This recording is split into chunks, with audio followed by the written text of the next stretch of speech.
Hi dear friends, welcome back to Xylem Learning. അപ്പോൾ നമ്മൾ എല്ലാവർക്കും കലാശക്കൊട്ടിലേക്ക് ഒരു സ്വാഗതം സുസ്വാഗതം. നമ്മളിതാ എക്സാമിനോട് അടുപ്പിച്ചുകൊണ്ടിരിക്കുകയാണ്, എക്സാമിന് നമുക്ക് അടുപ്പിക്കേണ്ടതായിട്ടുണ്ട്. അപ്പോൾ എല്ലാവർക്കും, എൻ്റെ കുഞ്ഞുങ്ങൾക്ക് എല്ലാവർക്കും കലാശക്കൊട്ടിലേക്ക് സ്വാഗതം. ഇന്ന് നമ്മൾ ഡിസ്കസ് ചെയ്യാൻ പോകുന്നത് നമ്മുടെ 1 2 10 ചാപ്റ്ററിൻ്റെ റിവിഷനാണ് ചെയ്യാൻ പോകുന്നത്. അപ്പോൾ എല്ലാവരും എന്ത് ചെയ്യുക, ലൈവിൽ കൃത്യമായിട്ട് നിന്നോളുക. നമുക്ക് അടിപൊളിയായിട്ട് പഠിക്കും കാര്യങ്ങളും ചെയ്യാം. അപ്പോൾ സെറ്റല്ലേടെ, അടിപൊളിയല്ലേ, പവറല്ലേ? അപ്പോൾ എല്ലാവരും ലൈവിൽ ജോയിൻ ചെയ്യല്ലേ? ഓക്കെ അല്ലേ? അപ്പോൾ നമുക്ക് ലൈവ് തുടങ്ങാൻ പോവുകയാണ്. എല്ലാവർക്കും അപ്പോഴത്തേക്ക് ഒരു ഗുഡ് മോർണിംഗ്. അടിപൊളിയായിട്ടും സെറ്റായിട്ടും പവറായിട്ടും എൻ്റെ മക്കൾ നിൽക്കുന്നില്ലേ? അപ്പം നമുക്ക് തുടങ്ങാം. അപ്പം എല്ലാവർക്കും നമ്മളെ കലാശക്കൊട്ടിലേക്ക് സ്വാഗതം. ഓക്കേടാ. അപ്പം ഇതാ ഇവിടെ നോക്കിക്കേ, നമുക്ക് പരീക്ഷ എന്ന് പറയുമ്പോൾ ഒരുപാട് പേടികളും കാര്യങ്ങളൊക്കെ ഉണ്ടായിരിക്കും. അപ്പോൾ ഇന്ന് നമ്മൾ ആ ഒരു പേടിയും കാര്യങ്ങളും മാറ്റാൻ പോവുകയാണ്. നമ്മൾ ആദ്യം ഡിസ്കസ് ചെയ്യാൻ പോകുന്നത് നമ്മൾ ഫസ്റ്റ് ചാപ്റ്റർ തന്നെയാണ് പഠിക്കുന്നത്. ആദ്യത്തെ 10 പാഠങ്ങൾ നമ്മൾ പഠിക്കാൻ പോവുകയാണ്. വളരെ സുഖമായിട്ട് എളുപ്പത്തിൽ എന്ത് ചോദിച്ചാലും എഴുതാൻ പറ്റുന്ന രീതിയിൽ 10 പാഠങ്ങൾ പഠിക്കും. അതേപോലെ തന്നെ പരീക്ഷയോടനുബന്ധിച്ച് നമുക്ക് ലൈവുകൾ ഉണ്ടായിരിക്കും, മാരത്തോൺ ഉണ്ടായിരിക്കും. ആ മാരത്തോൺ എന്ന് പറയുന്നത് നമ്മുടെ previous year question paper discussion ആയിരിക്കും. എൻ്റെ കുഞ്ഞുങ്ങൾ എന്ത് ചെയ്യരുത്, ഒരിക്കലും വരാതിരിക്കരുത്. അന്ന് കഴിഞ്ഞ എക്സാമിന്, ക്രിസ്മസ് എക്സാമിന് നമ്മൾ ലൈവിൽ ഡിസ്കസ് ചെയ്ത ചോദ്യങ്ങളായിരുന്നു മക്കളെ ഒരു 90% വന്നിട്ടുണ്ടായിരുന്നത്. അത്രത്തോളം മാച്ച് ക്വസ്റ്റ്യൻസ് ആണെന്ന് അത്രയും ഉറപ്പുള്ളത് കൊണ്ടാണ് മിസ് പറയുന്നത്. അപ്പം ലൈവിൽ ഇനി അങ്ങോട്ട് എല്ലാ ദിവസവും വന്നോളാം. ഇത് കണ്ടുകൊണ്ടിരിക്കുന്ന ഹ്യൂമാനിറ്റീസ് കുട്ടികളോട് മിസ്സിന് ഒന്നേ പറയാനുള്ളൂ, ഒന്ന് ഫ്രണ്ട്സിന് ഷെയർ ചെയ്ത് കൊടുക്കുക. കാരണം പല ആളുകൾക്കും എന്താണ് ഹ്യൂമാനിറ്റീസ് നമ്മുടെ സൈലത്തിൽ ഉണ്ട്, അതായത് ഹ്യൂമാനിറ്റീസ് ഇൻ ദ സെൻസ് നമ്മുടെ പൊളിറ്റിക്കൽ സയൻസ് ഉണ്ട് എന്ന് പല ആളുകൾക്കും അറിയില്ല, പല കുഞ്ഞുങ്ങൾക്കും അറിയില്ല. അപ്പോൾ നിങ്ങൾ എന്ത് ചെയ്യുക, ഫ്രണ്ട്സിനൊന്ന് ഷെയർ ചെയ്ത് കൊടുത്തിട്ട് അനഘ മിസ് പൊളിറ്റിക്കൽ സയൻസ് എടുക്കുന്നുണ്ടെന്നുള്ള കാര്യം കൂടി ഒന്ന് ഇൻഫോം ചെയ്യുക കേട്ടോ. അപ്പം നമുക്ക് നമ്മുടെ ചാപ്റ്റർ 1 ആയ കോൺസ്റ്റിറ്റ്യൂഷൻ വൈ ആൻഡ് ഹൗ നമുക്ക് തുടങ്ങാം. ഓക്കെ അല്ലേടാ? റെഡി അല്ലേ? യെസ്. ഇവിടെ നോക്കിക്കേ, origin of the term of constitution. Constitution എന്ന പദം എവിടെ നിന്നാണ് മക്കളെ വന്നത്? ലാറ്റിൻ വേർഡായ കോൺസ്റ്റിറ്റ്യൂ എന്നാണ് നമ്മുടെ കോൺസ്റ്റിറ്റ്യൂഷൻ വന്നിട്ടുണ്ടായത്. അതിൻ്റെ മീനിങ് എന്താണ്? ടു എസ്റ്റാബ്ലിഷ് എന്ന അർത്ഥമാണ്. എന്താണ് മീനിങ്? ടു എസ്റ്റാബ്ലിഷ് എന്ന അർത്ഥമാണ് കോൺസ്റ്റിറ്റ്യൂഷന് ഉള്ളത്. ആൻഡ് എന്താണ് ഈ കോൺസ്റ്റിറ്റ്യൂഷൻ എന്ന് പറയുന്നത്? നമ്മളൊരു കൺട്രിയിലെ ഫണ്ടമെൻ്റൽ ലോനെയാണ് നമ്മൾ കോൺസ്റ്റിറ്റ്യൂഷൻ എന്ന് വിളിക്കുന്നത്. അതേപോലെ തന്നെ it is generally considered as A primary code of state. ഒരു സ്റ്റേറ്റിൻ്റെ പ്രൈമറി കോഡായിട്ട്, പ്രധാനപ്പെട്ട ഒരു ഭാഗമായിട്ട്, അവിഭാജ്യ ഘടകമായിട്ടാണ് എന്തിനെ നമ്മൾ കാണുന്നത്? നമ്മുടെ കോൺസ്റ്റിറ്റ്യൂഷനെ കാണുന്നത്. നമ്മുടെ സ്റ്റേറ്റിലെ ഗവൺമെൻറ് എങ്ങനെ ഫങ്ഷനിങ് ചെയ്യണമെന്നും എന്തൊക്കെ കാര്യങ്ങൾ നമ്മുടെ നാഷൻ ചെയ്യണമെന്നും നിർബന്ധപൂർവ്വം നമുക്ക് ചെയ്യണമെന്നും എല്ലാ സിറ്റിസണിന് വേണ്ടിയിട്ട് എന്തൊക്കെ കാര്യങ്ങൾ ചെയ്യണമെന്നും അങ്ങനെയുള്ള എൻറ്റയർ കാര്യങ്ങൾ ഏതിലാണുള്ളത്? നമ്മുടെ കോൺസ്റ്റിറ്റ്യൂഷനിൽ നമുക്ക് കാണാൻ സാധിക്കും. ആൻഡ് കോൺസ്റ്റിറ്റ്യൂഷൻ്റെ പ്രധാനപ്പെട്ട ഫങ്ഷൻ അഥവാ ഒബ്ജക്റ്റീവിലേക്ക് നമ്മൾ പോവുക, ചുമതലകളും ലക്ഷ്യങ്ങളിലേക്കും നമ്മൾ പോവുകയാണെങ്കിൽ ഇവിടെ എന്താ പറയുന്നത്? നമ്മുടെ സൊസൈറ്റിയിൽ ഒരു കോർഡിനേഷൻ ബിൽഡ് ചെയ്യുക എന്നുള്ളത് സൊസൈറ്റിയിലെ ഇമ്പോർട്ടൻ്റ് ആയിട്ടുള്ള ഒരു കാര്യമാണ്. അതേപോലെ എന്താണ്, നമുക്ക് ഡിസിഷൻ മേക്കിംഗ് ആയിട്ടുള്ള ഓരോ കാര്യത്തിനും, ഇപ്പം നമുക്ക് എന്താണ് എഡ്യൂക്കേഷൻ, ഹെൽത്ത്, അങ്ങനെ പല വിനോദം, അങ്ങനെ പല മേഖലകളുണ്ടാവില്ലേ. അപ്പോൾ അതിന് വേണ്ടിയിട്ട് ഓരോ അതോറിറ്റീനെ സ്പെസിഫൈ ചെയ്തിട്ട് കൊടുക്കുന്നതും ആരാണ്? നമ്മുടെ കോൺസ്റ്റിറ്റ്യൂഷനാണ്. അതേപോലെ എത്രത്തോളം ഗവൺമെൻറ്റിൻ്റെ പവർ ഉണ്ടെന്നും ആ പവർ ലിമിറ്റ് ചെയ്യുന്നതും കോൺസ്റ്റിറ്റ്യൂഷനിൽ പറഞ്ഞു വെക്കുന്നു. അതേപോലെ തന്നെ സൊസൈറ്റിയിലുള്ള എല്ലാ ജനങ്ങളുടെയും ആസ്പിരേഷൻ മീറ്റ് ചെയ്യുന്ന രീതിയിലുള്ള ഒരു ഗവൺമെൻറ് ആണോ ഉള്ളത്, അതില്ലെങ്കിൽ ആ ഗവൺമെൻറ് അതിന് അങ്ങനെ ഉതകാക്കി മാറ്റാൻ, ജനങ്ങൾക്ക് നല്ലത് ചെയ്യാൻ വേണ്ടി എബിലാക്കി മാറ്റുന്നത് കോൺസ്റ്റിറ്റ്യൂഷനാണ്. അതേപോലെ തന്നെ ഓരോ വ്യക്തികളുടെയും ഫണ്ടമെൻ്റൽ ഐഡൻറ്റിറ്റി പ്രൊവൈഡ് ചെയ്യുന്നതും ആരാണ്? നമ്മുടെ കോൺസ്റ്റിറ്റ്യൂഷനാണ്. അപ്പോൾ ഇങ്ങനെ കോൺസ്റ്റിറ്റ്യൂഷന് ഒരുപാട് ചുമതലകൾ കാണാൻ സാധിക്കും. So the authority of A constitution എന്ന് പറയുമ്പോൾ നമ്മൾ അവിടെ എന്താണ് പറയുന്നത്? കോൺസ്റ്റിറ്റ്യൂഷൻ എന്ന് പറയുന്നത് ഒരുപാട് ഫണ്ടമെൻ്റൽ ലോയുടെ എന്താണ്? കളക്ഷനാണ് കോൺസ്റ്റിറ്റ്യൂഷൻ എന്ന് പറയുന്നത്. എന്താണ്?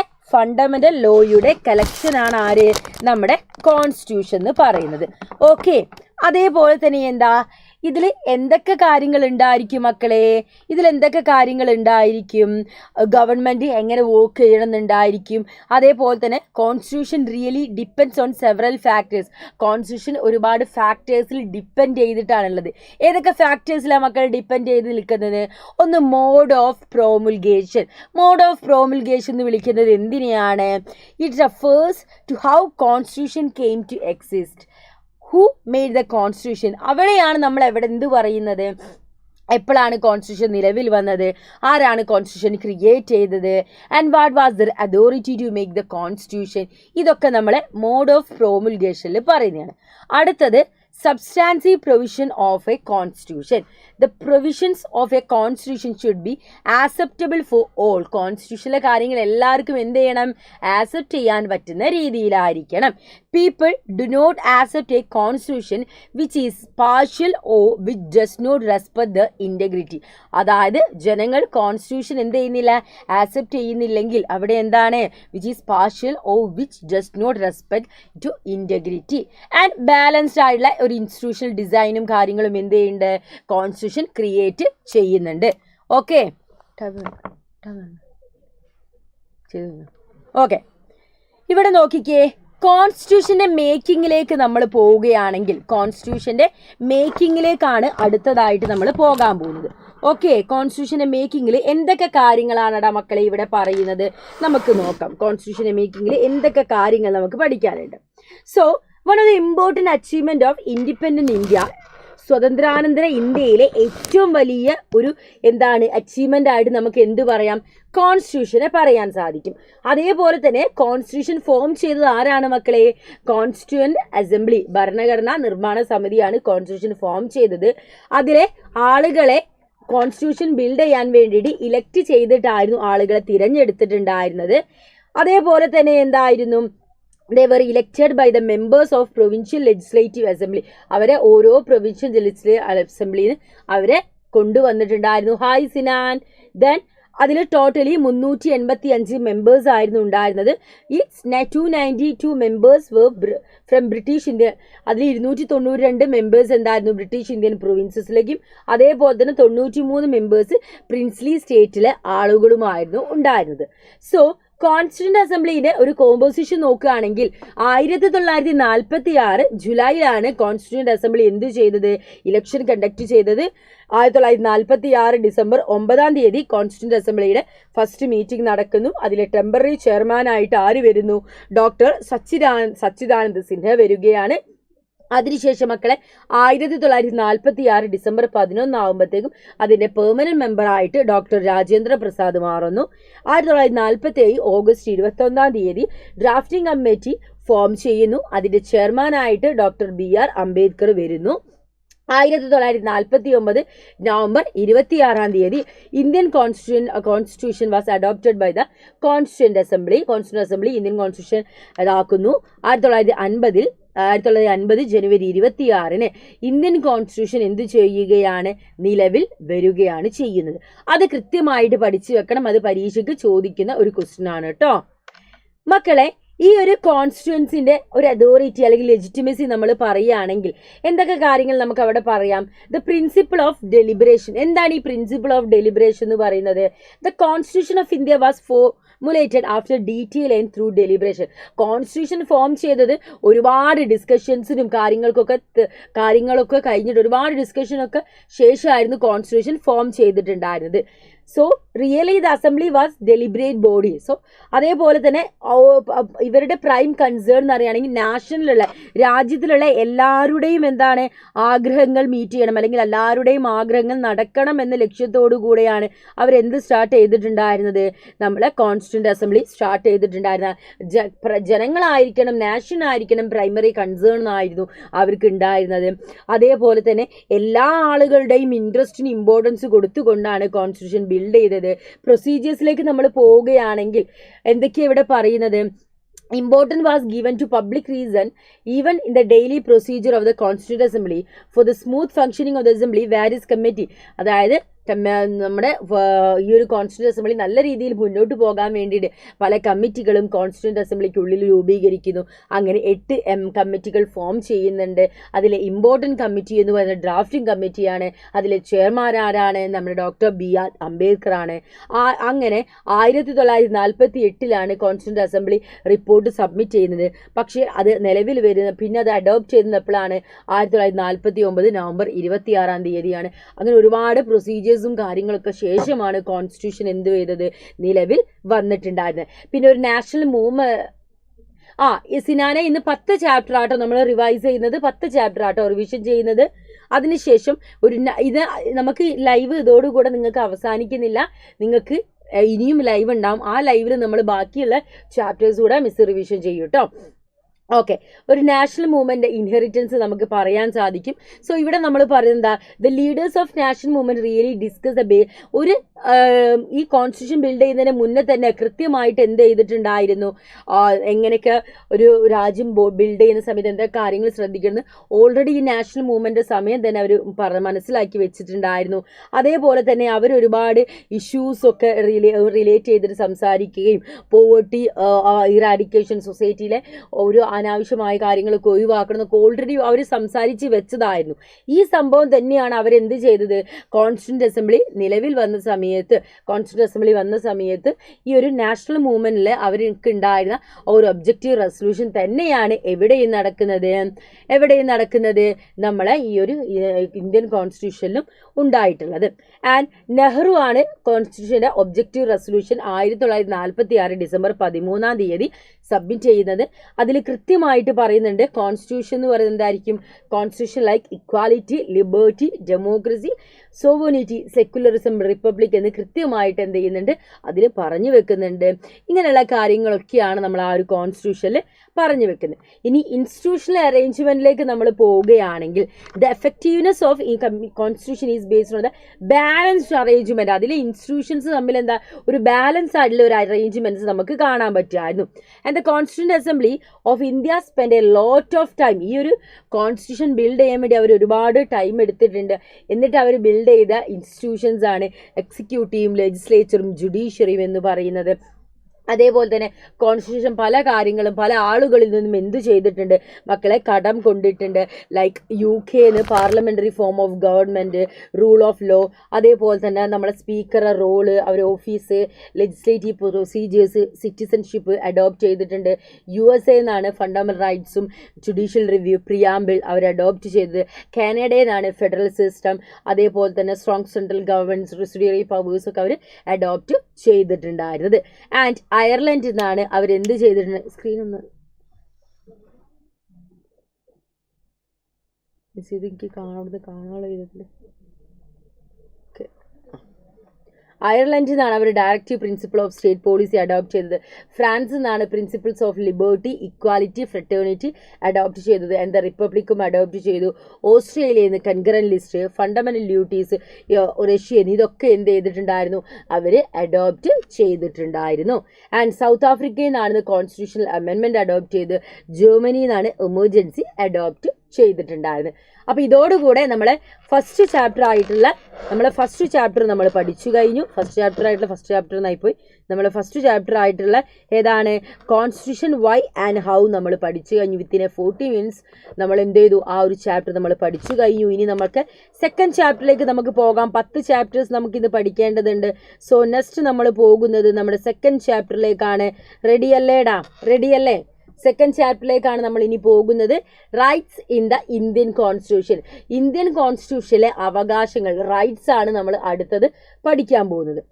മക്കളെ ശ്രദ്ധിക്കണേ. പ്രധാനപ്പെട്ട റൈറ്റ്സ് നമ്മൾ പറയുകയാണെങ്കിൽ എന്താണ്, റൈറ്റ്സ് എന്ന് പറയുന്നത് എന്താണ്, ഒരു സെർട്ടൻ കണ്ടീഷൻസ് ആണ്.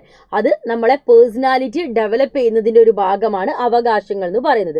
സോ ഒരു ഡെമോക്രാറ്റിക് സിസ്റ്റത്തിൽ എന്ത് ചെയ്യുന്നുണ്ട്, എല്ലാവർക്കും എല്ലാ വ്യക്തികൾക്കും എന്ത് ചെയ്യുന്നുണ്ട്, ഒരു ഡിസ്ക്രിമിനേഷനോ കാര്യങ്ങളോ കൂടാതെയുള്ള അവകാശങ്ങൾ പ്രൊവൈഡ് ചെയ്യുന്നുണ്ട്. And the fundamental responsibility of കോർട്ടാണ് ജനങ്ങൾക്ക് ഈ അവകാശങ്ങളൊക്കെ കൃത്യമായിട്ട് ലഭിക്കുന്നുണ്ടോ, ഇൻ കേസ് ലഭിക്കുന്നില്ലെങ്കിൽ അത് കൃത്യമായിട്ട് ലഭിക്കാനും വേണ്ട കാര്യങ്ങളൊക്കെ ചെയ്യുന്നത് ആരായിരിക്കും മക്കളെ, കോർട്ടായിരിക്കും കാര്യങ്ങളൊക്കെ ചെയ്യുക. ആൻഡ് ബിൽ ഓഫ് റൈറ്റ്സ് എന്ന് പറയുന്നത് എന്താണ്? A list right mention and protected by the constitution is called the bill of rights. അതായത് ആ ലിസ്റ്റിൽ മെൻഷൻ ചെയ്തിട്ടുള്ള ഒരു ലിസ്റ്റിന് അതിൽ മെൻഷൻ ചെയ്തിട്ടുള്ള അവകാശങ്ങൾ കോടതി മൂലം എന്ത് ചെയ്ത് പ്രൊട്ടക്റ്റ് ചെയ്തതാണ്. ആ റൈറ്റ്സിനെ നമ്മൾ ബിൽ ഓഫ് റൈറ്റ്സ് എന്ന് വിളിക്കുന്നു. ബിൽ ഓഫ് റൈറ്റ്സ് തന്നെയാണ് നമ്മുടെ ഫണ്ടമെന്റൽ റൈറ്റ്സ് എന്ന് പറയുന്നത്. അതായത് കോൺസ്റ്റിറ്റ്യൂഷൻ ലിസ്റ്റ് ചെയ്തിട്ടുള്ള റൈറ്റ്സുകൾ എന്ന് പറയുന്നത് എന്താണ്? Bill of rights. അതിൻ്റെ മറ്റൊരു പേരാണ് നമ്മുടെ ഫണ്ടമെന്റൽ റൈറ്റ്സ് എന്ന് പറയുന്നത്. ഫണ്ടമെന്റൽ റൈറ്റ്സ് നമ്മുടെ കോൺസ്റ്റിറ്റ്യൂഷൻ എൻഷുർ ചെയ്യുന്നതാണ്. ഏതെങ്കിലും വ്യക്തികൾക്ക് ഫണ്ടമെന്റൽ റൈറ്റ്സ് വയലേറ്റ് ചെയ്തിട്ടുണ്ടെങ്കിൽ ഡയറക്ട്ലി സുപ്രീം കോടതി ഒരു ഹൈക്കോടതിനെ അപ്രോച്ച് ചെയ്യാവുന്നതാണ്. പാർട്ട് ഇന്ത്യൻ കോൺസ്റ്റിറ്റ്യൂഷന്റെ 3-ാം ഭാഗത്തിൽ ആർട്ടിക്കിൾ 12 മുതൽ 35 വരെയാണ് ഫണ്ടമെന്റൽ റൈറ്റ്സിനെ കുറിച്ചിട്ട് വിശദീകരിക്കുന്നത്. ആൻഡ് ഫണ്ടമെന്റൽ റൈറ്റ്സ് ഏതൊക്കെയായെന്ന് നമുക്ക് നോക്കാം. അതിലാദ്യം റൈറ്റ് ടു ഇക്വാലിറ്റി ആണ് നമ്മൾ നോക്കുന്നത്. ഓക്കെ മക്കളെ, റൈറ്റ് ടു ഇക്വാലിറ്റി. ഓക്കെ, കാണണ്ട സൈഡിലായി കാണാം. Okay, right to equality article 14 മുതൽ 18 വരെയാണ് റൈറ്റ് ടു ഇക്വാലിറ്റി എന്ന് പറയുന്നത്. ആർട്ടിക്കിൾ 14 എന്താണ്? ഇക്വാലിറ്റി ബിഫോർ ലോ, നിയമത്തിന് മുമ്പിൽ എല്ലാവരും തുല്യരാണ്, നിയമം അവരെ പ്രൊട്ടക്റ്റ് ചെയ്യുന്നു എന്നാണ് പറയുന്നത്. ആർട്ടിക്കിൾ 15 പ്രൊട്ടക്ഷൻ ഓഫ് ഡിസ്ക്രിമിനേഷൻ, ഏതെങ്കിലും ഒരു വിവേചനത്തിൽ നിന്നും ആ വ്യക്തി എന്നാണ് പ്രൊട്ടക്റ്റ് ചെയ്യുന്നത്. ആർട്ടിക്കിൾ 16 ഇക്വാലിറ്റി ഓഫ് ഓപ്പർച്യൂണിറ്റി, എല്ലാ വ്യക്തികൾക്കും ഗവൺമെന്റ് ജോലി ചെയ്യാനും ഗവൺമെന്റ് ഓഫീസുകൾ ഹോൾഡ് ചെയ്യാനൊക്കെ തുല്യ അവകാശങ്ങളായിരിക്കും. ആർട്ടിക്കിൾ 17 പ്രൊഹിബിഷൻ ഓഫ് അൺടച്ചബിലിറ്റി, അയിത്വം തൊട്ടുകൂടായ്മ അത് പ്രൊഹിബിറ്റ് ചെയ്തിട്ടുണ്ട്. Article 18 abolition of title. ഇങ്ങനെ ആർട്ടിക്കിൾസ് ആണ് എന്തിൽ?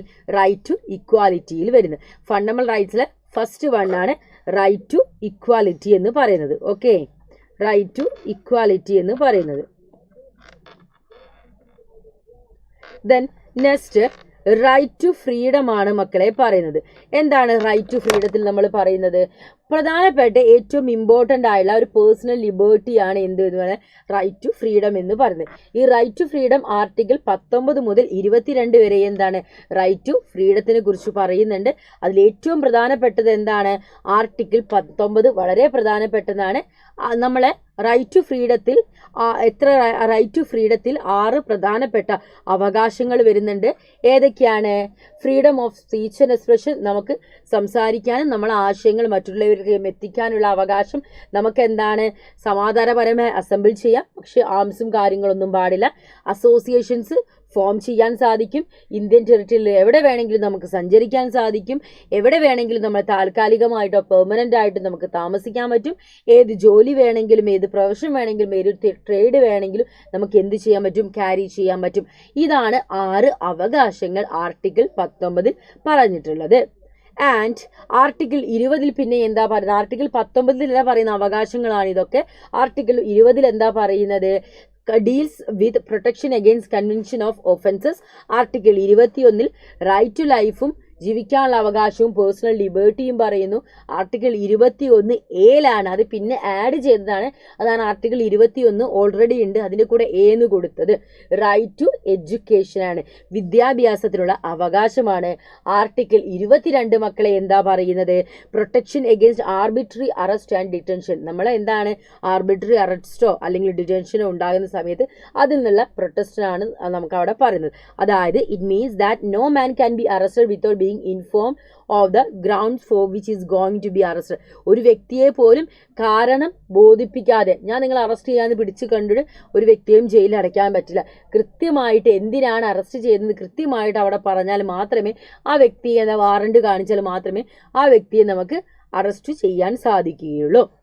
ഇനി നമ്മളെ പ്രിവെൻറ്റീവ് ഡിറ്റൻഷൻ എന്ന് പറഞ്ഞിട്ടുണ്ടെങ്കിൽ ഒരു കേസിൽ ഒരു വ്യക്തി എന്താണ് അൺലോഫുൾ ആയിട്ടുള്ള ആക്ടിവിറ്റീസ് ചെയ്യുമെന്ന് നമുക്ക് എൻഗേജ്ഡ് ആണ് നമുക്കൊരു ഊഹം കിട്ടിയിട്ടുണ്ടെങ്കിൽ ആ വ്യക്തിയെ നമുക്ക് എന്ത് ചെയ്യാം?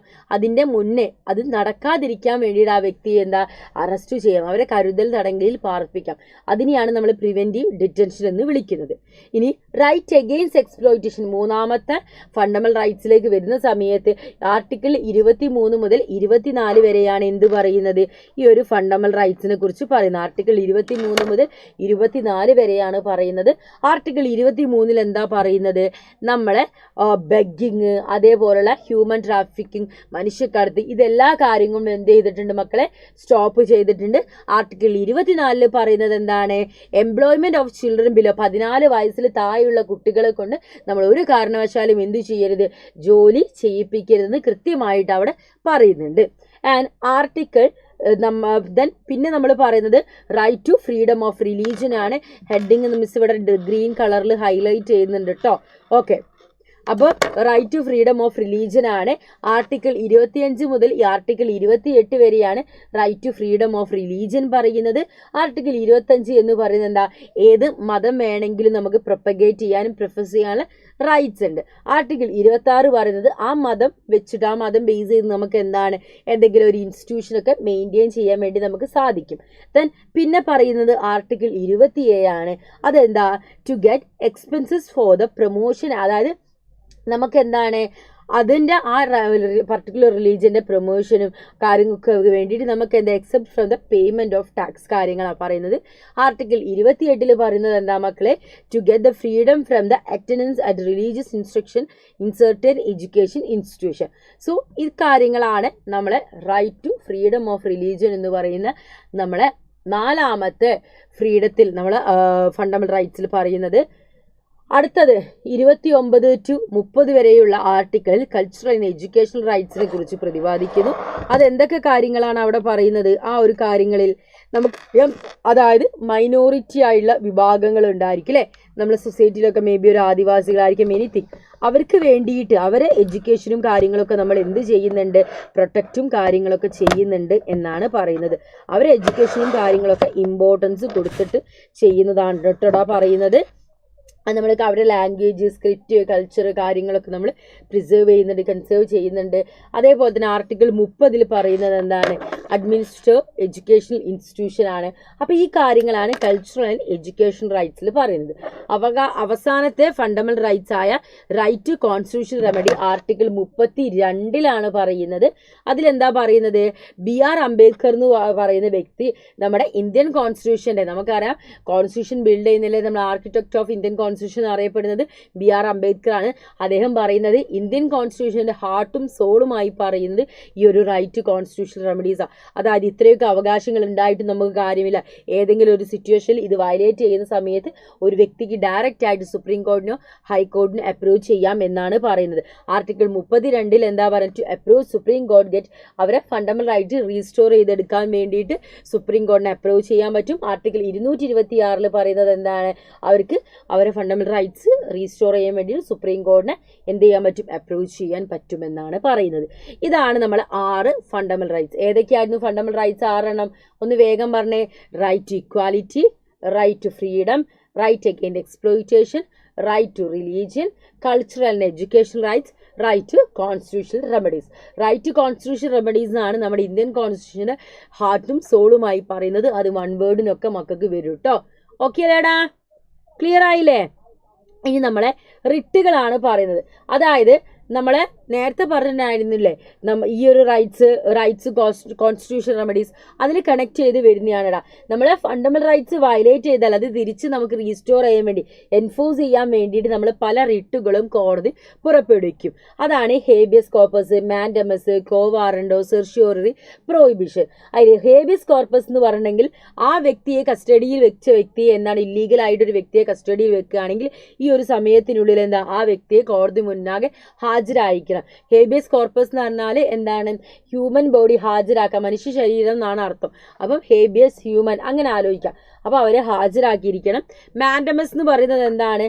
ഒരു വ്യക്തി എന്താണ് ആ വ്യക്തി ജോലി ചെയ്യുന്നത് എന്താ? അവരെ ഡു മസ്റ്റ് അങ്ങനെ ആലോചിച്ചാൽ മതി. ഒരു വ്യക്തി ജോലി ചെയ്യാൻ അവരെന്തെങ്കിലും ഒരു ഗവൺമെൻറ് ഉദ്യോഗസ്ഥരിക്കുന്ന വ്യക്തിയാണ്. ആ വ്യക്തി ജോലി ചെയ്യാതിരിക്കുന്ന സമൂഹത്തിൽ ഏതെങ്കിലും ഒരു വ്യക്തികളുടെ അവകാശങ്ങൾ അവിടെ ഹനിക്കപ്പെടുകയാണ് ചെയ്യുന്നത്. അവർക്ക് എന്തെങ്കിലും ഒരു പേപ്പറോ കാര്യങ്ങളോ കടലാസൊന്നും ശരിയാക്കാൻ പറ്റാത്ത അവസ്ഥ വരുന്ന സമയത്ത് കോടതിയിൽ അവരെ അപ്രോച്ച് ചെയ്യുന്ന സമയത്ത് കോടതി ആ വ്യക്തിയോട് പറയാണ് നിങ്ങളെ വർക്ക് ചെയ്തിരിക്കണം. അവരോട് പറയാം ഡു മസ്റ്റ് അങ്ങനെ ആലോചിച്ചാൽ മതി. മാൻഡമസ്, ഡു മസ്റ്റ് അങ്ങനെ ആലോചിക്കാം. അടുത്തത് പ്രോഹിബിഷൻ. അതായത് നമ്മൾ എന്താ പറയുക, നമ്മൾ പറയാം ഇത് നൺ ഓഫ് യുവർ ബിസിനസ് അറിയില്ല. അതേപോലെ തന്നെ നമ്മളെ കീഴ്ക്കോടതി എപ്പോഴെങ്കിലും നമ്മളെ സബോർഡിനേറ്റ് കോർട്ട്, സുപ്രീം കോടതിയോ ഹൈക്കോടതി ജുറിസ്ഡിക്ഷനിലേക്ക് വരുന്ന സമയത്ത് അവരെ സ്റ്റോപ്പ് ചെയ്തത്, അവരെ ഇത് നിങ്ങളെ ഏരിയ അല്ല എന്ന് പറഞ്ഞാൽ സ്റ്റോപ്പ് ചെയ്യുന്നതാണ്. ദെൻ സെർഷ്യൂററി എന്ന് പറയുന്നത് എന്താണ്? This is right which court ask inferior court, അതായത് സെർഷ്യൂററി എന്ന ട്രാൻസിഷൻ എന്ന് മാത്രം ആലോചിച്ചാൽ മതി. ട്രാൻസിഷൻ അല്ല, ട്രാൻസ്ഫർ എന്ന് ആലോചിച്ചാൽ മതി. നമ്മളെ ലോ കോർട്ടിനോട് പറയാം, അതായത് കീഴ്ക്കോടതികളോട് സബോർഡിനേറ്റ് കോർട്ടിനോട് പറയാം, നിങ്ങളെ അണ്ടറിലുള്ള ആള് കേസ് ഹൈക്കോടതിയിലേക്ക് സുപ്രീം കോടതിയിലേക്ക് ഹാൻഡ് ഓവർ ചെയ്യണം എന്ന് പറയുന്നതാണ് നമ്മൾ സെർഷ്യൂററി. കോവാറന്റ് പറഞ്ഞാൽ ക്വസ്റ്റ്യനിങ് ആണ്. ദാറ്റ് മീൻസ് കോവാറന്റ് ക്വസ്റ്റ്യനിങ് എന്ന് ആലോചിക്കുക. ഒരു വ്യക്തി അന്യായമായി ഒരു ജോലിയിൽ നിൽക്കുന്ന സമയത്ത് അത് അന്യായമാണെന്ന് നിങ്ങൾക്ക് തോന്നുകയാണെങ്കിൽ ആ വ്യക്തിക്കെതിരെ കേസ് ഫയൽ ചെയ്യാനും കോടതി അപ്പം കോവാറന്റോ റിട്ട് പുറപ്പെടുവിക്കും. അതായത് ക്വസ്റ്റ്യനിങ് ചെയ്തുകൊണ്ട് എന്ത് ഒരു അവകാശമുണ്ടായിട്ട് നിങ്ങൾ ആ ജോലിയിൽ കയറി നിൽക്കുന്നത് എന്നൊരു ക്വസ്റ്റ്യൻ അവിടെ വരും. അങ്ങനെയാണ് പറഞ്ഞത്. കോവാറന്റ് ക്വസ്റ്റ്യനിങ് ചെയ്യുന്നത്. അന്യായമായൊരു വ്യക്തി പബ്ലിക് ഒഫീഷ്യൽസിൽ എന്ത് ചെയ്യുന്നുണ്ട്, ജോലി ചെയ്യുന്നുണ്ടെങ്കിൽ നമുക്ക് റിപ്പോർട്ട് കൊടുക്കാം. Okay, then right to property എന്ന് പറയുന്നത് മക്കളെ എന്താണ്? ഒരു കാലത്ത് ഇത് ഫണ്ടമെന്റൽ റൈറ്റ്സിന്റെ ഒരു ഭാഗമായിരുന്നു. പക്ഷെ 1978 എന്ത് ചെയ്യാണ്? റൈറ്റ് ടു പ്രോപ്പർട്ടി എന്ത് ചെയ്യാണ്? എടുത്ത് ഡിലീറ്റ് ചെയ്യുകയാണ് ചെയ്യുന്നത്. And right to property was removed from the fundamental rights through 1978 44-ാം ഭരണഘടനാ ഭേദഗതി പ്രകാരമാണ് റൈറ്റ് ടു പ്രോപ്പർട്ടി ഭരണഘടനയിൽ നിന്ന് എടുത്ത് മാറ്റുന്നത്. സോ ഇതിപ്പോൾ ഒരു ലീഗൽ റൈറ്റ്സ് മാത്രമാണ്. ഇതിപ്പോൾ ഏത് ഇതിലാ വരുന്നത്? Article 300A right to property എന്ന് സ്വത്തവകാശം ഉള്ള കാര്യം വരുന്നത്. ആൻഡ് ഇനി നമുക്ക് നോക്കേണ്ടത് NHRC, national human rights commission ആണ് അടുത്ത നമുക്ക് പഠിക്കാനുള്ളത്. Human right is a right of human being to live as a human. So ഒരു വ്യക്തി, ഒരു മനുഷ്യനായിട്ട് ജീവിക്കുന്ന കാര്യങ്ങൾ അതിൽ പറയുന്നുണ്ട്. ജീവിക്കേണ്ടത് എങ്ങനെയാണെന്നും അല്ലെങ്കിൽ അവർക്ക് ജീവിക്കാൻ വേണ്ടിയുള്ള അവകാശങ്ങളാണ് പറയുന്നത്. ഹ്യൂമൻ റൈറ്റ് ഡിക്ലറേഷൻ നടന്നത് 1948 ഡിസംബർ 10 അതുകൊണ്ട് തന്നെ ഹ്യൂമൻ റൈറ്റ്സ് ഡേ ആയിട്ട് നമ്മൾ പറയുന്നത് ഡിസംബർ 10. 1993 നമ്മുടെ ഇന്ത്യയിൽ national human rights commission establish ചെയ്തിരുന്നത്. ആൻഡ് അതിലെ ഫസ്റ്റ് ചെയർമാൻ എന്ന് പറഞ്ഞത് രംഗനാഥ് മിശ്രയായിരുന്നു. അതിലെ ഫസ്റ്റ് ചെയർമാൻ ആയിട്ടുണ്ടായിരുന്നത്. ഇതിൽ 5 മെമ്പേഴ്സ് ഉണ്ടായിരിക്കും. ഒന്ന് നമ്മുടെ former chief justice of India ആയിരിക്കും. അതേപോലെ സുപ്രീം കോടതിയിലെ ഫോമർ ജഡ്ജ് ഉണ്ടായിരിക്കും. ഹൈക്കോടതിയിലെ ഫോമർ ജഡ്ജ് ഉണ്ടായിരിക്കും. അതേപോലെ തന്നെ 2 മെമ്പേഴ്സ് ആരായിരിക്കും? who have knowledge and practical experience in matters related to human rights. Human rights relate ആയിട്ടുള്ള കാര്യങ്ങളിൽ നോളജ് ഉള്ള വ്യക്തികളായിരിക്കും ബാക്കി 2 പേര്. അങ്ങനെ 5 മെമ്പേഴ്സ് ആയിരിക്കും NHRCയിൽ ഉണ്ടായിരിക്കുക. ആൻഡ് ഹ്യൂമൻ റൈറ്റ്സ് കമ്മീഷന്റെ ഫങ്ഷൻസ് എന്തൊക്കെയാന്ന് വെച്ചിട്ടുണ്ടെങ്കിൽ ആളുകൾക്ക് ഹ്യൂമൻ റൈറ്റ്സിനെ കുറിച്ച്, മനുഷ്യാവകാശങ്ങളെ കുറിച്ചിട്ട് ഒരു അവയർനെസ് കൊടുക്കുക. അതേപോലെ തന്നെ എവിടെയെങ്കിലും ഹ്യൂമൻ വയലേഷൻസ് ഒക്കെ നടക്കുന്നുണ്ടെങ്കിൽ അത് കൃത്യമായിട്ട് ഇൻവെസ്റ്റിഗേറ്റ് ചെയ്ത് റിപ്പോർട്ട് കൊടുക്കുക. അതേപോലെ തന്നെ ഹ്യൂമൻ റൈറ്റ്സ് വയലേഷൻസ് ഒക്കെ വരുന്ന സമയത്ത് അതിലെ വിക്ടിംസിന്റെ കയ്യിൽ നിന്ന് അവരെ കയ്യിൽ നിന്ന് എന്ത് വാങ്ങാം? പെറ്റീഷൻസ് റിസീവ് ചെയ്യുക. അതേപോലെ തന്നെ to visit the place where the human rights violation take a place and make report. എവിടെയാണ് ഹ്യൂമൻ റൈറ്റ്സ് വയലേഷൻ നടക്കുന്നത്, റിപ്പോർട്ട് ചെയ്തുള്ള സ്ഥലങ്ങളിൽ എത്തി അതൊക്കെ നോക്കുക ഇവരുടെ ചുമതലയാണ്. അതേപോലെ തന്നെ to encourage the non-governmental organization to involve in the human right activities. ഒരുപാട് നോൺ ഗവൺമെൻറ് ആയിട്ട് ഓർഗനൈസേഷനായിട്ട് ഇൻവോൾവ് ചെയ്തിട്ട് അവരെ എൻകറേജ് ചെയ്തിട്ട് ഹ്യൂമൻ റൈറ്റ്സ് ആക്ടിവിറ്റീസും കാര്യങ്ങളും നടത്തുന്നത് ഇവരുടെ എന്താണ്? ഡ്യൂട്ടി ആണെന്നാണ് പറയുന്നത്. ദെൻ പിന്നെ മക്കളെ നമുക്ക് ഇവിടെ പഠിക്കാനുള്ളത് DPSP കുറിച്ചാണ്. DPSP എന്താണ്? DPSP എന്താ? DYSP ആണെന്ന് വിചാരിക്കേണ്ട. ഡയറക്റ്റീവ് പ്രിൻസിപ്പിൾ ഓഫ് സ്റ്റേറ്റ് പോളിസിയാണ് DPSP എന്ന് പറയുന്നത്. സോ ഐറിഷ് കോൺസ്റ്റിറ്റ്യൂഷൻ എന്നാണ് ഇന്ത്യ DPSP കടം കൊണ്ടിട്ടുണ്ടായിരുന്നത്.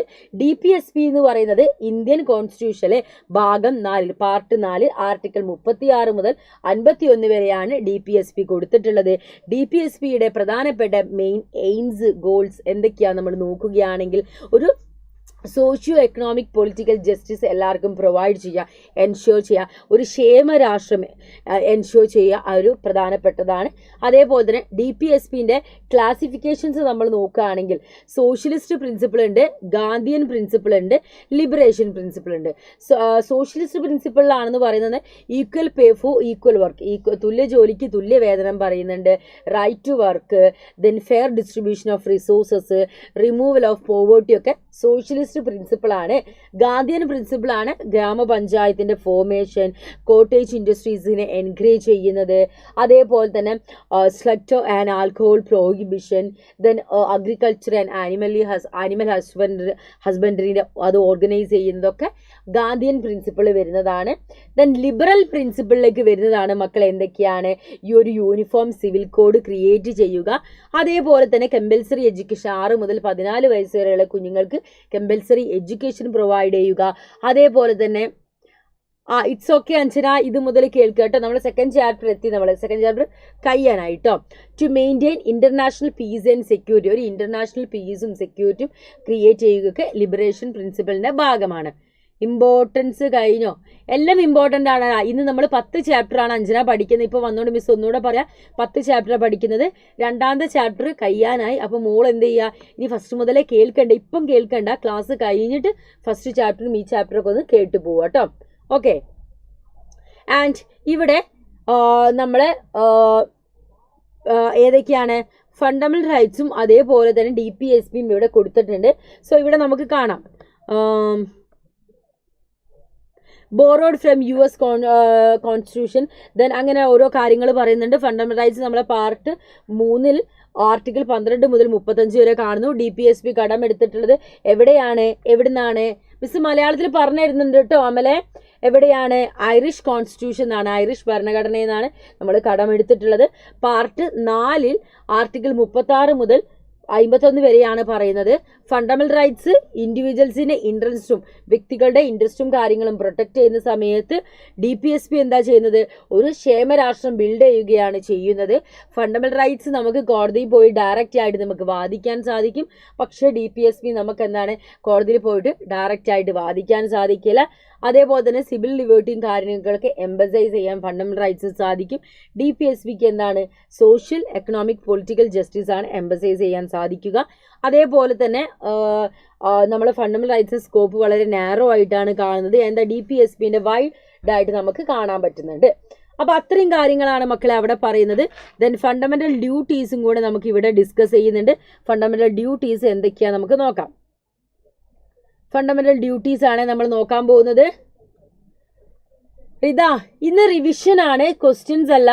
റിത ഇതിന്റെ മുന്നത്തെ ലൈവും കാര്യങ്ങളും എടുത്ത് കാണാം. നമ്മുടെ കംപ്ലീറ്റ് ചാപ്റ്ററിലെ ക്വസ്റ്റ്യൻസ് ഒക്കെ മിസ് ഓൾറെഡി റിവൈസ് ചെയ്ത് ഡിസ്കസ് ചെയ്ത് കഴിഞ്ഞതാ. ഇനി നമ്മൾ കാണുന്ന സമയത്ത് ക്വസ്റ്റ്യൻസ് മാത്രമായിരിക്കും. കാരണം ക്വസ്റ്റ്യൻസ് മിസ് കൊണ്ടുവരുന്ന സമയത്ത് ചോദിക്കും, മിസ് ചാപ്റ്റേഴ്സ് എവിടെ, ചാപ്റ്റേഴ്സ് കൊണ്ടുവരുന്നത് ചോദിക്കും എന്താ ക്വസ്റ്റ്യൻ എവിടെയെന്നൊക്കെ ചോദിക്കും. അപ്പോൾ ക്വസ്റ്റ്യൻസ് ഓൾറെഡി മിസ് കഴിഞ്ഞ ക്ലാസ്സിലൊക്കെ ഡിസ്കസ് ചെയ്താണ്. ഓരോ ചാപ്റ്ററിലെ ക്വസ്റ്റ്യൻസ് മിസ് പഠിപ്പിച്ച് തന്നിട്ടുണ്ടായിരുന്നു. ഇന്ന് നമ്മൾ ചാപ്റ്റർ പഠിക്കാൻ പോവുകയാണ്. അടുത്ത ക്ലാസ്സിൽ നമ്മൾ പ്രീവിയസ് ഇയർ ക്വസ്റ്റ്യൻസ് ആയിട്ട് വരും. ഓക്കെ, അപ്പോൾ അതൊന്ന് ആ ഓർഡറിലൊന്ന് കണ്ടു നോക്കാം. ആരോട് അബ്ഷാൻ ഇൻസ്റ്റ ഉണ്ടോ എന്നൊക്കെ ചോദിക്കുന്നത്. പഠിച്ചടാ, പരീക്ഷയായില്ലേ, ഇൻസ്റ്റയിലൊക്കെ പിന്നെ നമുക്ക് കളിക്കാം, പഠിച്ചട്ടോ. Okay,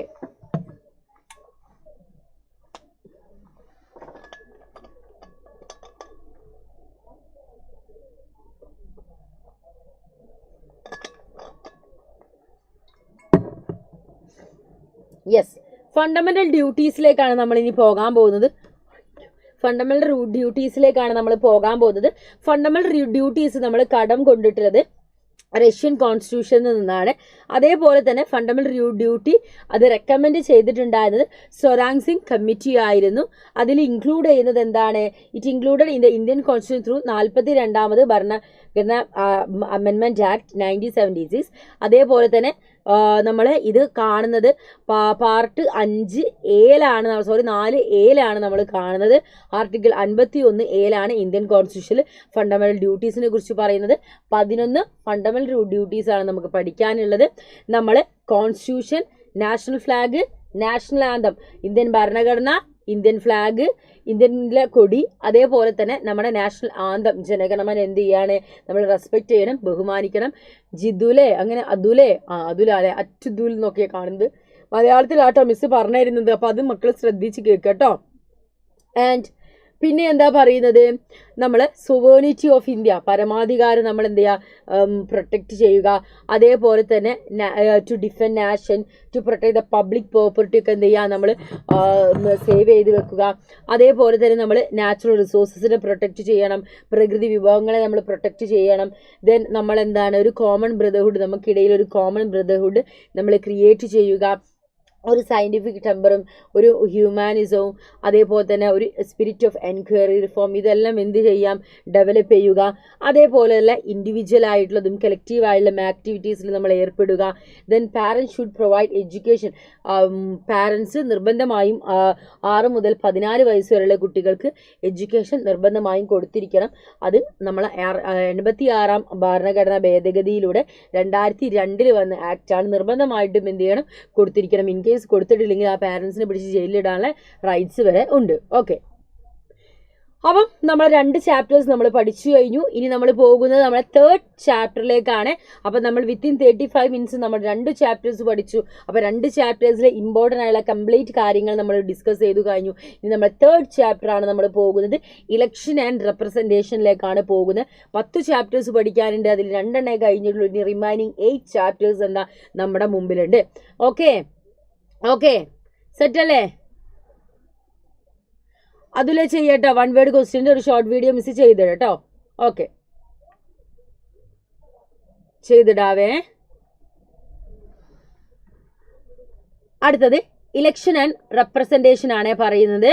election and representation. Okay, set അല്ലേ? ഓക്കെ അല്ലേ?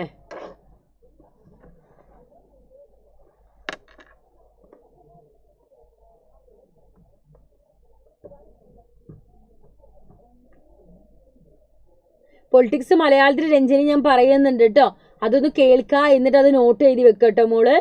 Okay, then election and representation എന്ന ചാപ്റ്ററിലേക്ക് പോവുകയാണ്. അത് ആദ്യം നമുക്ക് പഠിക്കാനുള്ളത് ഇലക്ഷൻ ആൻഡ് ഡെമോക്രസിയെ കുറിച്ചാണ് നമുക്ക് പഠിക്കാനുള്ളത്. In A democratic system people elect there representative and this representative government. ഒരു ഡെമോക്രാറ്റിക് സിസ്റ്റം, ഒരു ജനാധിപത്യ രാജ്യത്തിൽ നമ്മൾ എങ്ങനെയാണ്, നമ്മളെ തിരഞ്ഞെടുക്കുന്നവരാണ് നമ്മൾ എന്ത് ചെയ്യുന്നത്, ഭരിക്കുന്നത് അല്ലേ. സോ ഒരു ലാർജ് ഡെമോക്രാറ്റിക് ആയ ഒരു കൺട്രിയിൽ ഇലക്ഷൻ എന്ന് പറയുന്നത് എന്താ, വളരെ പ്രധാനപ്പെട്ടതായ ഒന്നാണ്.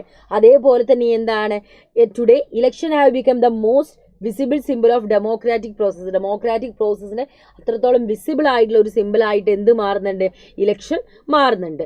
സോ നമ്മൾ ഇനി നോക്കാൻ പോകുന്നത് ഡെമോക്രസിയുടെ, ജനാധിപത്യയുടെ ക്ലാസിഫിക്കേഷൻ ആണ്. സോ ആദ്യം നമ്മൾ പറയുന്നത് ഡയറക്റ്റ് ഡെമോക്രസിയാണ്. ഡയറക്റ്റ് ഡെമോക്രസി എന്ന് പറയുന്നത് എന്താ, citizen directly participate in the functioning of ഗവൺമെൻറ്റിൻ്റെ ഫങ്ഷനിങ്ങിൽ സിറ്റിസൺസ് എന്താണ്, ഓരോ പൗരന്മാരും എന്താ ഡയറക്ട്ലി പാർട്ടിസിപ്പേറ്റ് ചെയ്യുന്നു. എക്സാമ്പിൾ സ്വിറ്റ്സർലൻഡിലൊക്കെ ഉള്ളതുപോലെ. Then gram sabha in India are an example of direct democracy.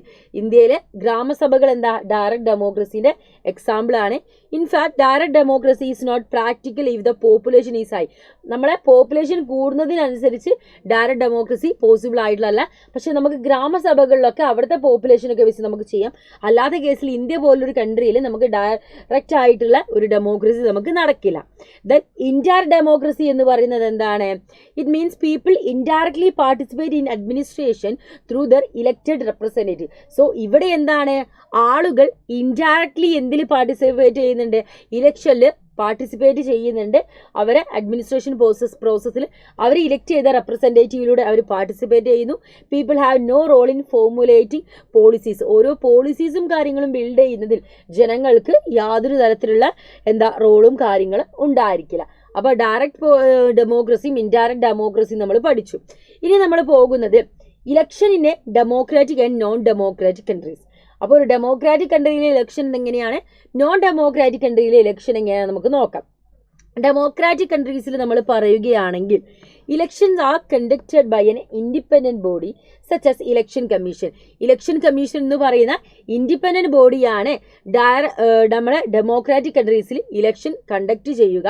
It is conducted on the basis of return rules. അതായത് കോൺസ്റ്റിറ്റ്യൂഷനിൽ പറഞ്ഞിട്ടുള്ള, അതിൽ റിട്ടേൺ ചെയ്തിട്ടുള്ള നിയമം പ്രകാരം, ആ റൂൾസ് പ്രകാരമാണ് ഇലക്ഷനും കാര്യങ്ങളും ഒരു ഡെമോക്രാറ്റിക് കൺട്രിയിൽ നടക്കുക. പക്ഷേ ഈ നോൺ ഡെമോക്രാറ്റിക് കൺട്രിയിൽ എന്തായിരിക്കും, dictator conducts election in a manner he likes there will be no constitution. അവിടെ ഒരു കോൺസ്റ്റിറ്റ്യൂഷനോ അല്ലെങ്കിൽ ഇലക്ഷൻ കമ്മീഷൻ എന്ന് പറയുന്ന ഓർഗനോ കാര്യങ്ങളോ ഒന്നും ഉണ്ടായിരിക്കില്ല. അപ്പോൾ അവിടുത്തെ ഡിക്റ്റേറ്ററിന് എങ്ങനെ ഇലക്ഷൻ നടത്തും തോന്നും അതേ രീതിയിൽ അവർ നടത്തും. And the basic rules of election laid down the constitution. Basic rules എന്തൊക്കെയാണ് മക്കളെ കാണുന്നത് നമ്മളെ കോൺസ്റ്റിറ്റ്യൂഷൻ ഇലക്ഷനുമായി ബന്ധപ്പെട്ടുള്ളത്. സോ അതിൽ നമുക്ക് ബേസിക് റൂൾസ് ആയിട്ട് നമ്മൾ വോട്ടേഴ്സിൻ്റെ എലിജിബിൾ ക്രൈറ്റീരിയ പറയുന്നുണ്ട്. സോ ഒരു വ്യക്തിൻ്റെ എലിജിബിലിറ്റി ഇലക്ഷനിൽ പാർട്ടിസിപ്പേറ്റ് ചെയ്യാനുള്ള എലിജിബിലിറ്റി കണ്ടസ്റ്റ് ചെയ്യാനുള്ള എലിജിബിലിറ്റി പറയുന്നുണ്ട്. അതേപോലെ തന്നെ നമ്മൾ ഇലക്ഷൻ പ്രൊസീജിയേഴ്സ് ഒക്കെ സൂപ്പർവൈസ് ചെയ്യേണ്ട വ്യക്തിയുടെ എലിജിബിലിറ്റി പറയുന്നുണ്ട്. അതേപോലെ തന്നെ എങ്ങനെയാണ് ഒരു റെപ്രസെൻറ്റേറ്റീവ് ആയി മാറുന്ന സമയത്ത് how do the voters elect the representative ഇങ്ങനെയുള്ള എല്ലാ കാര്യങ്ങളും പറഞ്ഞു വെക്കുന്നുണ്ട്. ഇന്ത്യയിലെ ഇലക്ഷൻ സിസ്റ്റത്തിലേക്ക് നമ്മൾ പോവുകയാണെങ്കിൽ ഇന്ത്യ ഫോളോ ചെയ്യുന്നത് എന്താണ്? ഇന്ത്യ റെപ്രസെൻ്റ് ചെയ്യുന്ന ഒരു ഡെമോക്രസിയാണ്. So there are 2 type of elect. ഒന്ന് എന്ന് പറയുന്നത് എന്താണ് മക്കളെ? ഡയറക്റ്റ് ഇലക്ഷൻ നടക്കുന്നുണ്ട്. അതായത് നമ്മൾ MLA ഒക്കെ തിരഞ്ഞെടുക്കുന്നത് പോലെ people elected representative directly MLA തിരഞ്ഞെടുക്കുന്നത്. പക്ഷെ ഇൻഡയറക്റ്റ് ഇലക്ഷൻ എന്ന് പറയുന്നത് എന്താണ്? പീപ്പിൾ ഇവിടെ ഇലക്ട് ചെയ്ത റെപ്രസെൻറ്റേറ്റീവ് ആയിരിക്കും അവർ ബാക്കിയുള്ളവർ തിരഞ്ഞെടുക്കുക. Example MLAs elect the Rajya Sabha MPs different election method in India. അപ്പോൾ ഇവിടെ എന്താണ്? ഇവിടെ വേറൊരു മെത്തേഡായി കാണുന്നത്. അതായത് MLA എന്ത് ചെയ്യും? നമ്മളെ രാജ്യസഭയിലെ MPsനെ എന്ത് ചെയ്യുക? ഇലക്ട് ചെയ്തു. അപ്പോൾ ജനങ്ങൾ തിരഞ്ഞെടുത്ത MLAകൾ അവരായിരിക്കും MPനെ തിരഞ്ഞെടുക്കുക. അങ്ങനെ 2 രീതിയിലൊരു മെത്തേഡാണ് നമുക്കിവിടെ കാണാൻ പറ്റുന്നത്. So India follow 2 election method. India follow ചെയ്തത് 2 ഇലക്ഷൻ മെത്തേഡുകളാണ്. ഒന്ന് first pass the post system, FPTP സിസ്റ്റമാണ്. അതിലാണ് നമ്മൾ എന്താണ് ഡയറക്റ്റ് ഇലക്ഷനിൽ നമ്മൾ പാർട്ടിസിപ്പേറ്റ് ചെയ്യുന്നത്. അത് സിമ്പിൾ മെജോറിറ്റി സിസ്റ്റം, അതേപോലെ തന്നെ relative majority system, plurality system ഒക്കെ നമുക്ക് എന്താണ് അതിനെ നമുക്ക് വിളിക്കാം. ആൻഡ് അതിൻ്റെ ഫീച്ചേഴ്സ് എന്ന് പറയുകയാണെങ്കിൽ ഈസിലി നമുക്ക് പെട്ടെന്ന് മനസ്സിലാക്കാൻ പറ്റും. വോട്ടേഴ്സ് അവരെ ചോയ്സിനും അവരുടെ ഇൻട്രസ്റ്റിനും അനുസരിച്ച് അവിടെ വോട്ട് ചെയ്യാൻ പറ്റും. ഇലക്ഷൻ എന്ന് പറയുന്നത് കോൺസ്റ്റിറ്റ്യുവൻസീസ് നിയോജക മണ്ഡലങ്ങൾ ബേസ് ചെയ്തിട്ടായിരിക്കും ഉണ്ടായിരിക്കുക. ഒരു കോൺസ്റ്റിറ്റ്യുവൻസിയിൽ ഒരു single member from A single member constituencies ആയിരിക്കും ഉണ്ടായിരിക്കുക. അതേപോലെ തന്നെ കോൺസ്റ്റിറ്റ്യുവൻസീസ് എന്ന് പറഞ്ഞാൽ ചെറിയ സ്മോൾ ടെറിറ്റോറിയൽ ഏരിയാസ് ആയിരിക്കും. വോട്ടേഴ്സ് കാൻഡിഡേറ്റിനായിരിക്കും ഏതിൽ വോട്ട് ചെയ്യുക? FPTPയിൽ വോട്ട് ചെയ്യുക. അതേപോലെ തന്നെ എന്താണ് ഏറ്റവും കൂടുതൽ മെജോറിറ്റി വോട്ട് കിട്ടുന്ന ആളുകൾ എന്ത് ചെയ്യും? അവിടെ അതായത് it is not necessary that the winning candidate get majority vote. അതേപോലെ തന്നെ it prevails in UK and India. Then proportional representation PR system എന്ന് പറയുന്നത് എന്താ മക്കളെ? It is ensure advocate representation for മൈനോറിറ്റീൻ്റെ അഡ്വക്കേറ്റ് ആയിട്ടുള്ള റെപ്രസെൻറ്റേഷൻ അവിടെ വേണം. അത് പറയുന്നത് വെച്ചാൽ ഓൾ കമ്മ്യൂണിറ്റി എല്ലാ കമ്മ്യൂണിറ്റിയുടെ പ്രൊപ്പോർഷനും കാര്യങ്ങളും ഉണ്ടെങ്കിലും മാത്രമേ നമുക്ക് എന്താ ഇവിടെ പ്രൊപ്പോർഷണൽ റെപ്രസെൻറ്റേഷൻ നടക്കുകയുള്ളൂ. അതിൻ്റെ ഫീച്ചേഴ്സ് എന്ന് പറയുമ്പോൾ ഒരു മൾട്ടി മെമ്പർ കോൺസ്റ്റിറ്റ്യുവൻസീസ് ആണ്. ഒരു കോൺസ്റ്റിറ്റ്യുവൻസിൽ ഒന്നിലധികം മെമ്പേഴ്സ് പാർട്ടിസിപ്പേറ്റ് ചെയ്യും. ഒരു ലാർജ് ഏരിയ ആയിരിക്കും. കുഞ്ഞു ചെറിയ കോൺസ്റ്റിറ്റ്യുവൻസി അല്ല, കോൺസ്റ്റിറ്റ്യുവൻസി പറയുമ്പോൾ വലിയൊരു ലാർജ് ഏരിയ ആയിരിക്കും. വോട്ടേഴ്സ് വോട്ട് ഫോർ പൊളിറ്റിക്കൽ പാർട്ടിക്ക് ആയിരിക്കും ഇവിടെ വോട്ടേഴ്സ് വോട്ട് ചെയ്യുക. ഓരോ പാർട്ടിക്ക് കിട്ടുന്ന സീറ്റ് വെച്ചിട്ട് each party get seat proportion to their voting strength. അത് ഓരോ പാർട്ടിക്ക് എത്ര വോട്ട് കിട്ടുന്നോ അതിന് വെച്ചിട്ടാണ് അവരെ വോട്ടിംഗ് സ്ട്രെങ്ത് നമ്മൾ നോക്കുന്നത്. ദ ഇലക്റ്റഡ് കാൻഡിഡേറ്റ് ഇലക്ട് ചെയ്ത കാൻഡിഡേറ്റിന് മെജോറിറ്റി വോട്ട് ലഭ്യമായിരിക്കണം. അതേപോലെ തന്നെ it prevails Israel, Netherland, Argentina, Portugal. ഇതാണ് നമ്മുടെ PR സിസ്റ്റത്തിനെ കുറിച്ച് നമ്മൾ പറയുന്നത്. ഇനി ഡിഫറെൻറ്റ് ടൈപ്സ് ഓഫ് PR നമ്മൾ പറയുകയാണെങ്കിൽ PR can be implemented either single transferable vote, നമുക്ക് സിംഗിൾ ട്രാൻസ്ഫറബിൾ വോട്ടിലൂടെയും അതേപോലെ തന്നെ എന്താണ് ബൈലറ്റ് സിസ്റ്റത്തിലൂടെയും നമുക്ക് ചെയ്യാം. Single transferable vote system by സിസ്റ്റമാണ്. സിംഗിൾ ട്രാൻസ്ഫറബിൾ വോട്ട് എന്ന് പറയുന്നത് എന്താ മക്കളെ? Okay, it is basic principle that every minority community should get representation in accordance with its share of votes. എല്ലാ മൈനോറിറ്റിക്കും അവിടെ എന്താ റെപ്രസെൻറ്റേഷൻ ലഭിക്കുന്നുണ്ട്. സോ ഇതിൻ്റെ ഫീച്ചേഴ്സ് എന്തൊക്കെയാണ്? Multi member constituency, quota system, marketing of preference, transferable വോട്ടൊക്കെ നമുക്ക് എന്ത് ചെയ്യുന്നുണ്ട്? ഒരു സിംഗിൾ ട്രാൻസ്ഫറബിൾ വോട്ടിലൂടെ നമുക്ക് ലഭിക്കുന്നുണ്ട്. മൾട്ടി മെമ്പർ കോൺസ്റ്റിറ്റ്യുവൻസീസ് എന്ന് പറയുന്നത് എന്താണെടാ? More than 1 person is elected from a constituency.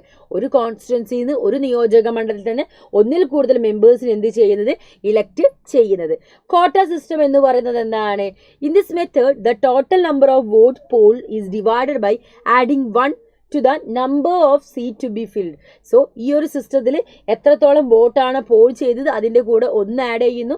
കാരണം എന്താണ് to the numbers of seat to be filled, എത്രത്തോളം സീറ്റ് ഫിൽഡ് ചെയ്യാനുണ്ട് എന്നതിനനുസരിച്ച് ഒന്നുകൂടെ അവിടെ ആഡ് ചെയ്യുന്നു. So total voters poll is divided by number of seat plus 1. Example പറയുകയാണെങ്കിൽ കോട്ട 200 ആണെങ്കിൽ ഈസ് ടു 4+1 ആൻഡ് +1 41. അങ്ങനെ ഒരു ലെവലിലാണ് അവരെന്ത് ചെയ്യുക എടുക്കുക. ഓക്കെ, ഇനി മാർക്കറ്റിംഗ് പ്രിഫറൻസ് നമ്മളിവിടെ പറയുകയാണെങ്കിൽ മാർക്കറ്റിംഗ് പ്രിഫറൻസിൽ എന്തൊക്കെ കാര്യങ്ങളാണ് മക്കളെ മെൻഷൻ ചെയ്യുന്നത്? A voter has only 1 effective vote. But in accordance with the number of seats to be filled, a voter can mark preferences in the ballot paper against the name of the candidate. Voter should write 1, 2, 3, 4. അതാണ് നമുക്ക് അവിടെ ഏതില് നമ്മുടെ market പ്രിഫറൻസിൽ പറയുന്നത്. Transfer വോട്ടിൽ എന്താണ്? നമുക്ക് vote എന്ത് ചെയ്യാൻ പറ്റും? ട്രാൻസ്ഫർ ചെയ്യാൻ പറ്റും. When first preference counted candidate getting the required quota of voters is declared elected. If all seats are not filled, the remaining members are elected by counting the second and other preference as a case may be. May be ആണ് clear ആയിട്ടല്ല പറയുന്നത്, may be എന്നാണ് പറയുന്നത്. Okay, അത് clear ആയില്ലേ മക്കളെ? അത് clear ആയില്ലേ?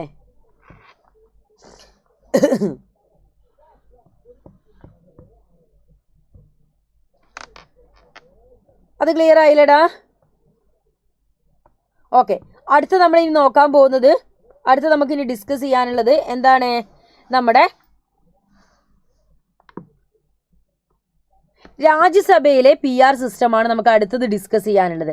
രാജ്യസഭയിലെ PR സിസ്റ്റമാണ് നമുക്ക് അടുത്തത് ഡിസ്കസ് ചെയ്യാനുള്ളത്. So in Rajya Sabha election STV system is followed. STV സിസ്റ്റമാണ് അവിടെ എന്ത് ചെയ്യുന്നത്? ഫോളോ ചെയ്യുന്നത്. Each state has it's on seat. ഓരോ സ്റ്റേറ്റിനും ഓരോ സീറ്റുകൾ ഉണ്ടായിരിക്കും. സീറ്റ് ഡിറ്റർമൈൻ ചെയ്യുക ആ സ്ഥലത്തെ, ആ സ്റ്റേറ്റിലെ, ആ സംസ്ഥാനത്തെ ജനങ്ങൾ പോപ്പുലേഷൻ എത്രത്തോളം ഉണ്ടെന്ന് എന്നതിനനുസരിച്ചാണ്. Rajya Sabha MPs are elected by the members of legislative assembly. Legislative അസംബ്ലിയിലെ മെമ്പേഴ്സാണ് രാജ്യസഭ MPസിനെ എന്ത് ചെയ്യുക? ഇലക്ട് ചെയ്യുക. To get elected the candidate should get the minimum quota of votes. അവർ ഇലക്ട് ചെയ്യുകയാണെങ്കിൽ എന്താണ്? അവർക്ക് മിനിമം കോട്ട് ഓഫ് വോട്ട്സ് അവർക്ക് ഉണ്ടായിരിക്കണം. ആൻഡ് ഇന്ത്യ ഫോളോ ചെയ്യുന്നത് ഒരു FPTP സിസ്റ്റമാണ്. It is A simple electoral system without any complication. ഒരു കോംപ്ലിക്കേഷനും ഒന്നുമില്ലാത്ത ഒരു സിമ്പിൾ ആയിട്ടുള്ള ഒരു ഇലക്ടോറൽ സിസ്റ്റമാണ് ആര് ഫോളോ ചെയ്യുന്നത്? ഇന്ത്യ ഫോളോ ചെയ്യുന്നത്. ഇന്ത്യനെ പോലുള്ളൊരു കൺട്രിക്ക് ഏറ്റവും സ്യൂട്ടായതും എന്താണ്? ഈ ഒരു രീതിയാണ് ഏറ്റവും സ്യൂട്ടായിട്ടുള്ളത്. ആൻഡ് ഒരു മിനിറ്റ് ഇടാം. അതേപോലെ തന്നെ പിന്നെ എന്താ പറയുന്നത്? Elected person represent a particular constituencies. Elected person എന്താണ്? ഒരു പർട്ടിക്കുലർ കോൺസ്റ്റിറ്റ്യുവൻസിനെ റെപ്രസെൻ്റ് ചെയ്യും. അതേപോലെ തന്നെ it units and coordinate different sections of the society. സൊസൈറ്റിയിലെ ഡിഫറെൻറ്റ് സെക്ഷനിലെ ആളുകളെ കോർഡിനേറ്റ് ചെയ്യുന്നു ഒക്കെ ചെയ്യുന്നത് ഈ ഒരു വ്യക്തിയായിരിക്കും. നാഷണൽ ഇൻട്രസ്റ്റ് പ്രൊമോട്ട് ചെയ്യാൻ ഈ ഒരു വ്യക്തിക്ക് സാധിക്കും. അതേപോലെ തന്നെ ഒരു സ്റ്റേബിൾ ഗവൺമെൻറ്റിനെ ക്രിയേറ്റ് ചെയ്യാനും സാധിക്കും. അടുത്ത മക്കളെ നമ്മൾ പറയുന്നത് റിസർവേഷൻ ഓഫ് കോൺസ്റ്റിറ്റ്യുവൻസീസ്. അതായത് കുറച്ച് കോൺസ്റ്റിറ്റ്യുവൻസീസ് എന്ത് നമ്മൾ ചെയ്തിട്ടുണ്ടായിരിക്കും? റിസർവ് ചെയ്ത് നമ്മൾ വെച്ചിട്ടുണ്ടാവും. എന്ത് ചെയ്ത് വെച്ചിട്ടുണ്ടാവും? റിസർവ് ചെയ്ത് നമ്മൾ വെച്ചിട്ടുണ്ടായിരിക്കും. അതാണ് ഇവിടെ പറയുന്നത്. നമ്മുടെ ഇന്ത്യൻ കോൺസ്റ്റിറ്റ്യൂഷനിൽ കൃത്യമായിട്ട് SC STക്ക് വേണ്ടിയിട്ട് നമ്മൾ എന്ത് ചെയ്തിട്ടുണ്ട്? റിസർവ് ചെയ്ത് വെച്ചിട്ടുണ്ടാവും. 10 വർഷത്തേക്കാണ് നമ്മളത് ചെയ്തു വെക്കുക. ലാസ്റ്റ് അത് എക്സ്റ്റെൻഡ് ചെയ്ത് 2020 വരെയായിരുന്നു ഉണ്ടായിരുന്നത്. പാർലമെൻറ്റ് പിന്നെയും കാൻ സ്റ്റിൽ എക്സ്റ്റെൻഡ് ഇറ്റ് എന്നാണ് പറയുന്നത്. അതേപോലെ പ്രസൻ്റ്ലി നമ്മൾ പറയുകയാണെങ്കിൽ 84 സീറ്റ് SCക്കും 47 സീറ്റ് STക്കുമാണ് ലോക്സഭയിൽ മാറ്റിവെച്ചിട്ടുള്ളത്. കേരളയിൽ നോക്കുകയാണെങ്കിൽ 12 സീറ്റ് SCക്കും 2 സീറ്റ് STക്കും മാറ്റിവെച്ചിട്ടുണ്ട്. സോ ഇത് കൃത്യമായിട്ട് എന്ത് ചെയ്യുന്നുണ്ട്? ഇന്ത്യൻ കോൺസ്റ്റിറ്റ്യൂഷനിൽ പറഞ്ഞ് വെക്കുന്നുണ്ട്. ഇന്ത്യൻ കോൺസ്റ്റിറ്റ്യൂഷൻ എന്താണ്? കൃത്യമായിട്ട് എന്ത് ചെയ്യുന്നത്? ഇത് മെൻഷൻ ചെയ്ത് വെക്കുന്നുണ്ട്. ഓക്കെ, അടുത്ത മക്കളെ നമുക്ക് ഡിസ്കസ് ചെയ്യാനുള്ള ഫ്രീ ആൻഡ് ഫെയർ ഇലക്ഷൻ ആണ്. അതായത് ഒരു ഇലക്ഷൻ പ്രോസസ്സിൽ ഏറ്റവും ഇമ്പോർട്ടൻ്റ് ആയിട്ടുള്ളതാണ് ഫ്രീ ആയിട്ടും ഫെയർ ആയിട്ടും സൗജന്യമായിട്ടും അതേപോലെ തന്നെ എന്താ പ്രശ്നങ്ങളൊന്നുമില്ലാതെ സത്യസന്ധമായിട്ടും ഒരു ഇലക്ഷൻ നടത്താൻ ഒരു ഡെമോക്രാറ്റിക് കൺട്രീനെ വെച്ച് നോക്കുന്ന സമയത്ത് അത് വളരെ പ്രധാനപ്പെട്ട ഒന്നാണ് എന്ത് എന്ന് പറയുന്നത്? ഫ്രീ ആൻഡ് ഫെയർ ഇലക്ഷൻ എന്ന് പറയുന്നത്. സോ അതിനാണ് നമ്മൾ എന്ത് ചെയ്യുന്നത്? Universal adult franchise. എന്താ പറയുന്നതടാ? Universal adult franchise. It is a political right of the citizen. സിറ്റിസന്റെ പൊളിറ്റിക്കൽ റൈറ്റ് ആണ് മക്കളെ അവിടെ പറയുന്നത്. It is right to vote without any kind of discrimination. അവിടെ യാതൊരു ഡിസ്ക്രിമിനേഷനും കാര്യങ്ങളും ഇല്ലാതെ വോട്ട് ചെയ്യാൻ പറ്റും. Right to vote is a foundation stone of a democratic system. Democratic സിസ്റ്റത്തിൻ്റെ ഒരു ഫൗണ്ടേഷൻ എന്ന് പറയുന്നത് എന്താണ്? ഈ ഒരു യൂണിവേഴ്സൽ അഡൽട്ട് ഫ്രാഞ്ചൈസ് ആണ്. ആർട്ടിക്കിൾ 326 മക്കളെ റൈറ്റ് ടു വോട്ട് എന്ത് ചെയ്യുന്നത്? ഡീൽ ചെയ്യുന്നത്. The voting age was reduce from 21 to 80. ആദ്യം 21 വയസ്സായ വ്യക്തികൾക്ക് മാത്രമേ എന്താണ് വോട്ട് ചെയ്യാൻ പറ്റുകയുണ്ടായിരുന്നുള്ളൂ. പക്ഷേ ഇപ്പം നമ്മളെ 61ാമത് ഭരണഘടനാ ഭേദഗതി പ്രകാരം 1989 നടന്ന നമ്മളെ 61ാമത് ഭരണഘടനാ ഭേദഗതി പ്രകാരം 21 വയസ്സിന് 18 വയസ്സായിട്ട് എന്ത് ചെയ്തിട്ടുണ്ട്? കുറച്ചിട്ടുണ്ട് എന്നാണ് പറയുന്നത്. ആൻഡ് ഇതിന് എന്ത് ചെയ്യുന്നുണ്ട്? കുറച്ച് കാറ്റഗറീസ് ഉണ്ട്. അതായത് ഒരു വ്യക്തിക്ക് എന്താണ് സ്റ്റിപ്പുലേറ്റഡ് ഏജ് കംപ്ലീറ്റ് അല്ലെങ്കിൽ വോട്ട് ചെയ്യാൻ പറ്റില്ല. ആൻഡ് മെൻ്റൽ ഇൽനെസ് ഉണ്ടെങ്കിൽ പറ്റില്ല. Citizen who are not include the voters ലിസ്റ്റിൽ ഇല്ലാത്തൊരു വ്യക്തി വോട്ട് ചെയ്യാൻ സാധിക്കില്ല. നോട്ട് റിസൈഡിങ് ഇന്ത്യൻസ് അല്ലെങ്കിൽ വോട്ട് ചെയ്യാൻ സാധിക്കില്ല. Okay. Then right to contest എന്ന് പറയുമ്പോൾ ഒരു ഇലക്ഷനിൽ നമ്മൾ പാർട്ടിസിപ്പേറ്റ് ചെയ്യുന്ന കാര്യമാണ് പറഞ്ഞത്. എല്ലാ വ്യക്തികൾക്കും ഇലക്ഷനിൽ പാർട്ടിസിപ്പേറ്റ് ചെയ്യാൻ സാധിക്കും. എല്ലാ സിറ്റിസണും ഇലക്ഷനിൽ പങ്കെടുക്കാനും റെപ്രസെൻറ്റേറ്റീവ് ആയിട്ട് മാറാനും ഒക്കെയുള്ള റൈറ്റും കാര്യങ്ങളൊക്കെ ഇന്ത്യയിലുണ്ട് കേട്ടോ. അടുത്ത മക്കളെ നമ്മൾ പറയാൻ പോകുന്നത് ഇൻഡിപെൻഡൻറ്റ് ഇലക്ഷൻ കമ്മീഷനാണ്. നമ്മുടെ ഇന്ത്യയിൽ ഒരു ഇൻഡിപെൻഡൻ്റ് ആയിട്ടുള്ള ഇലക്ഷൻ കമ്മീഷനാണ്. അതുണ്ടെങ്കിൽ മാത്രമേ, അല്ലെങ്കിൽ ഭരണവർഗം പറയും, ഭരിക്കുന്ന ഏത് വർഗമാണെങ്കിലും അവർ പറയുമ്പോൾ ഇത് ചെയ്യരുത് അത് ചെയ്യരുത് പറയുമ്പോൾ നിങ്ങൾ ഈ ഇലക്ഷൻ അസാധുവാക്കണം, അല്ലെങ്കിൽ ആ ഇലക്ഷൻ അസാധുവാക്കണം, ഇതൊന്നുകൂടെ നടത്തണം എന്നൊക്കെ പറയുമ്പോൾ അവർക്കത് ചെയ്യേണ്ട ആവശ്യമില്ല. ഇവർക്ക് ഇലക്ഷൻ കമ്മീഷൻ എന്ന് പറഞ്ഞാൽ ഇൻഡിപെൻഡൻറ്റ് ബോഡിയാണ്. അവർക്ക് ഇവിടെ അന്യായമായിട്ടാണ് ഇലക്ഷൻ നടന്ന് തോന്നുകയാണെങ്കിൽ ആ ഇലക്ഷൻ ക്യാൻസൽ ചെയ്യാനുള്ള റൈറ്റ്സ് ആർക്കുണ്ട്? നമ്മുടെ ഇലക്ഷൻ കമ്മീഷനുണ്ട്. ഒരു ഇൻഡിപെൻഡൻ്റ് ആയിട്ടുള്ള ബോഡിയാണ്. ഇന്ത്യൻ കോൺസ്റ്റിറ്റ്യൂഷനിൽ കൃത്യമായിട്ട് ആർട്ടിക്കിൾ 324 അത് പറഞ്ഞു വെക്കുന്നുണ്ട്. കുറച്ച് ചൂടുള്ള അതേപോലെ തന്നെ പറയുന്നത്, ഇലക്ഷൻ കമ്മീഷനാണ് ഇലക്ടോറൽ റോൾ തയ്യാറാക്കുന്നത്. അതേപോലെ തന്നെ ഇലക്ഷൻ കൺട്രോൾ ചെയ്യുന്നത്, ഡയറക്റ്റ് ചെയ്യുന്നത്, സൂപ്പർവൈസ് ചെയ്യുന്നത് എല്ലാം ഇലക്ഷൻ കമ്മീഷനാണ്. അതേപോലെ തന്നെ ചീഫ് ഇലക്ഷൻ കമ്മീഷണറെ കൺസിസ്റ്റേറ്റ് ചെയ്യുന്നത് 2 ഇലക്ഷൻ കമ്മീഷണേഴ്സ് ഒക്കെ ഇലക്ഷൻ കമ്മീഷനിലുണ്ടായിരിക്കും. ആൻഡ് അവരെ അപ്പോയിന്റ് ചെയ്യുന്നത് ആരായിരിക്കും? ഇന്ത്യൻ പ്രസിഡന്റ് ആയിരിക്കും അപ്പോയിന്റ് ചെയ്യുന്നത്. അവരെ ടെന്യൂർ കാലാവധി എന്ന് പറയുന്നത് 6 വർഷമായിരിക്കും. 6 വർഷം എന്ന് പറഞ്ഞാൽ ഒന്നെങ്കിൽ 6 അല്ലെങ്കിൽ 65 ഫുള്ളുണ്ട, ഒന്നെങ്കിൽ 6 അല്ലെങ്കിൽ 65. ആ ഒരു ഏതാണ് മുമ്പിൽ വരുന്നത് അതനുസരിച്ച് അവരെ കാലാവധി കഴിയുമെന്നാണ് മക്കളെ അവിടെ പറയുന്നത്. ആൻഡ് ഇലക്ഷൻ കമ്മീഷന്റെ ഫംഗ്ഷനിലേക്ക് നമ്മൾ പോകുന്ന സമയത്ത് vice president, president, MPs, MLAs ഇവരിലേക്കുള്ള ഇലക്ഷനൊക്കെ സൂപ്പർവൈസ് ചെയ്യുന്ന ആരാണ്? ഇലക്ഷൻ കമ്മീഷനാണ്. അതേപോലെ തന്നെ വോട്ടേഴ്സ് ലിസ്റ്റ് എന്ത് ചെയ്യുന്നുണ്ട്? ഇവർ പ്രിപ്പയർ ചെയ്യുന്നുണ്ട്. ഇലക്ഷൻ ഷെഡ്യൂൾസ് കൃത്യമായിട്ട് ഇവർ തയ്യാറാക്കണം. അതേപോലെ തന്നെ ഫ്രീ ആയിട്ടും ഫെയർ ആയിട്ടും ഇലക്ഷൻ പോൾ ഇവർ തയ്യാറാക്കിയിരിക്കണം. ദെൻ കോഡ് ഓഫ് കണ്ടക്ട്, എങ്ങനെ ഇലക്ഷൻ്റെ സമയത്ത് പെരുമാറണം എന്ന കാര്യങ്ങളൊക്കെ ഇവർ കൃത്യമായിട്ട് അറേഞ്ച് ചെയ്ത് വെക്കണം. അതേപോലെ തന്നെ പൊളിറ്റിക്കൽ പാർട്ടിക്ക് ഉള്ള സിമ്പിൾസ് ഇല്ലാതെ പൊളിറ്റിക്കൽ പാർട്ടിക്ക് സിമ്പിൾസ് അലോട്ട് ചെയ്യണം. ദെൻ ഇലക്ഷൻ്റെ മെഷീനറീസും കാര്യങ്ങളൊക്കെ സൂപ്പർവൈസ് ചെയ്യണം. ദെൻ പിന്നെ ചെയ്യേണ്ടതെന്ന് വെച്ചിട്ടുണ്ടെങ്കിൽ ഒഫീഷ്യൽസിനൊക്കെ ഇലക്ഷന് വേണ്ട നമ്മൾ സൂപ്പർവൈസ് ചെയ്യാനുള്ള ഒഫീഷ്യൽസിനൊക്കെ നമ്മൾ എന്ത് ചെയ്യണം? അപ്പോയിൻറ്റ് ചെയ്യണം.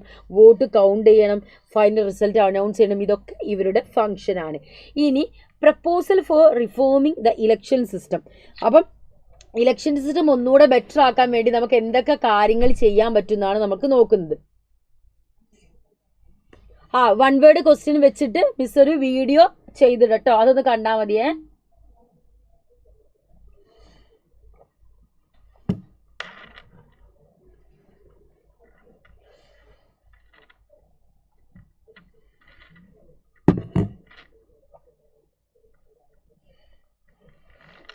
ഓക്കെ, അപ്പൊ നമുക്ക് അടുത്തത് നോക്കാം.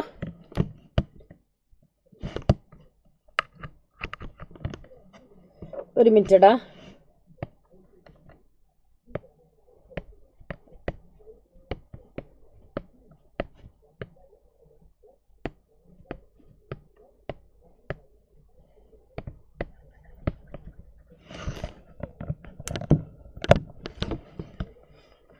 അപ്പോൾ എന്തൊക്കെയാണ് ഇവര് ഒന്നുകൂടെ നമ്മൾ നല്ല രീതിയിൽ പെർഫോം ചെയ്യാൻ വേണ്ടി എന്തൊക്കെ കാര്യങ്ങൾ വേണമെന്ന് നമുക്ക് നോക്കാം. Election commission system, election system, അതായത് മണി പവറിനെയും മസിൽ പവറിനെയും ബേസിലാവരുത് ഇലക്ഷൻ നടക്കേണ്ടത്. സോ അത് നമ്മൾ പ്രിവെന്റ് ചെയ്യണം. അതേപോലെ തന്നെ സ്റ്റേറ്റ് എന്ത് ചെയ്യണം എന്നാണ് പറയുന്നത്, ഇലക്ഷൻ എക്സ്പെൻസും കാര്യങ്ങളൊക്കെ എന്ത് ചെയ്യണം, അത് കൃത്യമായിട്ട് നോക്കണം. അതേപോലെ ഇലക്ഷൻ എക്സ്പെൻസസ് കൃത്യമായിട്ട് ലിമിറ്റ് ചെയ്യണം. ഒരുപാട് ഇലക്ഷൻ എക്സ്പെൻസ് ഒന്നും, ഒരുപാട് പൈസയും കാര്യങ്ങളൊന്നും ചെലവഴിക്കാൻ പാടില്ല. അതേപോലെ എന്താണ്, the candidate and the party should submit the audited account of ഇലക്ഷനിൽ എത്രത്തോളം പൈസ ചെലവായി എന്ന കാര്യങ്ങളൊക്കെ കൃത്യമായിട്ട് ഹാജരാക്കിയിരിക്കണം. Criminals should be barred from the അതായത് ക്രിമിനൽസ് എന്ത് ചെയ്യരുത്, ഇലക്ഷനിൽ പങ്കെടുക്കാൻ പാടില്ല. ക്രിമിനൽസ് ഇലക്ഷനിൽ പങ്കെടുക്കാനും കാര്യങ്ങളൊന്നും പാടില്ല എന്നാണ് പറയുന്നത്. ഓക്കെ, ക്ലിയർ ആയില്ലേ? ദെൻ നെക്സ്റ്റ് നമുക്ക് നോക്കാം. അതേപോലെ തന്നെ all criminal activity should be suppress. എല്ലാ ക്രിമിനൽ ആക്ടിവിറ്റീസും എന്ത് ചെയ്യണം, സപ്രസ് ചെയ്യണം. Then democratic value should be included in a political പാർട്ടീസിൽ ഡെമോക്രാറ്റിക് വാല്യൂസ് ഇൻക്ലൂഡ് ചെയ്യണം. ദെൻ അതേപോലെ തന്നെ office bearers of the parties should be elected periodically. സ്ത്രീകളെ കൃത്യമായിട്ടുള്ള റെപ്രസെൻറ്റേഷനും കാര്യങ്ങളും ഉണ്ടായിരിക്കണം. കൃത്യമായിട്ട് ഫോട്ടോ ഐഡന്റിറ്റി കാർഡ് ഉണ്ടായിരിക്കണം. ഇലക്ഷന് വരുന്ന സമയത്ത് ഇത് കമ്പൽസറി ആയിട്ട് ഉണ്ടായിരിക്കേണ്ടതാണ്. വോട്ടേഴ്സ് ലിസ്റ്റ് ഓരോ വർഷം കഴിയുന്ന സമയത്ത്, ഓരോ വർഷം തന്നെ അടുത്ത ഇലക്ഷൻ വരുന്ന സമയത്ത് എന്ത് ചെയ്യണം, റിന്യൂ ചെയ്യണം. വോട്ടിംഗ് എന്ന് പറയുന്നത് എന്താണ്, voting to be made compulsory ആയിട്ട് നമ്മൾ എന്ത് ചെയ്യണം, വോട്ട് ചെയ്തിരിക്കണം. ഇതൊക്കെയാണ് നമുക്ക് എന്താ അവിടെ പറയുന്നത്.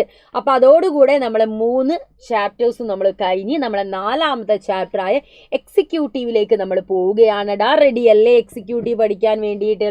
സോ നമ്മൾ 3 ചാപ്റ്റേഴ്സ് പഠിച്ചു കഴിഞ്ഞു. എക്സിക്യൂട്ടീവിലേക്കാണ് അടുത്ത നമ്മൾ പോകുന്നത്. ഓക്കെ,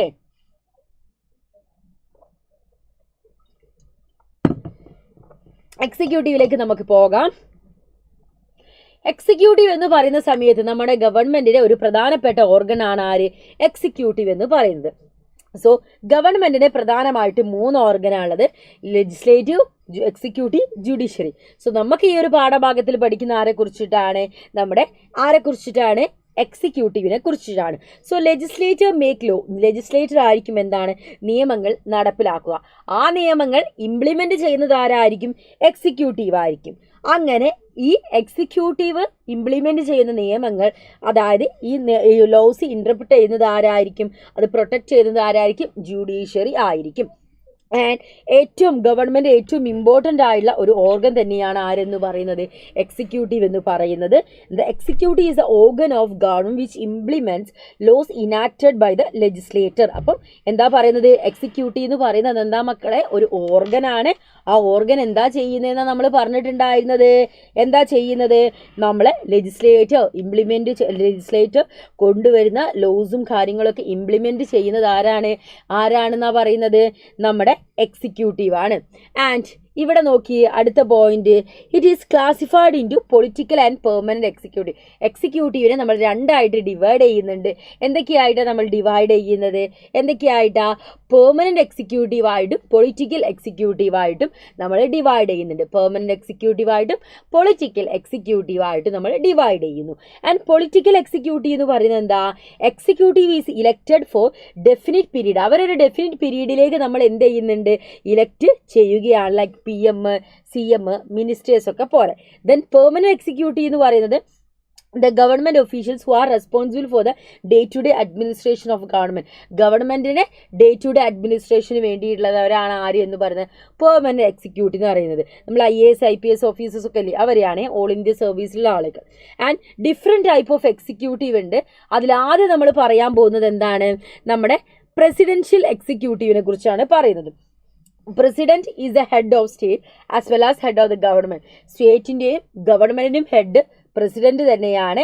അദ്ദേഹത്തിന് എന്താണ്, ഒരുപാട് ഫങ്ഷൻസും കാര്യങ്ങളും ഉണ്ടായിരിക്കും. എക്സിക്യൂട്ടീവിൻ്റെ ഹെഡാണ്. അതേപോലെ തന്നെ ആംഡ് ഫോഴ്സിൻ്റെ കമാൻഡർ ഇൻ ചീഫാണ്. അതേപോലെ കൺട്രീൻ്റെ ചീഫ് ഡിപ്ലോമാറ്റും ആരാണ്, നമ്മുടെ പ്രസിഡൻ്റാണ്. ലൈക്ക് USA, ബ്രസീലൊക്കെ എന്നാണ് മോർ ദാൻ 50 കൺട്രീസിലോളം ഇതേ രീതിയിലാണ് ഉള്ളത്. അത് പ്രസിഡൻഷ്യൽ എക്സിക്യൂട്ടീവിലാണ്. ആൻഡ് പാർലമെൻ്ററി എക്സിക്യൂട്ടീവ് എന്ന് പറയുന്ന സമയത്ത് എന്താണ്, ഈ ഒരു സിസ്റ്റത്തിൽ 2 ഇമ്പോർട്ടൻറ്റ് പോസ്റ്റ് ഉണ്ടായിരിക്കും. Like head of the state ഉണ്ടാവും, ഒരു സ്റ്റേറ്റിന് ഒരു ഹെഡ് ഉണ്ടാവും, ഗവൺമെൻറ് ഒരു ഹെഡ് ഉണ്ടായിരിക്കും. This 2 post are headed by 2 different person. ഇത് 2 പോസ്റ്റും 2 ഡിഫറെൻ്റ് ആയിട്ടുള്ള വ്യക്തികളായിരിക്കും ഉണ്ടായിരിക്കുക. And the head of state is president. സ്റ്റേറ്റിൻ്റെ ഹെഡ് എന്ന് പറയുന്നത് പ്രസിഡന്റും ഗവൺമെൻറ്റിൻ്റെ ഹെഡ് എന്ന് പറയുന്നത് പ്രൈം മിനിസ്റ്റർ PM ആയിരിക്കും. എക്സാമ്പിൾ ഇന്ത്യയിൽ, ജർമ്മനി, ഇറ്റലി, ജപ്പാൻ, ബ്രിട്ടൻ, പോർച്ചുഗലൊക്കെ ഇതേ രീതിയിലൊരു പാർലമെന്ററി എക്സിക്യൂട്ടീവ് ആണ് നമുക്ക് കാണാൻ പറ്റുക. നമ്മളെ പ്രസിഡന്റ് വേറെയാണ്, ഇന്ത്യൻ പ്രധാനമന്ത്രി വേറെയാണ് അല്ലേ. പ്രസിഡന്റിന്റെ പേരെന്താ, പ്രധാനമന്ത്രിയുടെ പേരെന്താ, നരേന്ദ്രമോദി. പ്രസിഡന്റിന്റെ പേരെന്താ ദ്രൗപദി മുർമു അല്ലേ. അപ്പോൾ ഇന്ത്യൻ പ്രസിഡന്റിന്റെ പേരാണ് ദ്രൗപദി മുർമു. അതേപോലെ തന്നെ നമുക്ക് എന്താണ്, നമ്മളെ പ്രധാനമന്ത്രിയുടെ പേരാണ് ആര്, നരേന്ദ്രമോദി. അപ്പോൾ 2 വ്യക്തികളായിരിക്കും. പക്ഷെ നമ്മുടെ പ്രസിഡന്റ് എക്സിക്യൂട്ടീവ്, അതായത് നമ്മൾ ഫസ്റ്റ് പറഞ്ഞത് പ്രസിഡൻഷ്യൽ എക്സിക്യൂട്ടീവിൽ എന്താ, ഇതേ രീതിയായിരിക്കും, 2 ഒരു വ്യക്തിയായിരിക്കും. പാർലമെന്ററിയിൽ 2 വ്യക്തികളായിരിക്കും. ഇനി കോസി ഫെഡറൽ എക്സിക്യൂട്ടീവ് എന്ന് പറയുന്നത് എന്താണെടാ, in this system the president enjoys the important power to interfere in the day-to-day affairs of the government. ഈ ഒരു സിസ്റ്റത്തിൽ പ്രസിഡന്റ് എന്താണ്, ഒരു ഡേ ഗവൺമെന്റിലെ എല്ലാ കാര്യങ്ങളും എന്ത് ചെയ്യുന്നുണ്ട്, ഇമ്പോർട്ടൻ്റ് ആയുള്ള പവേഴ്സും കാര്യങ്ങളൊക്കെ എൻജോയ് ചെയ്യുന്നുണ്ട്. The PM and the council of minister are responsible to the legislator ആയിട്ട് അവരെന്തായിരിക്കും, റെസ്പോൺസിബിൾ ആയിരിക്കും. ഫ്രാൻസ്, റഷ്യ, ശ്രീലങ്കയിൽ എന്താണ്, ഇതേ രീതിയിലൊക്കെയാണ് നടക്കുന്നത്. ഓക്കെ. ആൻഡ് ഇനി അടുത്തത് സിംഗിൾ ആൻഡ് പ്ലൂറൽ എക്സിക്യൂട്ടീവ് ആണ് മക്കളെ നമുക്ക് പറയാനുള്ളത്. സിംഗിൾ ആൻഡ് പ്ലൂറൽ എക്സിക്യൂട്ടീവ് എന്താ, സിംഗിൾ എക്സിക്യൂട്ടീവ് എന്ന് പറഞ്ഞാൽ executive powers are vested at the hands of single person. ഒരു സിംഗിൾ പേഴ്സൻ്റെ കയ്യിലായിരിക്കും എന്തുണ്ടായിരിക്കുക, അവിടെ എക്സിക്യൂട്ടീവ് പവർ ഉണ്ടായിരിക്കുക. USA പോലെ. പ്ലൂറൽ എക്സിക്യൂട്ടീവ് എന്ന് പറയുന്നത് എന്താ, executive powers are vested in the group of ഇൻഡിവിജ്വൽസിൻ്റെ കയ്യിലായിരിക്കും അവിടെ എന്തുണ്ടാവും, എക്സിക്യൂട്ടീവ് ഉണ്ടായിരിക്കുക. സോ അത് സ്വിറ്റ്സർലൻഡിലാണ് കാണുന്നത്. സോ ഇനി ഇന്ത്യയിലേക്ക് വരുന്ന സമയത്ത് executive powers are vested in a group of individuals എന്ന് പറയുകയാണെങ്കിൽ പാർലമെന്ററി എക്സിക്യൂട്ടീവ് ഇൻ ഇന്ത്യയിലെ കേസ് നമ്മൾ നോക്കുകയാണെങ്കിൽ മക്കളെ, we adopted parliamentary system. Both central and സ്റ്റേറ്റിൽ നമ്മൾ പാർലമെന്ററി സിസ്റ്റമാണ് അഡോപ്റ്റ് ചെയ്തത്. The union executive consist of, union എക്സിക്യൂട്ടീവിൽ ആരൊക്കെ ഉണ്ടായിരിക്കും, president, vice president, prime minister, അദ്ദേഹത്തിന് കൗൺസിൽ ഓഫ് മിനിസ്റ്റേഴ്സ് ഉണ്ടായിരിക്കും. സ്റ്റേറ്റ് എക്സിക്യൂട്ടീവിൽ ആരൊക്കെ ഉണ്ടായിരിക്കും, ഗവർണർ, നമ്മുടെ ചീഫ് മിനിസ്റ്റർ, അദ്ദേഹത്തിന് കൗൺസിൽ ഓഫ് മിനിസ്റ്റേഴ്സ്, അവരായിരിക്കും ഉണ്ടാവും. അപ്പോൾ നമ്മളൊരു പാർലമെന്ററി എക്സിക്യൂട്ടീവ് ആണ് നമ്മൾ എന്ത് ചെയ്തത്, അഡോപ്റ്റ് ചെയ്തത്. സോ പ്രസിഡന്റിനെ കുറിച്ച് പറയുകയാണെങ്കിൽ ആർട്ടിക്കിൾ 52 പ്രസിഡന്റിനെ കുറിച്ച് ഉള്ള കാര്യങ്ങൾ നമ്മൾ ഇന്ത്യൻ കോൺസ്റ്റിറ്റ്യൂഷനിൽ പറയുന്നത്. അദ്ദേഹം ഒരു നോമിനൽ പവറിൽ മാത്രം ഉണ്ടായിരിക്കുന്ന ഒരു വ്യക്തിയാണ്, നമ്മുടെ നാഷന്റെ ഹെഡ് കൂടിയാണ്. അദ്ദേഹത്തിന്റെ ക്വാളിഫിക്കേഷനിലേക്ക് പോവുകയാണെങ്കിൽ അദ്ദേഹം ഒരു ഇന്ത്യനായിരിക്കണം. അതേപോലെ തന്നെ എന്താണ്, 35 വയസ്സ് കംപ്ലീറ്റ് ചെയ്തിരിക്കണം. ഒരു സ്റ്റേറ്റ് ഗവൺമെന്റ് ഒരു ജോലിയോ സെൻട്രൽ ഗവൺമെന്റ് ഒരു ജോലിയോ ക്യാരി ചെയ്യുന്ന വ്യക്തിയാകരുത്. അതേപോലെ തന്നെ എന്താണ്, ലോക്സഭയിൽ ഷുഡ് ഹാവ് ദ ക്വാളിഫിക്കേഷൻ, ലോക്സഭയിൽ ഇലക്ട് ചെയ്യാനുള്ള ക്വാളിഫിക്കേഷൻ ഉണ്ടായിരിക്കണം. അതേപോലെ തന്നെ elected for a period 5 years, 5 വർഷം അതിൽ വർക്ക് ചെയ്തിട്ടുണ്ടായിരിക്കണം. Elected indirectly by the people indirectly നമുക്ക് ഇലക്ട് ചെയ്യാം. Elected by an elected college which consider, elected കോളേജിൽ നിന്ന് നമ്മൾ എന്ത് ചെയ്യാം, ആളുകളെ നമുക്ക് സെലക്ട് ചെയ്യാം. ലൈക്ക് MLAസും MPസും ഒക്കെ ഉണ്ടാവുന്നത് ആണ് നമ്മൾ ഇലക്റ്റഡ് കോളേജ് എന്ന് പറയുന്നത്. ഓക്കെ. ദെൻ ഇംപീച്ച്മെൻറ്റിനെ കുറിച്ച് പറയുന്നുണ്ട്. അതായത് ഇംപീച്ച്മെൻറ്റ് എന്ന് പറയുകയാണെങ്കിൽ നമുക്ക് എന്താണ്, president can be removed from the office only the parliament മാത്രമേ പ്രസിഡന്റ് എന്തെയാണ് റിമൂവ് ചെയ്യാൻ സാധിക്കും. The procedure of removal of the president is not as impeachment. പ്രസിഡന്റിനെ റിമൂവ് ചെയ്യുന്നതിനെ നമ്മൾ എന്ത് വിളിക്കും, ഇംപീച്ച്മെന്റ് എന്നാണ് ആ പ്രോസസ്സിനെ നമ്മൾ വിളിക്കുക. The ground for the impeachment of the president is A violation of the constitution. എന്തെങ്കിലും വയലേഷനോ കോൺസ്റ്റിറ്റ്യൂഷനിൽ എന്ത് വയലേഷനോ കാര്യങ്ങളോ ചെയ്ത് നമുക്ക് എന്ത് ചെയ്യാം, അദ്ദേഹത്തിന് ഇംപീച്ച് ചെയ്യാം എന്നാണ് പറയുന്നത്. സോ അദ്ദേഹത്തിൻ്റെ പവേഴ്സിലേക്ക് നമ്മൾ പോവുകയാണെങ്കിൽ എന്തൊക്കെയാണ്, Indian parliament submit always begin with the opening address of Indian president is essential implement of law. എന്ത് ലോ ഇവർ കൊണ്ടുവന്നാലും പ്രസിഡന്റ് സിഗ്നേച്ചർ ഇല്ലാതെ അതൊന്നും എന്ത് ചെയ്യാൻ പറ്റില്ല, ഇംപ്ലിമെന്റ് ചെയ്യാൻ സാധിക്കില്ല. ഇന്ത്യൻ പ്രസിഡന്റ് ആണ് സുപ്രീം കോർട്ട് ജഡ്ജി, ഹൈക്കോടതി ജഡ്ജി ഇതിനൊക്കെ തിരഞ്ഞെടുക്കുന്നത്. സ്റ്റേറ്റ് ഗവർണേഴ്സിനെ, ഇലക്ഷൻ കമ്മീഷണേഴ്സിനെ, PMനെ, അദ്ദേഹത്തിന്റെ കൗൺസിൽ ഓഫ് മിനിസ്റ്റേഴ്സിനെ, ആംഡ് ഫോഴ്സിന്റെ ഹെഡിനെ, ഡിപ്ലോമാറ്റിക് ഒഫീഷ്യൽസിനെ ഒക്കെ എന്ത് ചെയ്യുന്നത്, സെലക്ട് ചെയ്യുന്നത് ആരായിരിക്കും, അപ്പോയിന്റ് ചെയ്യുന്നത് ആരാണ്, പ്രസിഡന്റ് ആയിരിക്കും. അതേപോലെ തന്നെ എന്താണ്, ഈ അദ്ദേഹത്തിന് എന്ത് പവർ ഉണ്ടെന്നാണ് പറയുന്നത്, increase or decrease the imprisonment period of ക്രിമിനൽസിന്റെ ആ ഒരു അവരെ കൂടുതൽ കാലം ജയിലിൽ അടയ്ക്കാനും കുറവ് കാലം അതിൻ്റെയൊക്കെ അത് കുറയ്ക്കാനും കൂട്ടാനുള്ള പവർ അദ്ദേഹത്തിനുണ്ട്. Finance minister of India can present the budget only after asking the opinion of പ്രസിഡന്റിനോട് ഒപ്പീനിയൻ ചോദിച്ചതിന് ശേഷം മാത്രമേ എന്ത് ചെയ്യുള്ളൂ, ഫിനാൻസ് മിനിസ്റ്റർ ബഡ്ജറ്റ് അവതരിപ്പിക്കും കാര്യങ്ങളും ചെയ്യുകയുള്ളൂ. Power to declare 3 type of emergency, അദ്ദേഹത്തിന് മാത്രമേ എമർജൻസി ഡിക്ലെയർ ചെയ്യാൻ സാധിക്കുള്ളൂ. Like national emergency, state emergency, financial emergency പോലുള്ള 3 എമർജൻസി ഡിക്ലെയർ ചെയ്യാനുള്ള റൈറ്റ്സ് ആർക്കാണ്, പ്രസിഡന്റ് മാത്രമേ ഉള്ളൂ. ഇതുകൂടാതെ അദ്ദേഹത്തിനുള്ള മറ്റൊരു പവറാണ് ഡിസ്ക്രിമിനേഷണറി പവർ എന്ന് പറയുന്നത്. അതായത് കൗൺസിൽ ഓഫ് മിനിസ്റ്റേഴ്സിനെ അഡ്വൈസ് ചെയ്യാനും റീകൺസിഡറേഷൻ ചെയ്യാനുള്ള റൈറ്റ്സ് ആർക്കുണ്ട്, പ്രസിഡൻസിനുണ്ട്. അതേപോലെ തന്നെ അദ്ദേഹത്തിന് വീറ്റോ പവർ എൻജോയ് ചെയ്യാൻ സാധിക്കും. അതേപോലെ തന്നെ president can exercise discriminationary power when no party get, ഒരു പാർട്ടിക്കും ക്ലിയർ മെജോറിറ്റി കിട്ടാതെ ലോക്സഭ ഇലക്ഷൻ നടക്കുന്ന സമയത്ത് അവിടെ അദ്ദേഹത്തിൻ്റെ ഡിസ്ക്രിമിനേഷണറി പവേഴ്സും കാര്യങ്ങളൊക്കെ അതായത് യൂസ് ചെയ്യാനൊക്കെ സാധിക്കും. ആൻഡ് ഇനി വൈസ് പ്രസിഡന്റിലേക്കാണ് നമ്മൾ ഇനി അടുത്തതായിട്ട് മക്കളെ പോകാൻ പോകുന്നത് കേട്ടോ.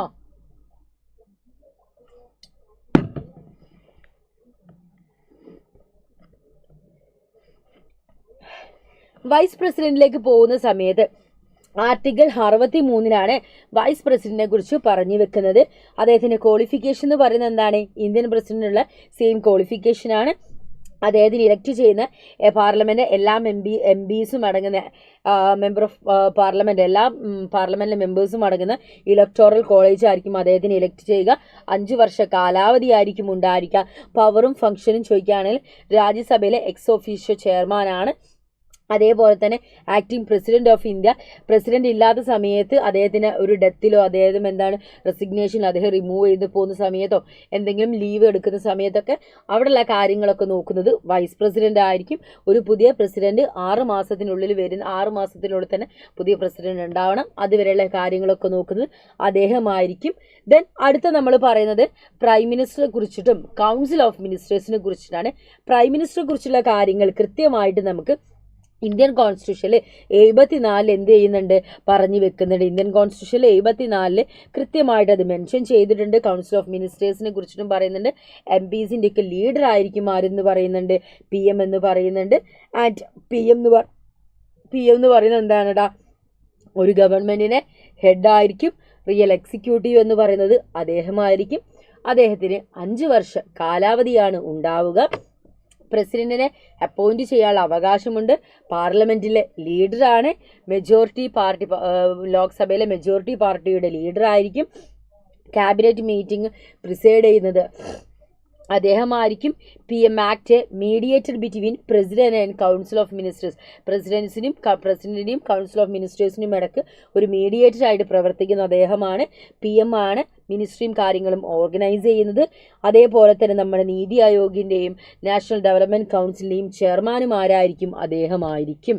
ഓക്കെ, ഇനി നമ്മൾ കൗൺസിൽ ഓഫ് മിനിസ്റ്റേഴ്സിൻ്റെ അടുത്തേക്കാണ് നമ്മൾ പോകുന്നത്.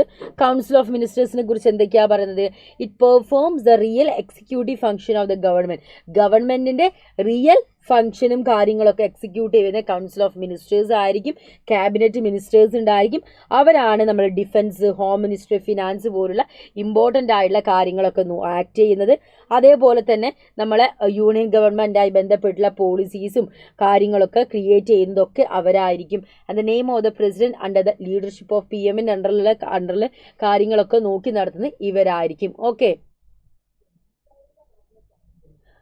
മലയാളം ഇംഗ്ലീഷ് മിക്സ് ചെയ്ത് എഴുതാൻ പറ്റില്ല. ഒന്നെങ്കിൽ നമ്മൾ പരീക്ഷ എഴുതുമ്പോൾ മലയാളം തിരഞ്ഞെടുക്കുക, അല്ലെങ്കിൽ ഇംഗ്ലീഷ് തിരഞ്ഞെടുക്കുക.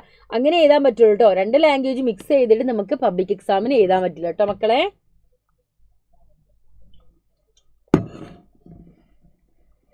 ആൻഡ് ഇൻഡിപെൻഡന്റ് മിനിസ്ട്രിയിലേക്ക് നമ്മൾ പോവുകയാണെങ്കിൽ ഇൻഡിപെൻഡന്റ് മിനിസ്ട്രിയിൽ എന്താ പറയുന്നത്?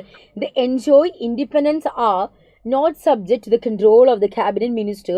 They had some important crucial department like ministers of state or the steel, health, family welfare in the ministry. So ഇവിടെ ഇൻഡിപെൻഡന്റ് മിനിസ്റ്റേഴ്സ് ആണ് സ്റ്റീൽ, ഹെൽത്ത്, ഫാമിലി വെൽഫെയർ കാര്യങ്ങളൊക്കെ നോക്കുക.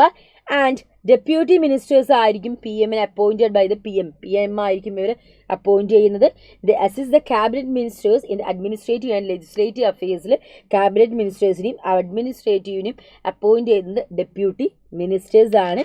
ആൻഡ് കൗൺസിൽ ഓഫ് മിനിസ്റ്റേഴ്സിൻ്റെ പവറും ഫംഗ്ഷൻ നമ്മൾ നോക്കുകയാണെങ്കിൽ ലോ ഇംപ്ലിമെൻ്റ് ചെയ്യുന്നുണ്ട്, welfare activities implement ചെയ്യുന്നു, പീസും സെക്യൂരിറ്റിയും മെയിൻറ്റെയിൻ ചെയ്യുന്നു, കോർഡിനേഷൻ ഗവൺമെൻറ് ആക്ടിവിറ്റീസും കാര്യങ്ങളൊക്കെ ചെയ്യുന്നത് ആരാണ്? ഈ കൗൺസിൽ ഓഫ് മിനിസ്റ്റേഴ്സ് ആണെന്നാണ് മക്കളെ പറഞ്ഞു വരുന്നത്.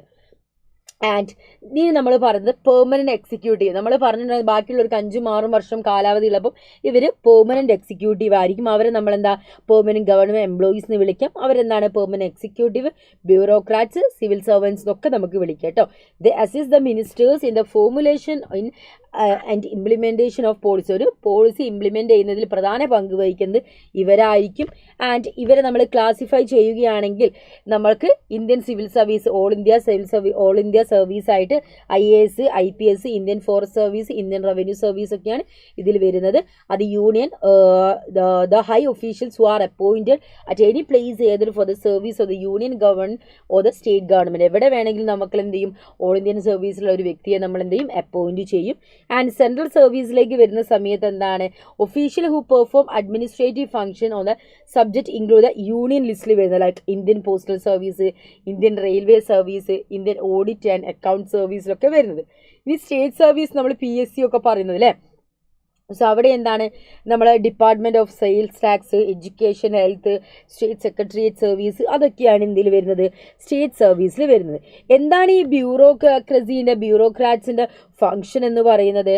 നമ്മളെ ലോസും കാര്യങ്ങളൊക്കെ ഫോർമുലേറ്റ് ചെയ്യാൻ വേണ്ടി സഹായിക്കുക, കൺട്രിക്ക് നല്ലൊരു പ്ലാനിങ്ങും കാര്യങ്ങളും ക്രിയേറ്റ് ചെയ്യാൻ സഹായിക്കുക, ബഡ്ജറ്റ് പ്രിപ്പയർ ചെയ്യുക, അതേപോലെ തന്നെ നമ്മളെ മിനിസ്റ്റേഴ്സിനുള്ള എന്തെങ്കിലും സജഷൻസ് റെക്കമെൻഡ് ചെയ്യുക. ഇറ്റ് സർവീസ് ഗവൺമെൻറ് ഇമ്പാർഷ്യലി, ഒരു ഭാഗത്തും ജാതി ഇമ്പാർഷ്യലായിട്ട് തന്നെ ഗവൺമെൻറ്റിനെ സെർവ് ചെയ്യുക. ഇതാണ് നമ്മളവിടെ പറയുന്നത്. അപ്പോൾ ഇത്രയും കാര്യങ്ങളെ നമുക്ക് മക്കളെ എവിടെ പഠിക്കാനുള്ളൂ? എക്സിക്യൂട്ടീവ് എന്ന ചാപ്റ്ററിൽ പഠിക്കാനുള്ളൂ. അടുത്ത് നമ്മൾ എങ്ങോട്ടാണ് പോകുന്നത്? ഇതൊന്ന് പൊന്നിക്കോ, ഇതൊന്ന് മാറ്റോ. എന്തൊക്കെയാണ് നമ്മൾ പഠിക്കുന്നത്? ലെജിസ്ലേറ്ററിലേക്കാണ് നമ്മൾ പോകുന്നത് കേട്ടോ. ലെജിസ്ലേറ്ററിലേക്കാണ് നമ്മൾ പോകുന്നത്. ഒരൊറ്റ സെക്കൻഡ് മക്കളെ.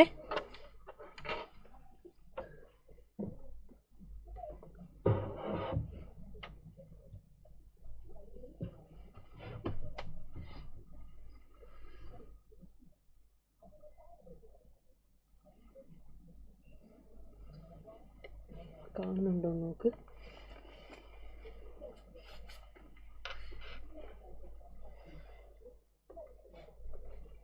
അപ്പോൾ നമ്മൾ അടുത്തതായിട്ട് പോകുന്നത് ലെജിസ്ലേറ്റർ കേട്ടോ. ലെജിസ്ലേറ്ററിനെ കുറിച്ച് പഠിക്കാനാണ് നമ്മൾ അടുത്തതായിട്ട് പോകുന്നത്. ഓക്കെ, അപ്പോൾ നമുക്ക് ലെജിസ്ലേറ്ററിലേക്ക് അടുത്തതായിട്ട് നമുക്ക് പോകാം. റെഡി? ഓക്കെ, ലെജിസ്ലേറ്ററിലേക്ക് നമുക്ക് പോകാം. Indian legislature is known as A parliament. നമ്മൾ പറഞ്ഞു, നേരത്തെ ഡിസ്കസ് ചെയ്തു, എക്സിക്യൂട്ടീവ്, ലെജിസ്ലേച്ചർ, അതേപോലെ തന്നെ ജുഡീഷ്യറിയാണ് നമ്മുടെ ഗവൺമെന്റിന്റെ ഓർഗൻസ് എന്ന് പറയുന്നത്. അപ്പം Indian legislature is known as A parliament. Indian legislature ആണ് എന്ത് പേരിൽ അറിയപ്പെടുന്നത്? പാർലമെന്റ് എന്ന പേരിൽ അറിയപ്പെടുന്നത്. And it consist of president. അതിൽ ആരൊക്കെ ഉണ്ടായിരിക്കും? പ്രസിഡന്റ്സ് ഉണ്ടായിരിക്കും. ലോക്സഭ, രാജ്യസഭ മെമ്പേഴ്സിന് നമുക്ക് അവിടെ കാണാൻ സാധിക്കും. ബ്യൂറോക്രസിയുടെ ഡെഫിനിഷൻ വേണ്ട കേട്ടോ സിനാനെ. എന്താണ് അതിൽ കണ്ടെയ്ൻ ചെയ്യുന്ന ആളുകൾ ആരൊക്കെയാന്നുള്ളത് അറിഞ്ഞു വെച്ചാൽ മതി. ആ ഡെഫിനിഷനായിട്ടൊന്നും ചോദിക്കില്ല. Article 79 deals with Indian parliament. Article 79 കൃത്യമായിട്ട് എന്ത് ചെയ്യുന്നുണ്ട്? ഇതിനെക്കുറിച്ച് വ്യക്തമായിട്ട് എന്ത് ചെയ്യുന്നുണ്ട്? പറഞ്ഞു വെക്കുന്നുണ്ട്. കൃത്യമായിട്ടും വ്യക്തമായിട്ടും എന്ത് ചെയ്യുന്നുണ്ട്? അവർ പറഞ്ഞു വെക്കുന്നുണ്ട്. ആൻഡ് ഇവിടെ നോക്കിക്കേ, നമ്മളെ പാർലമെന്റിന്റെ ഫംഗ്ഷൻ എന്തൊക്കെയാണ്? ആദ്യം ഇവിടെ പഠിക്കേണ്ട ഒരു പ്രധാന പോയിന്റ് വെച്ചാൽ Indian legislature is also known as the parliament. Indian legislature എന്ത് ചെയ്യുന്നുണ്ട്? പാർലമെന്റ് എന്ന പേരിലും അറിയപ്പെടുന്നുണ്ട്. ഓക്കെ, ഇതിലാദ്യം നമ്മൾ പഠിച്ചു വെക്കേണ്ടത് നമ്മളെ പാർലമെന്റിന്റെ പവറും ഫംഗ്ഷനുമാണ്. ആദ്യം നമ്മൾ പഠിച്ചു വെക്കേണ്ടത്. The democratic system is establish on the strong base of parliament. So ഒരു ഡെമോക്രാറ്റിക് സിസ്റ്റം നമ്മൾ എസ്റ്റാബ്ലിഷ് ചെയ്തൊരു സ്ട്രോങ് ബേസ് ഉള്ള പാർലമെന്റിലൂടെയാണ്. സോ ഒരു കൺട്രിക്ക് വേണ്ട ലോസും കാര്യങ്ങളും ക്രിയേറ്റ് ചെയ്യുന്നതും ഒക്കെ ആരാണ്? പാർലമെന്റ് ആണ്. യൂണിയൻ മിനിസ്ട്രി കൺട്രോൾ ചെയ്യുന്നത് പാർലമെന്റ് ആണ്. പാർലമെന്റിലാണ് എല്ലാം നമ്മൾ എസെൻഷ്യൽ ആയിട്ടുള്ള കാര്യങ്ങൾ, ഡെവലപ്മെൻറ്റ് ആക്ടിവിറ്റീസ്, മണി സ്പെൻഡിങ് കാര്യങ്ങളൊക്കെ നമ്മൾ എന്ത് ചെയ്യുന്നത്, ഡിസ്കസ് ചെയ്യുന്നത്, കൺസെൻ്റ് ഒക്കെ വാങ്ങുന്നത് അവിടെ നിന്നാണ്. അതേപോലെ തന്നെ എന്താണ്, പാർലമെൻറ്റിൽ വെച്ചിട്ടാണ് യൂണിയൻ മിനിസ്ട്രി എന്ത് ചെയ്യുന്നത്, money bill propose by the union ministry. അതേപോലെ തന്നെ പിന്നെ നമ്മൾ എന്താ പറയുന്നത്, കോൺസ്റ്റിറ്റ്യൂഷൻ അമെൻഡ് ചെയ്യാനുള്ള പവറും കാര്യങ്ങളൊക്കെ പാർലമെൻറ്റിൽ പറയുന്നുണ്ട്. ദെൻ നമ്മളൊരു പബ്ലിക് ഒപ്പീനിയൻ ഒരു ഫോറം തന്നെയാണ് പാർലമെൻറ്റ് എന്ന് പറയുന്നത്. സോ അവിടെ ഇലക്ടോറൽ ഫങ്ഷൻസും ഉണ്ട്, like president electing, vice president electing, അതൊക്കെ അവിടെ വരുന്നുണ്ട്. അടുത്തത് എന്താ പറയുന്നത്, നമ്മുടെ power to impeach the president, power to impeach the president. നമ്മളെ വൈസ് പ്രസിഡന്റിനെയും പ്രസിഡന്റിനെയും ചീഫ് ജസ്റ്റിസിനെയും അതേപോലെ ജഡ്ജസിനെയും സുപ്രീം കോടതിനെയും ഹൈക്കോടതിനെയും ഒക്കെ എന്താണ്, ഇംപീച്ച് ചെയ്യാനുള്ള ഒരു റൈറ്റ്സ് കൂടെ എന്ത് ചെയ്യുന്നുണ്ട്, അവിടെ വരുന്നുണ്ട്. റൈറ്റ്സ് കൂടെ കമന്റ് നോക്ക്, റൈറ്റ്സ് കൂടെ അവിടെ വരുന്നുണ്ട്. Okay, yes. അടുത്തത്, why do we need A parliament? എന്തിനാണ് നമുക്കൊരു പാർലമെന്റിന്റെ ആവശ്യം എന്ന് പറയുന്നത്? It is essential for Democratic country. ഒരു ഡെമോക്രാറ്റിക് കൺട്രിയിൽ വളരെ പ്രധാനപ്പെട്ടുള്ളതാണ് എന്ത് എന്ന് പറയുന്നത്, പാർലമെന്റ് എന്ന് പറയുന്നത്. And it is A basis of representative of democracy. ഡെമോക്രസീൻ്റെ ഒരു റെപ്രസെൻറ്റേറ്റീവ് തന്നെയാണ് എന്ത് മക്കളെ, പാർലമെന്റ്. അതേപോലെ തന്നെ it has accountability and responsibility towards the people. ജനങ്ങളോടൊരു അക്കൗണ്ടബിലിറ്റിയും അതേപോലെ തന്നെ റെസ്പോൺസിബിലിറ്റിയും പാർലമെന്റിനുണ്ട്. ആൻഡ് ബൈകാമറൽ ലെജിസ്ലേറ്റർ എന്ന് പറയുന്നത് എന്താണ് മക്കളെ? The legislator is having 2 houses. ലെജിസ്ലേറ്ററിൽ 2 ഹൗസസ് ഉണ്ട്, ലോക്സഭയും രാജ്യസഭയും. അതാണ് നമ്മളെന്താ ബൈകാമറൽ ലെജിസ്ലേറ്റർ എന്ന് പറയുന്നത്. ഇന്ത്യൻ ലെജിസ്ലേറ്റർ എന്ന് പറയുന്നത് എന്താ, ഒരു ബൈകാമറൽ ലെജിസ്ലേറ്റർ ആണെന്നുള്ള കാര്യം മറന്നു പോകരുത്. ഇന്ത്യൻ ലെജിസ്ലേറ്റർ എന്താ, ഒരു ബൈകാമറൽ ലെജിസ്ലേറ്റർ ആണ്. ഓക്കെ, ദെൻ എന്തൊക്കെയാണ് നമ്മുടെ ഈ ഒരു പാർലമെന്റ്, ദ ഹൗസ് ഓഫ് പാർലമെന്റിൽ എന്തൊക്കെ കാര്യങ്ങളാണ്, അല്ല ഒരു മിനിറ്റടാ, ഫീച്ചേഴ്സും മെറിറ്റും എന്തൊക്കെയാണ് നമ്മൾ നോക്കുകയാണെങ്കിൽ, it is suitable for countries with a large size and diversity. വലിയൊരു ലാർജ് സൈസ് ആയിട്ടുള്ള ഒരു കൺട്രി, ഡൈവേഴ്സ് ആയിട്ടുള്ള ഒരു കൺട്രിയിൽ നമുക്ക് എന്തിന് ഒരു ഭരണം സുഖകരമാക്കാൻ അവിടെ നമുക്ക് എന്ത് വേണം, ഒരു ബൈകാമറൽ ലെജിസ്ലേറ്റർ ആണ് ഏറ്റവും ഈസി ആയിട്ടുള്ളത്.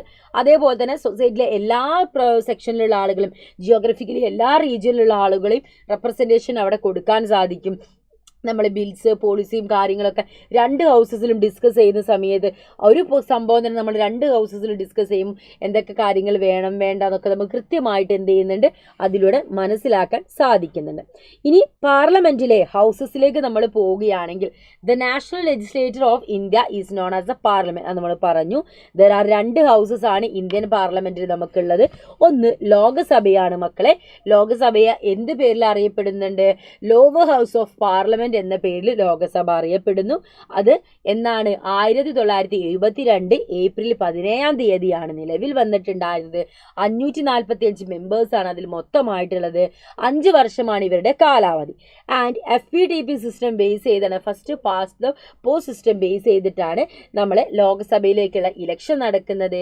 അതേപോലെ തന്നെ it can be dissolve by the president. ഇതൊക്കെ ലോക്സഭയിലുണ്ട്. ആൻഡ് ലോക്സഭ എന്ന് പറയുന്ന ഒരു പെർമനന്റ് ഹൗസ് അല്ല. അതിൻ്റെ അകത്ത് എന്താണ്, പ്രസിഡന്റ് 2 ആംഗ്ലോ ഇന്ത്യൻസിന് എന്ത് ചെയ്യാം, നോമിനേറ്റ് ചെയ്യാൻ സാധിക്കും. Lok Sabha speaker പ്രിസൈഡ് over it meeting. Lok Sabha speaker ആയിരിക്കും മീറ്റിംഗ്സും കാര്യങ്ങളൊക്കെ എന്ത് ചെയ്യുന്നത് നോക്കുന്നൊക്കെ ലോക്സഭ സ്പീക്കർ ആയിരിക്കും. ആൻഡ് ഈ ലോക്സഭയിലെ മെമ്പേഴ്സിൻ്റെ ക്വാളിഫിക്കേഷൻ എന്ന് പറയുന്നെങ്കിൽ സിറ്റിസന് 25 വയസ്സ് പൂർത്തിയായിരിക്കണം. എന്തായിരിക്കണം? 25 വയസ്സ് പൂർത്തിയായിരിക്കണം. അതേപോലെ തന്നെ എന്താണ്, ഗവൺമെൻറ് ജോലിയും കാര്യങ്ങളൊന്നും ചെയ്യുന്ന ഒരു വ്യക്തി ആയിരിക്കരുത്. അതേപോലെ മെൻ്റലി സൗണ്ടഡ് പേഴ്സണാലിറ്റി, അങ്ങനെയുള്ള കാര്യങ്ങളൊക്കെ എന്ത് ചെയ്യണം, അതൊരു ക്വാളിഫിക്കേഷനായിട്ട് പറയുന്നുണ്ട്. ഇവരെ പവറും ഫംഗ്ഷൻ എന്ന് പറയുകയാണെങ്കിൽ, make laws on the subject. Union ലിസ്റ്റിലും കൺകറൻറ്റ് ലിസ്റ്റിലും വരുന്ന സബ്ജക്റ്റ് റിലേറ്റഡ് ആയിട്ടുള്ള നിയമങ്ങൾ എന്ത് ചെയ്യുക, ക്രിയേറ്റ് ചെയ്യുക. അതേപോലെ തന്നെ മണി ബില്ല്, ഓർഡിനറി ബില്ല് അതൊക്കെ പ്രസൻറ്റ് ചെയ്യുക. Then taxation, budget, annual financial statement ഇതിനൊക്കെ അപ്രൂവ്സ് നൽകുക. നമ്മൾ questions, submissions, non confidence motion ഇതുമായിട്ട് ബന്ധപ്പെട്ടുള്ള കാര്യങ്ങളൊക്കെ കൺട്രോൾ ചെയ്യുക. ഇതൊക്കെ ആരുടെ ഫംഗ്ഷനാണ്? നമ്മുടെ ലോക്സഭയുടെ ഫംഗ്ഷനാണ്. അതേപോലെ തന്നെ കോൺസ്റ്റിറ്റ്യൂഷനിലെ അമെൻഡ് ചെയ്യാനുള്ള പവർ ഇവർക്കുണ്ട്. അതേപോലെ എമർജൻസി പ്രൊക്ലമേഷൻ അപ്രൂവ് ചെയ്യാനുള്ള പവർ ഉണ്ട്. Then election president and vice president അത് പാർട്ടിസിപ്പേറ്റ് ചെയ്യാൻ റൈറ്റ്സ് ഉണ്ട്. Then president, vice president, judges of supreme court and high court ഇവർ ഇംപീച്ച്മെന്റിൽ പാർട്ടിസിപ്പേറ്റ് ചെയ്യാൻ റൈറ്റ്സ് ലോക്സഭക്കുണ്ട്. ഇനി നമ്മൾ രാജ്യസഭയിലേക്കാണ് മക്കളെ പോകാൻ പോകുന്നത്. എങ്ങോട്ട് നമ്മൾ പോകുന്നത്? രാജ്യസഭയിലേക്കാണ്. രാജ്യസഭ എന്ന് പറയുന്നത് നമ്മുടെ പാർലമെന്റിലെ അപ്പർ ബോഡിയാണ്. ലോക്സഭ പാർലമെന്റിലെ ലോവർ ബോഡിയാണ്. ഇത് 1952 ഏപ്രിൽ 3-ാം തീയതിയാണ് എന്ത് ചെയ്തത്? ഇത് നിലവിൽ വന്നിട്ടുണ്ടായിരുന്നത്. രാജ്യസഭ എന്ന് പറയുന്നത് എന്താണ്? ഒരു ഇൻഡയറക്റ്റ് ആയിട്ടുള്ള ഇലക്ട് ചെയ്തിട്ടുള്ള ബോഡിയാണ്. അതേസമയം എന്താ പറയുന്നത്? പോപ്പുലേഷൻ ബേസ് ചെയ്തിട്ടായിരിക്കും അതിൻ്റെ റെപ്രസെൻറ്റേഷനും കാര്യങ്ങളൊക്കെ ഉണ്ടായിരിക്കുക. ദെൻ പിന്നെ പറയുന്ന പോയിന്റ് എന്താ? പിന്നെ എന്താണെടാ പറയുന്നത്?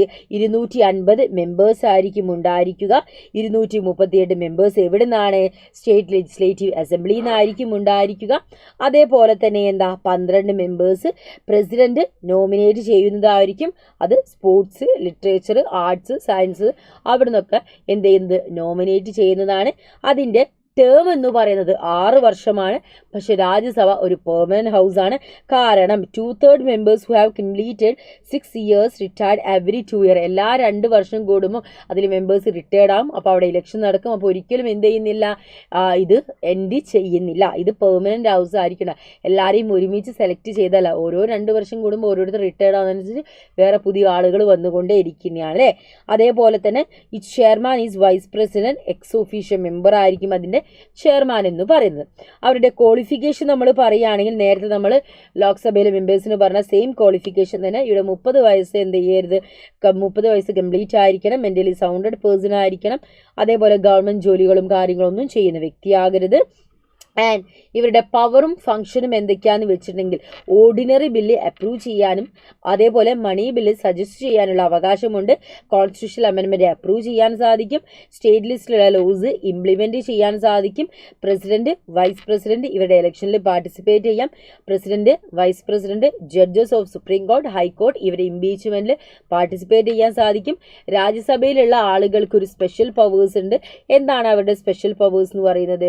രാജ്യസഭയിൽ ആളുകളുടെ കൺസെന്റോട് കൂടെ മാത്രമേ union legislator can legislate on subject which is include the state list. State ലിസ്റ്റിൽ വരുന്ന ഒരു സബ്ജക്റ്റിൽ ഒരു തീരുമാനം എടുക്കണമെങ്കിൽ അത് രാജ്യസഭയിലുള്ള ആളുകൾ അപ്രൂവലോട് കൂടെ മാത്രമായിരിക്കണം.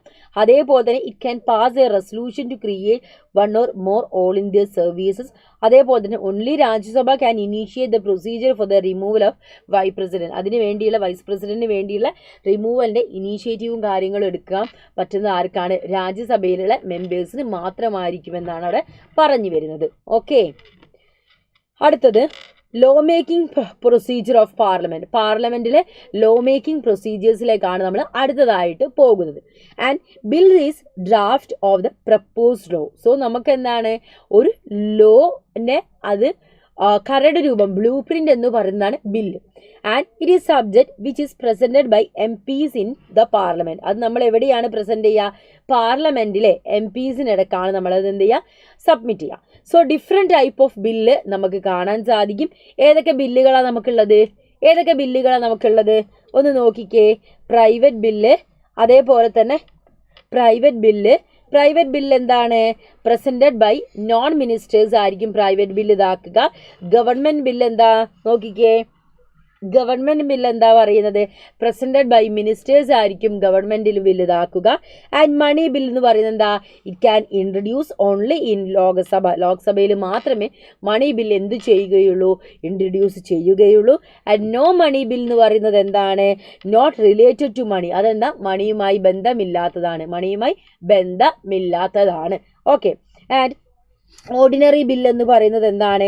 Closely related to common people. ജനങ്ങളുമായിട്ട് എത്രത്തോളം ക്ലോസ്ലി റിലേറ്റ് ചെയ്ത് നിൽക്കുന്ന ഒന്നായിരിക്കും. അതേപോലെ തന്നെ എന്താ പറയുന്നത്? അതേപോലെ തന്നെ ഇറ്റ് ക്യാൻ ബി ഇൻട്രൊഡ്യൂസ് ചെയ്ത് ലോക്സഭയിൽ, രാജ്യസഭയിൽ എവിടെ വേണമെങ്കിലും എന്താ നമുക്കത് ഇൻട്രൊഡ്യൂസ് ചെയ്യാൻ സാധിക്കും. കോൺസ്റ്റിറ്റ്യൂഷൻ ബില്ല് എന്ന് പറയുന്നത് എന്താണ്? It is represented for the amendment of the constitution. Constitution അമെൻമെൻറ്റിനെ റെപ്രസെൻറ്റേറ്റ് ചെയ്തുകൊണ്ടുള്ളതാണ് കോൺസ്റ്റിറ്റ്യൂഷൻ ബില്ല് എന്ന് പറയുന്നത്. ക്ലിയർ ആയോ മക്കളെ? അതേപോലെ തന്നെ പിന്നെ പറയുന്നത് എന്താണ്? Different stages of law making procedure in India. ഇന്ത്യയിലെ ലോ മേക്കിങ്ങിന് പല തരത്തിലുള്ള പ്രൊസീജിയേഴ്സും കാര്യങ്ങളൊക്കെ ഉണ്ട്.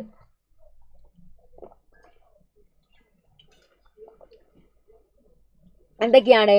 ഇറ്റ് കൺസിസ്റ്റ് 5 സ്റ്റേജസ് ഉണ്ട്, അല്ലെങ്കിൽ phases of 3 readings. First stage of first reading എന്ന് പറയുന്നത് എന്താ?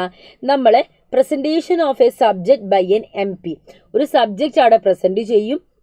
സെക്കൻഡ് സ്റ്റേജ് അല്ലെങ്കിൽ സെക്കൻഡ് റീഡിംഗ് എന്ന് പറഞ്ഞാൽ if there are any disagreement with the subject presented by an MP in the parliament can be rediscussed. അപ്പോൾ പാർലമെന്റിൽ ഏതെങ്കിലും MPസിന് അതെന്തെങ്കിലും അതിൽ ഡിസഗ്രിമെന്റ് ഉണ്ടെങ്കിൽ അത് നമ്മൾ എന്ത് ചെയ്യും? അവിടെ വെച്ച് ഡിസ്കഷനും കാര്യങ്ങളൊക്കെ അതിൽ നടത്തും. തേർഡ് സ്റ്റേജ് എന്ന് പറയുന്നത് എന്താണ്? So if the problem is not solve even after the rediscussion, വീണ്ടും നമ്മൾ ഡിസ്കസ് ചെയ്തിട്ട് പ്രോബ്ലം ഒന്നും സോൾവ് ചെയ്യാൻ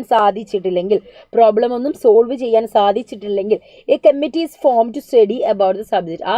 ഒരു കമ്മിറ്റി ഫോം ചെയ്തിട്ട് അവരെ സബ്ജക്റ്റും കാര്യങ്ങളും ഡിസ്കസ് ചെയ്യാൻ വേണ്ടിയിട്ട് ഒരു കമ്മിറ്റി എന്ത് ചെയ്യുന്നു? അവർ ഫോം ചെയ്യുകയൊക്കെ ചെയ്യുന്നു. ദെൻ ഫോർത്ത് സ്റ്റേജ് എന്ന് പറഞ്ഞാൽ റിപ്പോർട്ട് സ്റ്റേജ് ആണ്. A report is prepared over the subject. ആ സബ്ജക്റ്റ് റിലേറ്റഡ് ആയിട്ടുള്ള റിപ്പോർട്ടും കാര്യങ്ങളും എന്ത് ചെയ്യും? നമ്മൾ എന്ത് ചെയ്യും? സബ്മിറ്റ് ചെയ്യും.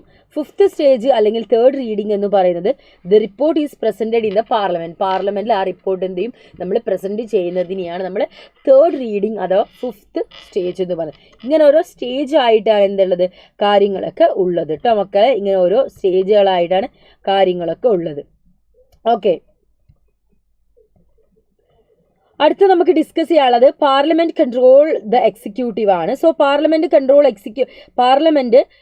എക്സിക്യൂട്ടീവ് കൺട്രോൾ ചെയ്യുന്നത്, to control the executive the legislator make use of different device. പല രീതികളിലൂടെയാണ്. ഒന്ന് ഡെലിബറേഷൻ ആൻഡ് ഡിസ്കഷൻ, അതായത് members of legislative got opportunity to discuss and opportunity to discuss on the policies formulated by executive. Example question അവറും അല്ലെങ്കിൽ 0 അവറും കാര്യങ്ങളൊക്കെ conduct ചെയ്തിട്ട് എന്ത് ചെയ്യും? അവർക്കൊരു ഓപ്പർച്യൂണിറ്റി കിട്ടും അവരെ കാര്യങ്ങളൊക്കെ ഡിസ്കസ് ചെയ്യാൻ. അല്ലെങ്കിൽ approval or refusal of law. A bill become law only if it's approved by the parliament approve ചെയ്താൽ മാത്രമേ എന്ത് ചെയ്യുള്ളൂ? ഒരു ബില്ല് ഒരു നിയമമായി മാറുകയുള്ളൂ. ഫിനാൻഷ്യൽ കൺട്രോൾ എന്ന് പറയുന്നത് എന്താണ്? The approval of parliament is required for spending money for the developmental ആക്ടിവിറ്റീസിന് മണി സ്പെൻഡ് ചെയ്യാൻ വേണ്ടി അപ്രൂവൽ പാർലമെന്റിൽ കിട്ടണം, റിക്വയർഡ് ആണ്. നോൺ കോൺഫിഡൻസ് മോഷൻ എന്താണ്? The opposition party represent a resolution in the parliament if they find that the government lost their majority to rule the nation. This procedure is called the non-confidence motion. Non-confidence motion എന്ന് പറയുകയാണെങ്കിൽ മുഹമ്മദ് ഷേസിനെ നിങ്ങൾക്കൊക്കെ വേണ്ടിയിട്ടാട്ടോ. Okay, നിങ്ങൾക്കൊക്കെ വേണ്ടിയിട്ടാണേ. Okay, ഇവിടെ എന്താ പറയുന്നത്? Non confidence motion എന്ന് പറയുന്നത് എന്താ? The opposition party present a resolution in the പാർലമെന്റിൽ ഒരു റെസൊല്യൂഷൻ വെക്കുകയാണ്. എന്ത് റെസൊല്യൂഷനാണ് വെക്കുന്നത്? If they find that the government lose their majority to rule the nation. ഒരു നേഷൻ റൂൾ ചെയ്യാനുള്ള മെജോറിറ്റി അവർക്ക് എന്താണ്? നഷ്ടപ്പെട്ടുവെന്ന് അവർ പറയുകയാണ്. ഒപ്പോസിഷൻ പാർട്ടി പറയുന്ന സമയത്ത് ആ ഒരു പ്രൊസീജിയറിനെയാണ് നമ്മൾ എന്ത് എന്ന് വിളിക്കുന്നത്? എന്ത് എന്ന് മക്കളെ വിളിക്കുന്നത്? നോൺ കോൺഫിഡൻസ് മോഷൻ എന്ന് വിളിക്കുന്നത്. നോൺ കോൺഫിഡൻസ് മോഷൻ എന്ന് വിളിക്കുന്നത്. ഓക്കെ, ക്ലിയർ ആയില്ലേ? അപ്പൊ നമുക്ക് അടുത്തതിലേക്ക് പോയാലോ? അടുത്തതിലേക്ക് നമുക്ക് പോകാം കേട്ടോ. അടുത്ത നമ്മളെ ക്വസ്റ്റ്യൻ അവർ ആണ് നമുക്ക് ഡിസ്കസ് ചെയ്യാനുള്ളത്. എന്താണ്? ക്വസ്റ്റ്യൻ അവർ ആണ് നമുക്കിനി ഡിസ്കസ് ചെയ്യാനുള്ളത്. ഓക്കെ, അപ്പൊ എന്താണ് ക്വസ്റ്റ്യൻ അവർ എന്ന് പറയുന്നത്?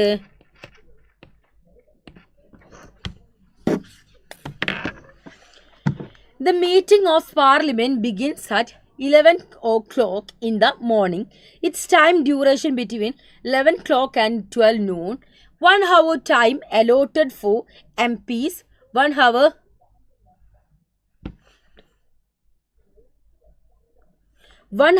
time allotted for the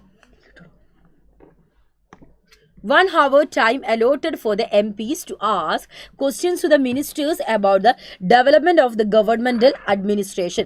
അതിനെയാണ് നമ്മൾ എന്ത് എന്ന് വിളിക്കുന്നത്? നമ്മുടെ ക്വസ്റ്റ്യൻ ഹവേഴ്സ് എന്ന് വിളിക്കുന്നത്. എന്തെന്ന് വിളിക്കുന്നത്? ക്വസ്റ്റ്യൻ ഹവർ എന്ന് വിളിക്കുന്നത്. സോ ടൈം ഡ്യൂറേഷൻ എന്താണ്? 11 മണി മുതൽ 12 മണി വരെ ആയിരിക്കും ഉണ്ടായിരിക്കുക. ഒരു 1 hour ആയിരിക്കും അവർ അലോട്ട് ചെയ്തിട്ടുണ്ടായിരിക്കുക. So the MPs to ask question to the ministers about the developments of the governmental administration. Government അഡ്മിനിസ്ട്രേഷന് ഡെവലപ്മെൻറ്റ്സിനെ കുറിച്ച് എന്ത് ചെയ്യും? അവർ ക്വസ്റ്റ്യൻസും കാര്യങ്ങളൊക്കെ ചോദിക്കും. കാര്യങ്ങളൊക്കെ 1 മണിക്കൂർ കൊണ്ട് അവർ ചോദിക്കും. അവരെന്ത് ചെയ്യണം? തിരിച്ച് മറുപടിയും കാര്യങ്ങളൊക്കെ പറഞ്ഞിരിക്കണം. ഓക്കെ. ദെൻ 0 hour എന്ന് പറയുന്നത് എന്താണ്? 0 hour എന്ന് പറയുന്നത് എന്താണ്? Yes, it begins just after question hour. Question അവറിന് ശേഷമുള്ള സമയത്തെയാണ് നമ്മൾ എന്താ 0 hour എന്ന് നമ്മൾ വിളിക്കുന്നത്. Since it start at 12 noon, 12 മണിക്ക് അത് സ്റ്റാർട്ട് ചെയ്യും. ആ ഒരു സമയത്ത് നമ്മൾ എന്ത് വിളിക്കും? 0 hour എന്നാണ് വിളിക്കുക. Highly important matters can be raise by the members in 0 hour without giving prior notice to the presiding officer. മുന്നേ നമ്മളെന്താ ഇന്നത് കാര്യങ്ങൾ ഞങ്ങൾ പറയും എന്ന് പറഞ്ഞിട്ട് ഒരു മുൻധാരണയോ മുൻകൂർ ജാമ്യം ഒന്നും നമ്മളവിടെ വാങ്ങേണ്ടതില്ല. നമുക്ക് കൃത്യമായിട്ട് എന്ത് ചെയ്യാം? അവിടെ കാര്യങ്ങളൊക്കെ പറയാൻ സാധിക്കും. കൃത്യമായിട്ട് നമുക്ക് അവിടെ അവരോട് കാര്യങ്ങളൊക്കെ നമുക്ക് എന്താ പറയാം, ഇന്നതാണ് കാര്യങ്ങൾ എന്ന് പറഞ്ഞിട്ട് നമുക്ക് ഇമ്പോർട്ടൻ്റ് ആയിട്ടുള്ള ഒരുപാട് മാറ്റേഴ്സ് വരുന്ന ഒരു സമയമാണ് എന്ത്?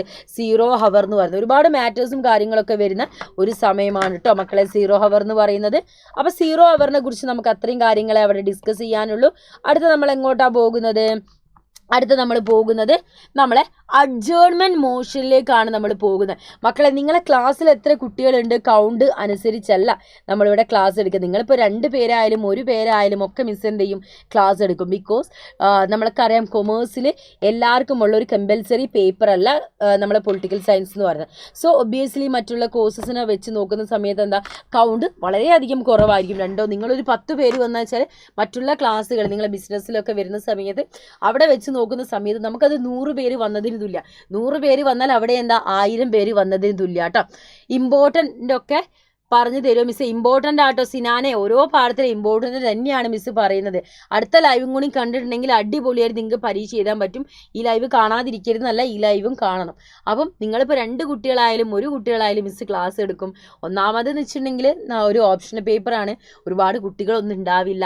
അപ്പം അത് മിസ്സിനും നല്ലതുപോലെ അറിയാം. നിങ്ങൾക്ക് അറിയാത്തവരുണ്ടെങ്കിൽ അറിയാൻ വേണ്ടിയിട്ടാട്ടോ പറയുന്നത്. അപ്പോൾ ആർക്ക് വേണ്ടിയിട്ടാണ് ക്ലാസ് എടുക്കുന്നതൊക്കെ കമൻറ്റ് കണ്ടു. അപ്പോൾ നിങ്ങൾക്ക് വേണ്ടിയിട്ടാണ് ഈ ഒരു 10 പാഠം ഞാൻ 2-3 കുട്ടികൾക്ക് വന്ന് പറയുന്നുണ്ടെങ്കിൽ അതെന്താ, എനിക്ക് പറയാൻ ആഗ്രഹമുള്ളത് കൊണ്ടും എന്നെ കേൾക്കാൻ കുട്ടികൾ ഉണ്ടാവും എന്നുള്ള വിശ്വാസമുള്ളത് കൊണ്ടാണ്. പക്ഷെ എനിക്കറിയാം കുട്ടികൾ ഒബ്വിയസ്ലി കുറവായിരിക്കും, ഓപ്ഷണൽ പേപ്പറാണെന്നുള്ള നല്ല ബോധ്യം മിസ്സിനുണ്ട്. അതുകൊണ്ട് തന്നെ ഇന്ന കുട്ടികളിൻ്റെ ക്ലാസ് ഉണ്ടായിരിക്കണം അങ്ങനെ നിബന്ധനയും കാര്യങ്ങളൊന്നും മിസ്സിനില്ല.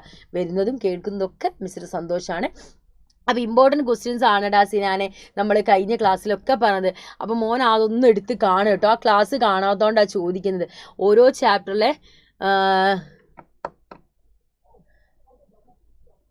Thank you Athira. അപ്പോൾ നമ്മൾ ക്ലാസ്സിലെടുക്കുന്ന കാര്യങ്ങൾ കഴിഞ്ഞ ക്ലാസ്സിലൊക്കെ എടുത്ത ഓരോ പാഠത്തിലെ ഇമ്പോർട്ടൻറ്റ് ക്വസ്റ്റ്യൻസ് ആണ്.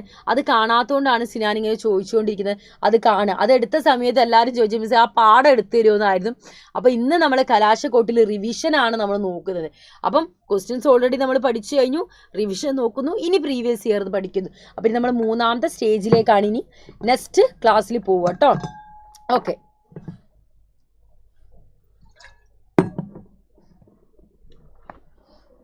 അടുത്ത നമ്മൾ പറയുന്നത് അഡ്ജേൺമെൻറ്റ് മോഷൻ ആണ്. അടുത്ത നമുക്ക് പറയാനുള്ളത് The proceeding of Parliament are pre-planned. Suspending such usual proceeding, the Speaker give permission for discussing a definite matter of urgent public importance. So എന്താ ഇവിടെ പറയുന്ന മക്കളെ? സസ്പെൻഡിങ് സച്ച് യൂഷ്വൽ പ്രൊസീഡിങ്സോ അല്ലെങ്കിൽ എന്തെങ്കിലും ഒരു കാര്യങ്ങളൊക്കെ വരുന്ന സമയത്ത് നമുക്ക് എന്താണ് കുറച്ച് speaker give permission for discussing a definite matter for urgent public importance കൊടുക്കുന്നുണ്ട്. അതേപോലെ തന്നെ എന്താണ് പാർലമെൻ്ററി കമ്മിറ്റിയിലേക്ക് വരുന്ന സമയത്ത് പാർലമെൻ്ററി കമ്മിറ്റി എന്നാൽ ലോ മേക്കിങ്ങിൽ വളരെ പ്രധാന പങ്ക് വഹിക്കുന്ന ഒന്നാണ് പാർലമെൻ്ററി കമ്മിറ്റീസ് എന്ന് വിളിക്കുന്നത്. Thank you Rajani, thank you so much Athira, ഒരുപാട് സന്തോഷം കേട്ടോ.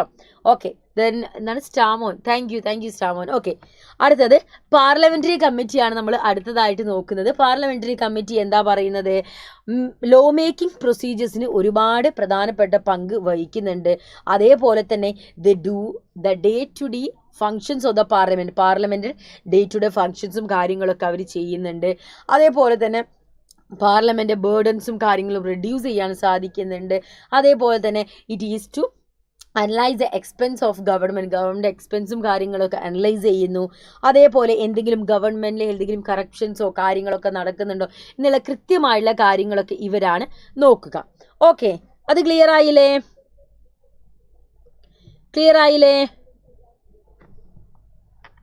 സെറ്റ് അല്ലേ? ഓക്കെ, അപ്പം നമുക്ക് അടുത്ത ചാപ്റ്ററിലേക്ക് നമുക്ക് പോകാം.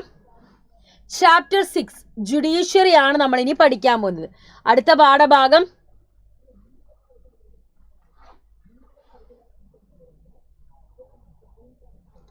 Thank you okay, thank you എടാ. യെസ്, അപ്പം അടുത്തതിലേക്ക് നമുക്ക് പോകാം, അടുത്ത ചാപ്റ്ററിലേക്ക് നമുക്ക് പോകാം. അപ്പം ഒരുപാട് സന്തോഷം നിങ്ങളെ കമൻസും കാര്യങ്ങളും കാണുമ്പം. ഓക്കെ, ഒരുപാട് സന്തോഷം കേട്ടോ. Okay, yes. ചാപ്റ്റർ 6 ജുഡീഷ്യറി എന്ന ചാപ്റ്റർ ആണ് അടുത്തതായിട്ട് നമ്മൾ നോക്കുന്നത്. അപ്പോൾ എക്സിക്യൂട്ടീവ് നോക്കി, ലെജിസ്ലേറ്റർ നോക്കി, ജുഡീഷ്യറി. അപ്പോൾ ഗവൺമെൻറ്റിൻ്റെ 3 ഓർഗൻസ് നമ്മൾ എന്ത് ചെയ്യുന്നുണ്ട്? നോക്കുന്നുണ്ട്. ഗവൺമെൻറ്റിനെ 3 ഓർഗൻസ് നമ്മൾ എന്ത് ചെയ്യുന്നുണ്ട്? നോക്കുന്നുണ്ട് അല്ലേ? അപ്പോൾ 3 ഓർഗൻസ് 3 പാഠങ്ങളായിട്ടാണ് നമുക്ക് പഠിക്കാനുള്ളത്. ഓക്കെ, എന്താണ് ഇവിടെ ഫസ്റ്റ് പറയുന്നത്? It interprets and protect the law. എന്ത് ചെയ്യുന്നുണ്ട്? നിയമങ്ങൾ ഇൻ്റർപ്റ്റ് ചെയ്യുന്നുണ്ട്. പ്രൊട്ടക്റ്റ് ചെയ്യുന്നതും ആരാണ്? God bless you teacher, thank you. Okay, ഗവൺമെൻറ്റിനെ ഇൻ്റർപ്റ്റ് ചെയ്യുന്നതും പ്രൊട്ടക്റ്റ് ചെയ്യുന്നതും ആരാണ്? നമ്മളെ ജുഡീഷ്യറിയാണ്. ഇതെന്ത് പേരിൽ അറിയപ്പെടുന്നുണ്ട്? ഗാർഡിയൻ ഓഫ് കോൺസ്റ്റിറ്റ്യൂഷൻ, കോൺസ്റ്റിറ്റ്യൂഷൻ്റെ ഗാർഡിയൻ എന്ന പേരിലും നമ്മുടെ ജുഡീഷ്യറി അറിയപ്പെടുന്നുണ്ട്. എന്തൊക്കെ ഡ്യൂട്ടീസും ഫങ്ഷനാണ് ജുഡീഷ്യറിക്ക് ഉള്ളത്? എന്തൊക്കെയാണ്? To protect the law. നിയമം എന്ത് ചെയ്യുന്നുണ്ട്? പ്രൊട്ടക്റ്റ് ചെയ്യുന്നുണ്ട് അല്ലേ? ടു പ്രൊട്ടക്ട് ദ ലോ, നിയമം പ്രൊട്ടക്റ്റ് ചെയ്യുന്നുണ്ട്. നമ്മളെ ഇന്ത്യയിൽ പീസും സെക്യൂരിറ്റിയും സമാധാനവും സുരക്ഷിതത്വം ഉറപ്പുവരുത്തുന്നു. ക്രിമിനൽസിനെ പണിഷ് ചെയ്യുന്നു. സിറ്റിസൺസിൻ്റെ റൈറ്റ്സ്, അവകാശങ്ങൾ സംരക്ഷിക്കുന്നു. ഗവൺമെൻറ്റിനെ കൺട്രോൾ ചെയ്യുന്നു, അഡ്വൈസ് ചെയ്യുന്നു. ഇതൊക്കെ എന്താണ്? ജുഡീഷ്യറിയുടെ ഫങ്ഷനാണ്. എന്താണ് ഇൻഡിപെൻഡൻസ് ജുഡീഷ്യറി എന്ന് പറയുന്നത്? അതായത് ഇൻഡിപെൻഡൻറ്റ് ജുഡീഷ്യറിനെ കൺട്രോൾ ചെയ്യാൻ ആരുമില്ല. ലെജിസ്ലേറ്ററിനും എക്സിക്യൂട്ടീവിനും എന്താണ്? ജുഡീഷ്യറി ഫ്രീ ആയിരിക്കും. അങ്ങനെ ആയാൽ മാത്രമേ ജഡ്ജസിന് എന്താണ്? അവർക്ക് വേണ്ട രീതിയിലുള്ള എന്തിതാക്കാൻ പറ്റുള്ളൂ എന്നാണ് പറയുന്നത്. വേണ്ട രീതിയിലുള്ള കാര്യങ്ങളൊക്കെ പെർഫോം ചെയ്യാനൊക്കെ സാധിക്കുകയുള്ളൂ. നല്ല ഡ്യൂട്ടീസും കാര്യങ്ങളൊക്കെ ജഡ്ജസിന് പെർഫോം ചെയ്യണമെങ്കിൽ എന്ത് ചെയ്യണം? അവർ ഇൻഡിപെൻഡൻ്റ് ആയിരിക്കണം. And how can independence of judiciary be protected? എങ്ങനെയാണ് ജുഡീഷ്യറിയുടെ ഇൻഡിപെൻഡൻസ് മക്കളെ പ്രൊട്ടക്റ്റ് ചെയ്യുന്നത്? The constitution of India has adopted several means of ensuring independence of judiciary. എന്തൊക്കെയാണ് അഡോപ്റ്റ് ചെയ്തത്? ജഡ്ജസിനെ അപ്പോയിൻറ്റ് ചെയ്യുന്ന കാര്യം, ഫിക്സ്ഡ് ആയിട്ടുള്ള കാലാവധി, ഫിനാൻഷ്യൽ ഡിപ്പെൻഡൻസിൻ്റെ absence, personal criticism, immunity from personal criticism, separation of judiciary from the executive. ഇതിലൂടെയൊക്കെ ജുഡീഷ്യറിയുടെ ഇൻഡിപെൻഡൻസ് എന്ത് ചെയ്യുന്നുണ്ട്? കാണാൻ നമുക്ക് സാധിക്കുന്നുണ്ട്. ആൻഡ് എങ്ങനെയാണ് മക്കളെ ഒരു ജഡ്ജിയെ നമ്മൾ അപ്പോയിൻറ്റ് ചെയ്യുക? ഏതൊക്കെ രീതികളിലൂടെയാണ് ഒരു ജഡ്ജിയെ നമ്മൾ അപ്പോയിൻറ്റ് ചെയ്യുക? Usually the senior most judges appoint ആയ ചീഫ് ജസ്റ്റിസ്. അവിടെ സീനിയർ മോസ്റ്റ് ജഡ്ജർ ആയിരിക്കും എന്ത് എന്ന് പറയുന്നത് അവിടെ നമ്മളെ ജഡ്ജായി വരിക. Other judges of the Supreme Court and High Court are appointed by the President. ആയിരിക്കും എന്ത് ചെയ്യുക? President after the getting the advice of Collegium of Judges which consist of the Chief Justice and Senior Most Judges of the Supreme Court. ഇവരെല്ലാവരും ഇരുന്നിട്ട് ആയിരിക്കും ഇവർ എന്ത് ചെയ്യുക? മറ്റുള്ള സുപ്രീം കോടതിയിലെയും ഹൈക്കോടതിയിലെയും ജഡ്ജികളെയും കാര്യങ്ങളൊക്കെ അപ്പോയിൻറ്റ് ചെയ്തത്. എങ്ങനെയാണ് ഇവരെ റിമൂവ് ചെയ്യുക? അവരെ റിമൂവ് ചെയ്യുക ഇംപീച്ച്മെൻറ്റ് എന്ന് പറഞ്ഞാൽ ഒരു പ്രോസസ്സിലൂടെയാണ്. അത് അവരെന്തെങ്കിലും മിസ്ബിഹേവിയർ കാണിച്ചിട്ടുണ്ടെങ്കിലോ അല്ലെങ്കിൽ ഇൻകപ്പാസിറ്റി ആയുള്ള വ്യക്തികളെയാണ് നമ്മൾ റിമൂവ് ചെയ്യുക. അവർ റിമൂവ് ചെയ്യണമെങ്കിൽ എന്ത് വേണം? പാർലമെൻറ്റിലെ 2 ഹൗസസിലും സ്പെഷ്യൽ മെജോറിറ്റി ഉണ്ടായിരിക്കണം. ഇനി ജുഡീഷ്യറിയുടെ ഒരു സെക്ചർ നമ്മൾ നോക്കുകയാണെങ്കിൽ it's like a pyramid structure ആണ്. അത് apex the supreme court and below either various state of court. അതായത് ഏറ്റവും മുകളിൽ നമുക്കാരാ? സുപ്രീം കോർട്ടിനെ കാണാൻ ഒരു പിരമിഡ് സെക്ചറാണ്. സുപ്രീം കോർട്ട്, ഹൈക്കോർട്ട്, അതേപോലെ lower court, subordinate court, district court, അങ്ങനെയായിട്ട് നമുക്ക് എന്താ ഒരുപാട് കോർട്ടുകളും കാര്യങ്ങളും നമുക്ക് കാണാൻ സാധിക്കും. സുപ്രീം കോർട്ടിൻ്റെ ജുറിസ്ഡിക്കേഷൻ അധികാര പരിധിയിൽ വരുന്ന കുറച്ച് കാര്യങ്ങളാണ് നമ്മൾ അടുത്തതായിട്ട് മക്കളെ നോക്കാൻ പോകുന്നത്. ഫസ്റ്റ് വൺ എന്താ? Original jurisdiction. ഒറിജിനൽ ജുറിസ്ഡിക്കേഷൻ എന്ന് പറയുന്നത് എന്താ? The constitution impose the supreme court to consider the certain cases directly without going to the lower court. Lower കോർട്ടിലൊന്നും വരാതെ ഡയറക്റ്റ് ആയി വരുന്ന കേസുകളും കാര്യങ്ങളൊക്കെ സുപ്രീം കോടതിക്ക് നോക്കാം.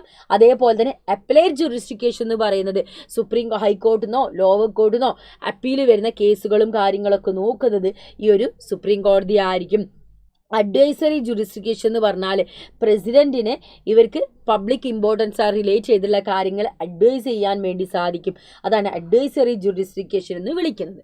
ഓക്കെ, ഇനി നമ്മൾ ജുഡീഷ്യൽ ആക്ടിവിസമാണ് അടുത്തതായിട്ട് നമുക്ക് പറയാനുള്ളത്.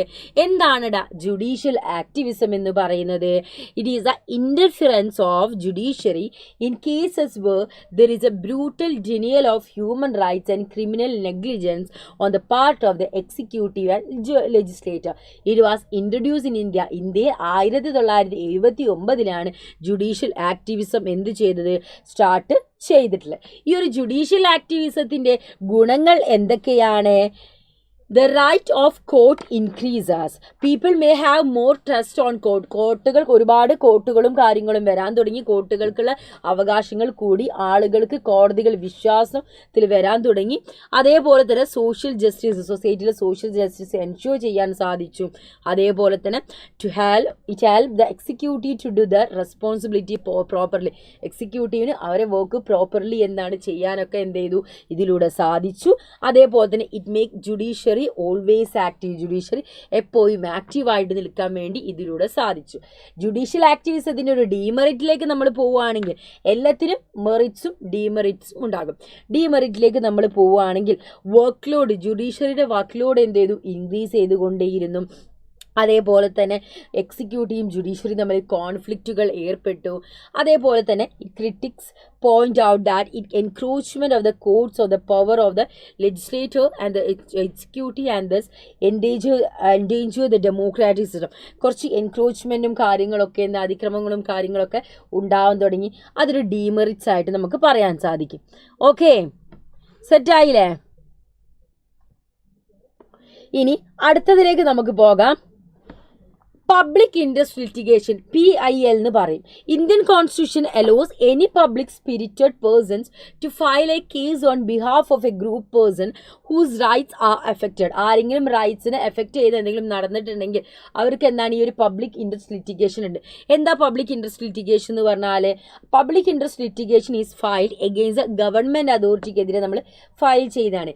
Cases in which PIL can be filed include. എന്തൊക്കെ അതിൽ വരും?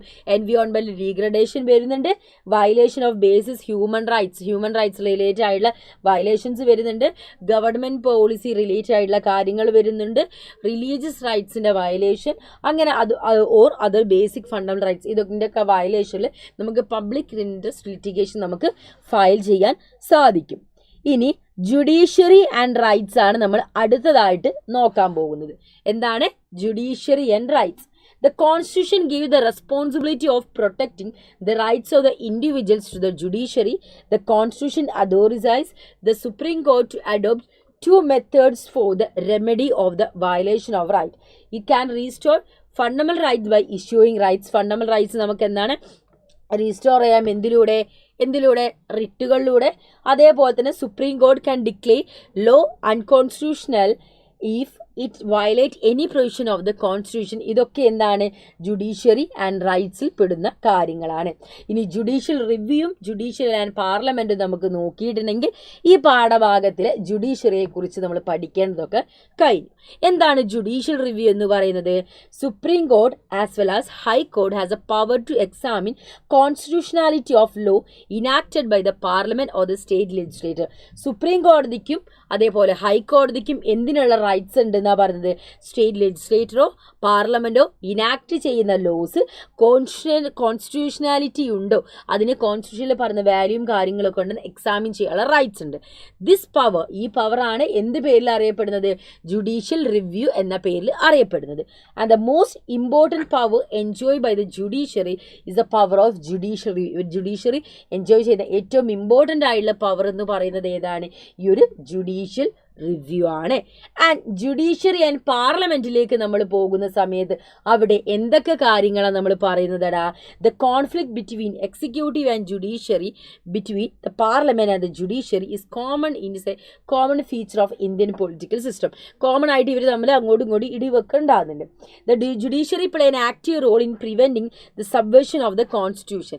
സോ ജുഡീഷ്യറിയാണ് ഇവിടെ എന്താണ് ഒരു ആക്റ്റീവ് റോളും കാര്യങ്ങളൊക്കെ എന്ത് ചെയ്യുന്നത്, പ്ലേ ചെയ്യുന്നത്. ഓക്കെ, ഇനി നമ്മളെ 7th ചാപ്റ്റർ ആയ ഫെഡറലിസത്തിലേക്കാണ് നമ്മൾ പോകുന്നത്. അപ്പം നമ്മൾ 10 ചാപ്റ്ററിൽ 6 ചാപ്റ്റർ നമ്മൾ സക്സസ്ഫുള്ളി നമ്മൾ റിവൈസ് ചെയ്തു കഴിഞ്ഞു. ഇനി നമ്മളെ 7ാമത്തെ ചാപ്റ്ററിലേക്കാണ് നമ്മൾ പോകാൻ പോകുന്നത്. റെഡിയല്ലേ മക്കളെ? 7th ചാപ്റ്ററിലേക്ക് നമുക്ക് പോകാം. ഫെഡറലിസം പോകാം. യെസ്, അടുത്ത നമ്മൾ പോകുന്നത് ഫെഡറലിസത്തിലേക്കാണ്. ഓക്കെ, എന്തൊക്കെയാണ് ഫെഡറലിസത്തിൽ നമുക്ക് പഠിക്കാനുള്ളത്, നമുക്ക് നോക്കാം. ഫെഡറലിസം എന്ന് പറയുന്നത് എന്താണ്, അതൊരു സിസ്റ്റമാണ്. There are 2 sets of government. അവിടെ എന്താ, 2 sets ഓഫ് ഗവൺമെന്റ് നമുക്ക് കാണാൻ സാധിക്കും. അത് നാഷണൽ ലെവൽ സെൻട്രൽ ഗവൺമെന്റ്, അത് regional level state government. National ലെവലിൽ സെൻട്രൽ ഗവൺമെന്റും റീജിയണൽ ലെവലിൽ സ്റ്റേറ്റ് ഗവൺമെന്റും നമുക്ക് കാണാൻ സാധിക്കും അല്ലേ.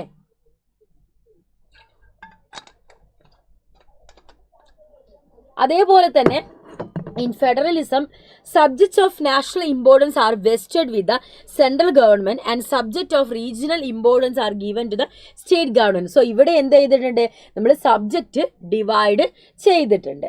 So federal characteristic of Indian കോൺസ്റ്റിറ്റ്യൂഷൻ്റെ ഫെഡറൽ ക്യാരക്ടറിസ്റ്റിക്കിൽ എന്തൊക്കെ കാര്യങ്ങൾ നമ്മൾ പറയുന്നുണ്ട്, ഡ്യുവൽ ഗവൺമെൻറ് നമുക്കുണ്ട്. പവേഴ്സ് എന്ത് ചെയ്തിട്ടുണ്ട്, ഇല്ലടാ ഹരിബ ഇല്ല കേട്ടോ. സോ മലയാളത്തിൽ പറയുന്ന കാര്യങ്ങൾ നോട്ട് ചെയ്യുക. ഡ്യുവൽ ഗവൺമെൻറ് ഉണ്ട്, പവർ നമ്മൾ ഡിവിഷൻ ചെയ്തിട്ടുണ്ട്, കോൺസ്റ്റിറ്റ്യൂഷൻ ഒരു സുപ്രീമസി ഉണ്ട്, അതേപോലെ തന്നെ ഇൻഡിപെൻഡൻറ്റ് ജുഡീഷ്യറി ഉണ്ട്. ഇതാണ് നമ്മളെ ഇന്ത്യൻ കോൺസ്റ്റിറ്റ്യൂഷൻ്റെ ഫെഡറൽ ക്യാരക്ടറിസ്റ്റിക് എന്ന് പറയുന്നത്.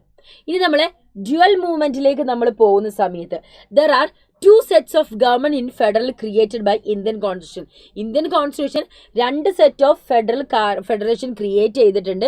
ഒന്നെന്ന് പറയുന്നത് എൻറ്റയർ കൺട്രിക്ക് വേണ്ടിയിട്ടാണ്, അത് യൂണിയൻ ഗവൺമെൻറ് അഥവാ സെൻട്രൽ ഗവൺമെൻറ് എന്നറിയപ്പെടുന്നു. രണ്ടാമത്തത് എന്ന് പറയുന്നത് എന്താണ്, സ്റ്റേറ്റ് ഗവൺമെൻറ് ആണ് which is for each unit or region. അത് ഓരോ യൂണിറ്റ് അല്ലെങ്കിൽ ഓരോ റീജിയന് വേണ്ടിയിട്ടാണ് അത് ക്രിയേറ്റ് ചെയ്തത്. Both this government have constitutional status. 2 പേർക്കും എന്താണ് കോൺസ്റ്റിറ്റ്യൂഷണൽ സ്റ്റാറ്റസ് ഉള്ളതാണ് 2 പേരും, സെൻട്രലും സ്റ്റേറ്റും. ഇവരുടെ പവറിൻ്റെ ഡിവിഷനിലേക്കാണ് നമ്മൾ അടുത്തത് പോകുന്നത്.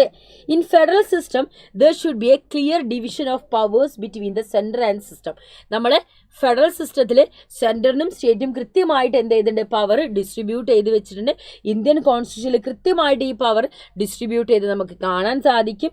അതിനായിട്ട് നമുക്ക് കോൺസ്റ്റിറ്റ്യൂഷനിൽ എന്ത് പറഞ്ഞിട്ടുണ്ട്, union list, state list, concurrent list, union list, state list, concurrent list ഇത് കൃത്യമായിട്ട് കൊടുത്തിട്ടുണ്ട്.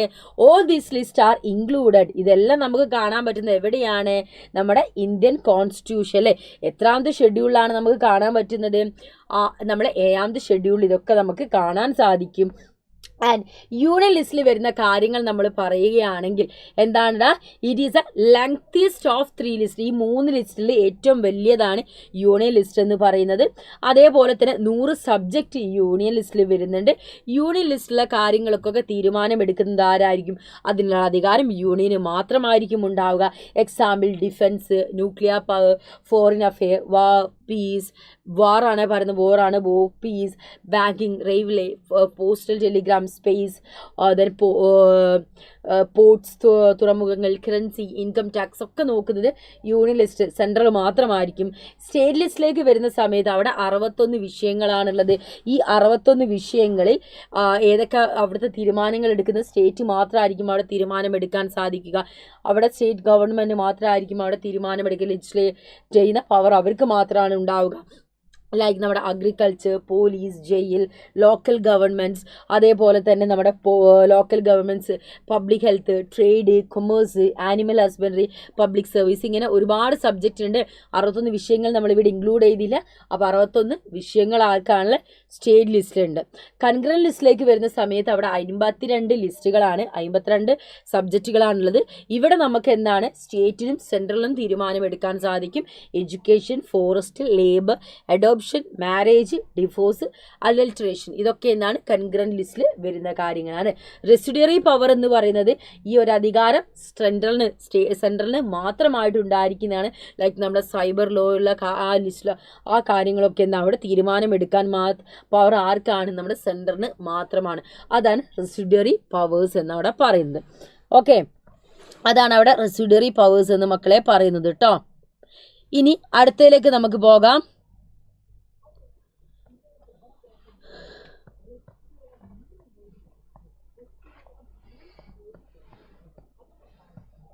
ഒരു മിനിറ്റ് ഇടാ.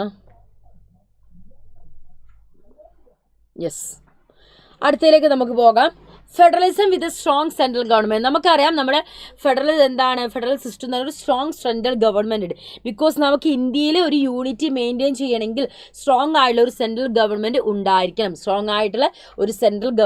ഉണ്ടായിരിക്കണം. അതേപോലെ തന്നെ to ensure the socio economic development of the കൺട്രിയുടെ സോഷ്യോ എക്കണോമിക് ഡെവലപ്മെൻറ്റ് എൻഷുർ ചെയ്യണമെങ്കിലും എന്താണ് ഒരു സ്ട്രോങ് ആയിട്ടുള്ളതും സെൻട്രൽ ഗവൺമെൻറ് നമുക്ക് ഉണ്ടായിരിക്കണം.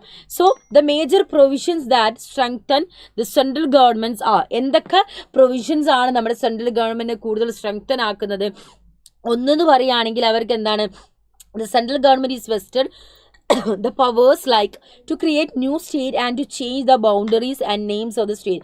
അതായത് പുതിയ സ്റ്റേറ്റ് ഫോം ചെയ്യാം, അതിൻ്റെ ബൗണ്ടറീസ് ചേഞ്ച് ചെയ്യാൻ സാധിക്കും. ദെൻ സ്റ്റേറ്റിൻ്റെ നെയിം അവർക്ക് ചേഞ്ച് ചെയ്യാൻ സാധിക്കും. അതേപോലെ തന്നെ ഫിനാൻഷ്യൽ മാറ്ററിലെ അതോറിറ്റി സെൻട്രലിനായിരിക്കും ഉണ്ടായിരിക്കുക. എമർജൻസി ഡിക്ലെയർ ചെയ്യാനുള്ള അധികാരം. അതേപോലെ തന്നെ പിന്നെ പറയുന്നത് എന്താണ്, സ്റ്റേറ്റ് ഗവൺമെൻറ്റിൽ ഇമ്പോസ് ചെയ്യുന്ന പ്രസിഡൻസ് റൂൾസും കാര്യങ്ങളൊക്കെ അതിനുള്ള പവർ. അതേപോലെ തന്നെ state do not have the power take disciplinary actions against the officer. അതായത് ഓൾ ഇന്ത്യ സർവീസിലുള്ള ആൾക്കാർക്കെതിരെ ഒരു ഡിസിപ്ലിനറി ആക്ഷൻസ് ഒന്നും സ്റ്റേറ്റിന് എടുക്കാൻ സാധിക്കില്ല. പിന്നെ പറയുന്നത് Rajya Sabha has the power to change the subject from state list to union list. രാജ്യസഭയ്ക്ക് എന്താണ് സ്റ്റേറ്റ് ലിസ്റ്റിലെ പവർ എവിടേക്ക് ചേഞ്ച് ചെയ്യാൻ പറ്റും? യൂണിയൻ ലിസ്റ്റിലേക്ക് മാറ്റാനുള്ള അവകാശമുണ്ട്. അതേപോലെ തന്നെ the governor is the representative of the central government. Governor എന്ന് പറയുന്നത് ഒരു സ്റ്റേറ്റിൻ്റെ ഗവർണർ, നമ്മുടെ കേരളത്തിലെ ഗവർണർ എന്ന് പറയുന്നത് കേരളത്തിലെ ആൾ വിളിച്ചുകൊണ്ടുവരുന്ന ആളല്ല. ആര് കൊണ്ടുവരുന്ന ആളാണ്? നമ്മളെ പ്രസിഡന്റ് കൊണ്ടുവരുന്ന ആളാണ്. ആരാണ്? നമ്മളെ സെൻട്രൽ തീരുമാനിക്കുന്ന ആളാണ് ആര്? നമ്മുടെ കേരള ഗവർണർ എന്ന് പറയുന്നത്. അതൊക്കെയാണ് നമ്മൾ എന്തെന്ന് ഇവരെ കൂടുതൽ പവർഫുൾ സ്ട്രെങ്തൻ ചെയ്ത് വെക്കാനുള്ള മേജർ പ്രൊവിൻഷൻസ് ആണ് ഇവിടെ പറയുന്നത്. ദെൻ ഇന്ത്യൻ ഫെഡറേഷൻ തമ്മിലുള്ള കോൺഫ്ലിക്റ്റ് ആവുന്ന ഏരിയാസ് എന്ന് പറയുന്നത് പലരും ഓട്ടോണമിക്ക് വേണ്ടിയിട്ട്, സ്വയംഭരണത്തിന് വേണ്ടിയിട്ട് ഡിമാൻഡ് ചെയ്തുകൊണ്ടേ നിൽക്കുന്നുണ്ട്. പുതിയ സ്റ്റേറ്റ് വേണമെന്ന് പറയുന്നുണ്ട്. ഇന്ത്യൻ സ്റ്റേറ്റുകൾക്കിടയിൽ തന്നെ കോൺഫ്ലിക്റ്റുകൾ നടക്കുന്നുണ്ട്, സ്പെഷ്യൽ പ്രൊവിഷൻസ് വേണ്ടിയിട്ട്. അതേപോലെ തന്നെ ഗവർണറിനും അതേപോലെ പ്രസിഡൻഷ്യനും റിലേറ്റ് ചെയ്തിട്ടുള്ള പ്രശ്നങ്ങളൊക്കെ നടക്കുന്നുണ്ട്. സോ ഡിമാൻഡ് ഫോർ ഓട്ടോണമി എന്ന് പറയുന്ന സമയത്ത് അതിൽ അവർ പറയുന്നത് എന്താ വെച്ചാൽ to give more power to the സ്റ്റേറ്റിന് കൂടുതൽ അധികാരങ്ങൾ കൊടുക്കണം. അതേപോലെ തന്നെ ഇൻഡിപെൻഡൻ്റ് ആയിട്ടുള്ള ഒരു ഇൻകം സോഴ്സ് സ്റ്റേറ്റിന് ഉണ്ടായിരിക്കണം. മോർ ഫിനാൻഷ്യൽ പവർ അവർ ഡിമാൻഡ് ചെയ്യുന്നുണ്ട്. അഡ്മിനിസ്ട്രേറ്റീവ് പവറും ഡിമാൻഡ് ചെയ്യുന്നുണ്ട്. ആൻഡ് പുതിയ സ്റ്റേറ്റ് വേണമെന്ന് ഡിമാൻഡ് ചെയ്ത് ഇതിൽ നമ്മൾ ആദ്യം ഓട്ടോണമി നമ്മൾ നോക്കി. ഓട്ടോണമി നമ്മൾ ഡിസ്കസ് ചെയ്തു. നമുക്ക് ടിക്കറ്റ് പോകാം. ഓട്ടോണമി നമ്മൾ എന്ത് ചെയ്തു? ഡിസ്കസ് ചെയ്തു. ഒരു മിനിറ്റ് ഇടാ.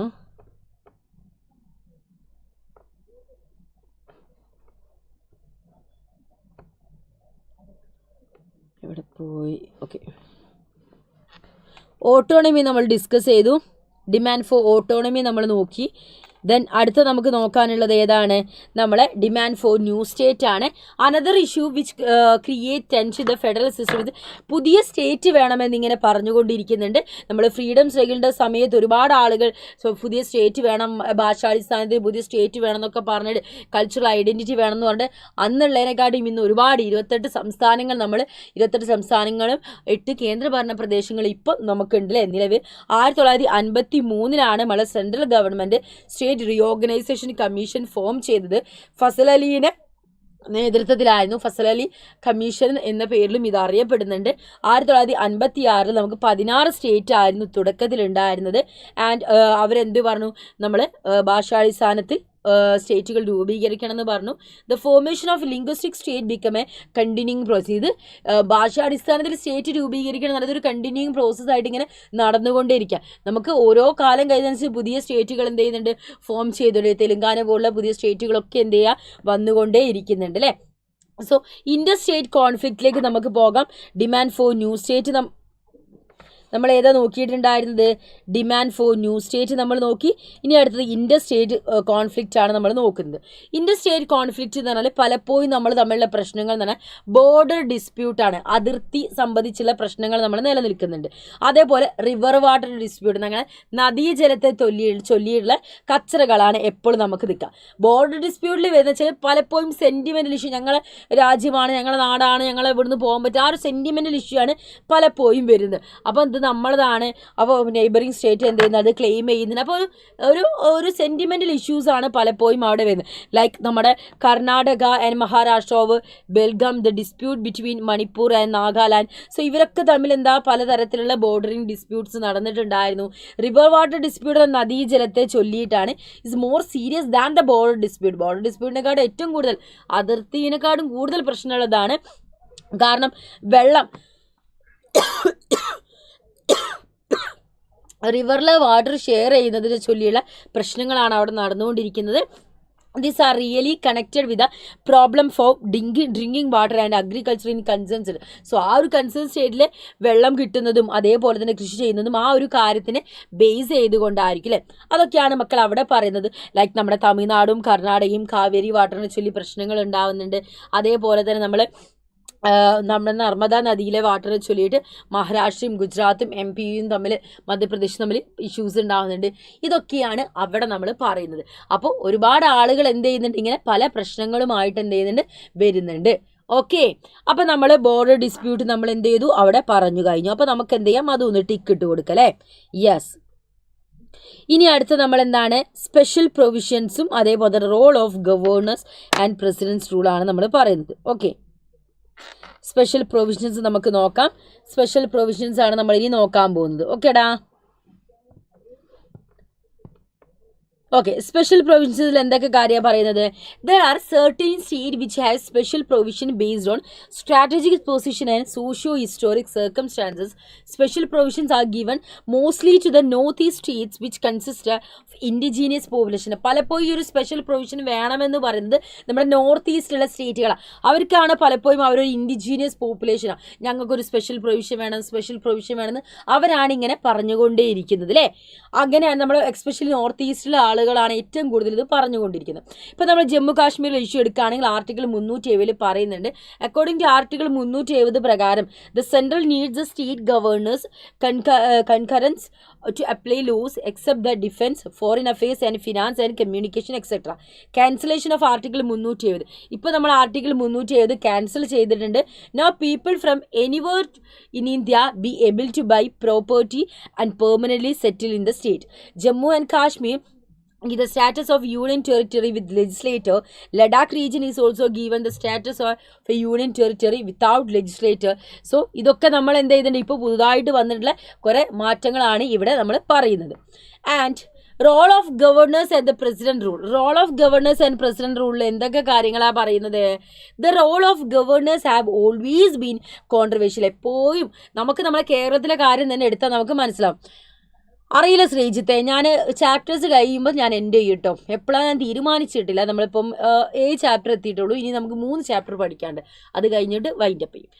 ഓക്കെ, ഇപ്പോൾ തന്നെ നമ്മൾ ഒരു 2-3 മിനിറ്റ് ആയി, നമ്മൾ 3 മണിക്കൂറായി നമ്മൾ ലൈവ് പോകുന്നത്. നമുക്കറിയില്ല എപ്പോഴാണ് നമ്മൾ പോകുന്നതിനനുസരിച്ച് നമുക്ക് പോകാം. യെസ്. അപ്പം എപ്പോഴും നമ്മളെ കേരളത്തിലെ കേസ് എടുത്ത് നോക്കിയാൽ തന്നെ നമുക്ക് മനസ്സിലാവും എപ്പോഴും നമ്മളെ CM-ഉം ഗവർണറുമായിട്ട് ഇഷ്യൂസും കാര്യങ്ങളും ഒക്കെ നമുക്ക് കാണാൻ പറ്റുന്നില്ല. അപ്പോൾ എപ്പോഴും ഗവർണർ റോളും സ്റ്റേറ്റ് ഗവൺമെൻറ്റും തമ്മിൽ എപ്പോഴും അത് ഇഷ്യൂ ആയിക്കൊണ്ടിരിക്കുന്ന ഒരു സംഭവമാണ്. അതേപോലെ തന്നെ the governor is not an elected person. Governor എന്ന് പറയുന്നത് ഒരാൾ ഇലക്ട് ചെയ്യുന്ന പേഴ്സൺ അല്ല, സെൻട്രൽ അപ്പോയിൻറ്റ് ചെയ്യുന്ന പേഴ്സൺ ആയിരിക്കും ആര്? ഗവർണർ. സോ ക്യാബിനറ്റിൻ്റെ അഡ്വൈസ് പ്രകാരമായിരിക്കും ഇവർക്ക് കാര്യങ്ങളൊക്കെ തീരുമാനിക്കാനും അനുസരിക്കാനും ഒക്കെ സാധിക്കുള്ളൂ. And the action of the governor are often viewed as the interference of the central government in the functioning of the state government. പലപ്പോഴും ഇവർക്ക് ഗവർണറെ പലപ്പോഴും സെൻട്രൽ സ്റ്റേറ്റ് ഗവൺമെൻറ് പിടിക്കും കാര്യങ്ങളൊന്നും ചെയ്യത്തില്ല കേട്ടോ. ഓക്കെ, അത് നമ്മുടെ കേരളത്തിലെ ഇഷ്യൂ തന്നെ നിങ്ങൾക്ക് എടുത്തു നോക്കിയാൽ മനസ്സിലാവും. ഓക്കെ, അപ്പോൾ നമ്മൾ 3 മണിക്കൂറത്തെ ലൈവിൽ നമ്മൾ 10 മണിക്കായിരുന്നു ലൈവ് തുടങ്ങി. 10 to 11, 11 to 12, 3 മണിക്കൂറായില്ലേ? 2 മണിക്കൂറായിട്ടുള്ളൂ. യെസ്, 2 മണിക്കൂറായിട്ടുള്ളൂ. 10 to 11, 11 to 12. ഓക്കെ, 3 മണിക്കൂറായില്ല. 12 മണിക്കൂറത്തെ ലൈവിൽ നമ്മൾ 7 ചാപ്റ്റേഴ്സ് നമ്മൾ പഠിച്ചു കഴിഞ്ഞു. സോ ഇനി നമുക്ക് 3 ചാപ്റ്റേഴ്സും കൂടി നമുക്ക് പഠിക്കാനുണ്ട്. അപ്പോൾ ഓൾമോസ്റ്റ് നമുക്കൊരു 3 hours നമ്മൾ ലൈവ് കൂട്ടാം. നോക്കാം നമുക്ക് ഏതുവരെ പോകും നോക്കാം. ഇനി 1 മണിക്കൂർ ഉണ്ടാവുള്ളായിരിക്കും, നോക്കാം. അപ്പോൾ നമ്മുടെ 3ാമത്തെ ചാപ്റ്ററാണ് നമ്മൾ അടുത്തതായിട്ട് നോക്കാൻ പോകുന്നത്. ലോക്കൽ ഗവൺമെൻറ്റ്സ് ചാപ്റ്റർ 8ാമത്തതാണ് നമ്മൾ നോക്കാൻ പോകുന്നത്. ഓക്കെ, ലോക്കൽ ഗവൺമെൻറ്റ്സ് ആണ് നമ്മൾ നോക്കുന്നത്. ഓക്കെ, റെഡി അല്ലേ? റെഡി അല്ലേടാ? ലോക്കൽ ഗവൺമെൻറ്റ്സിലേക്ക് നമുക്ക് പോലാമാ? യെസ്.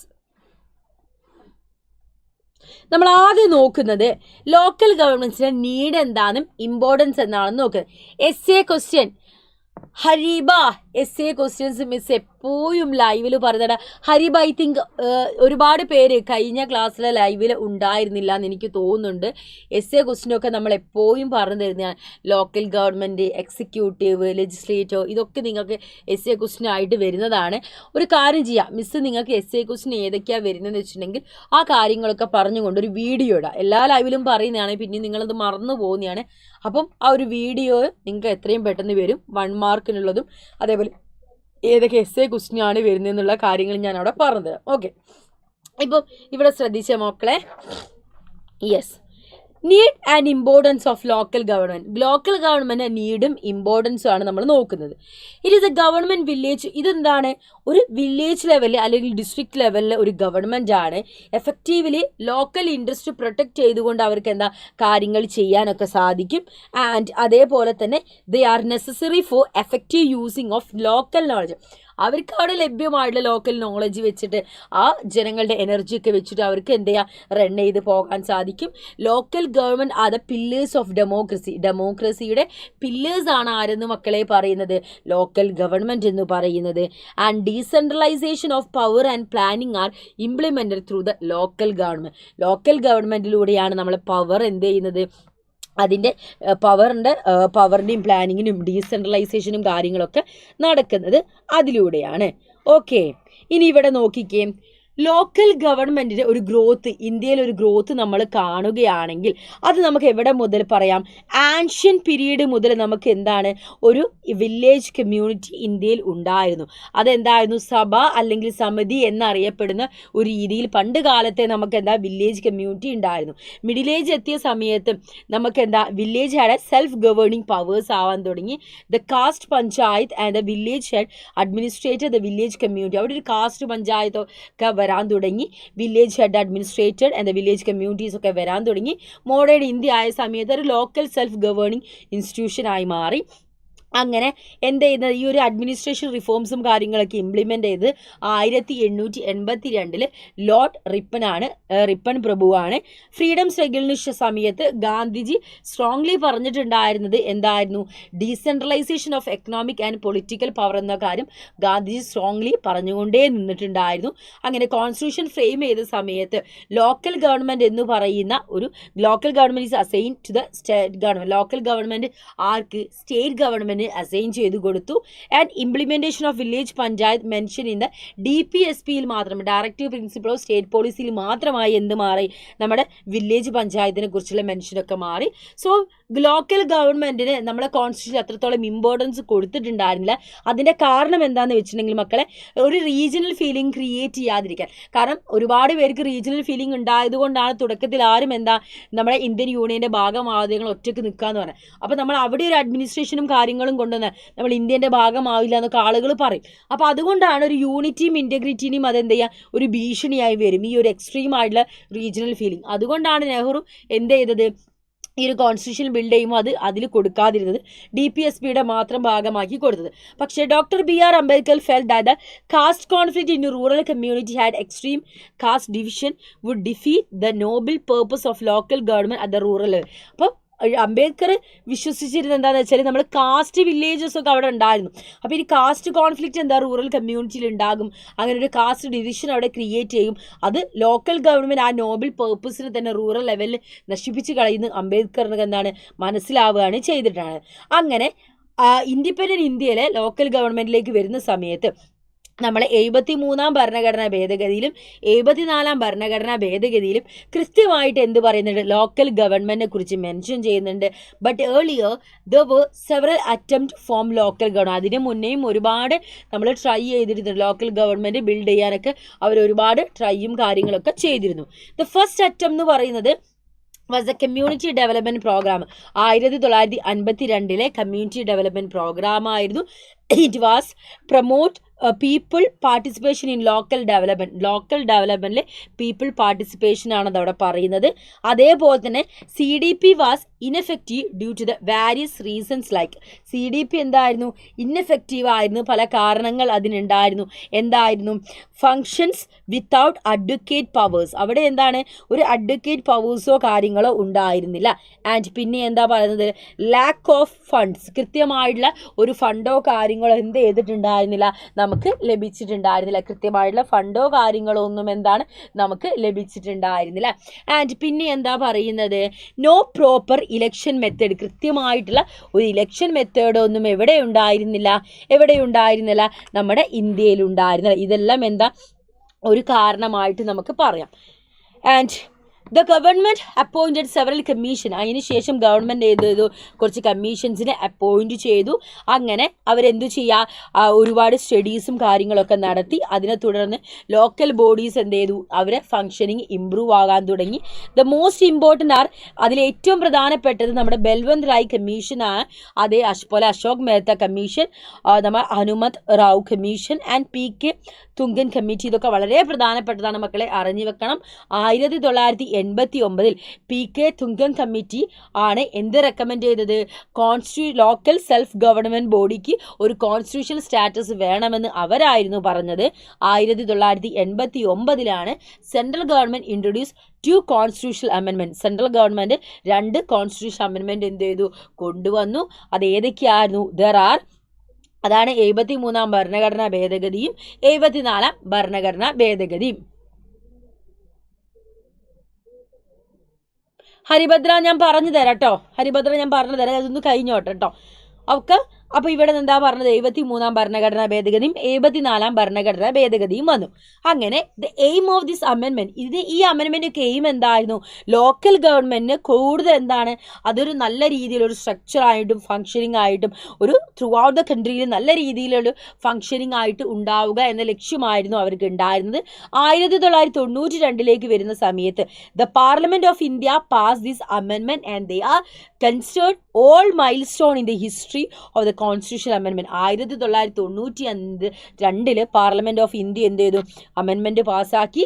അത് ഇന്ത്യയിലെ കോൺസ്റ്റിറ്റ്യൂഷൻ ഹിസ്റ്ററിയിലെ ഏറ്റവും വലിയൊരു മൈൽ സ്റ്റോൺ ആയിട്ട് എന്ത് ചെയ്തു, അത് മാറി എന്നാണ് പറയുന്നത്. ഏറ്റവും വലിയൊരു മൈൽ സ്റ്റോൺ ആയിട്ട് അത് മാറി എന്നാണ് കേട്ടോ മക്കളെ പറയുന്നത്. ഇനി ഇവിടെ നോക്കിക്കേ, അടുത്തത് എന്താണ്, 73-ാം ഭരണഘടനാ ഭേദഗതിയാണ്. 73-ാം ഭരണഘടനാ ഭേദഗതിയാണ്. ഓക്കെ, അത് നമുക്ക് നോക്കുക.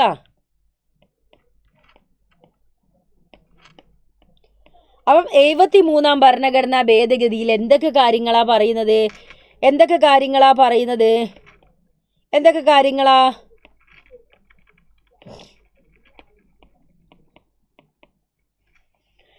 This amendment act is about the formation of panchayat. പഞ്ചായത്തിൻ്റെ ഫോർമേഷൻ ആണ് മക്കളെ അവിടെ പറയുന്നത്. This is mention in the article 243 അത് മെൻഷൻ ചെയ്തിട്ടുണ്ട്. അതേപോലെ തന്നെ came in to force on അതേപോലെ 1993 ഏപ്രിൽ 20 അതെന്ത് വന്നത്, അതിനൊരു കോൺസ്റ്റിറ്റ്യൂഷണൽ സ്റ്റാറ്റസ് നിലവിൽ വന്നിട്ടുണ്ടായിരുന്നത്. ഇനി നമ്മളെ 73rd കോൺസ്റ്റിറ്റ്യൂഷൻ അമെൻമെൻറ്റിലെ പ്രൊവിഷൻസിലേക്ക് പോവുകയാണെങ്കിൽ പഞ്ചായത്ത് രാജ് എന്ത് ചെയ്തു, ഒരു കോൺസ്റ്റിറ്റ്യൂഷനായി മാറി. അതേപോലെ തന്നെ it gave shape to the 3 tier system panchayat raj ഇൻസ്റ്റിറ്റ്യൂഷനിൽ വന്നു. അക്കോർഡിംഗ് ടു ദിസ് അമെൻമെൻറ്റ് ഈ ഒരു ആക്ട് പ്രകാരം എന്തുണ്ടായി എന്നാണ് പറയുന്നത്, എന്തുണ്ടായി, all state should have 3 tier institution. എല്ലാ സ്റ്റേറ്റിലും 3 ടയർ ഇൻസ്റ്റിറ്റ്യൂഷൻ എന്ത് ചെയ്തു, സ്റ്റാർട്ട് ചെയ്തു. എല്ലാ സ്റ്റേറ്റിലും 3 ടയർ ഇൻസ്റ്റിറ്റ്യൂഷൻ എന്ത് ചെയ്യുക, സ്റ്റാർട്ട് ചെയ്തു എന്നാണ് പറയുന്നത്. ആൻഡ് ഇവിടെ നോക്കിക്കേ,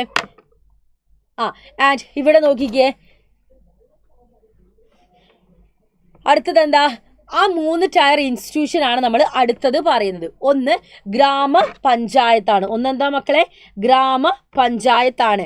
ഗ്രാമപഞ്ചായത്ത് എന്ന് പറയുന്നത് എന്താണ് basic of the panchayat raj system.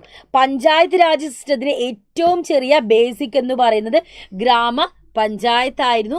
It included one village or several village. എന്ത് ചെയ്തിട്ട് അത് എല്ലാത്തിലും ഒന്ന് അവരുണ്ടായിരിക്കും.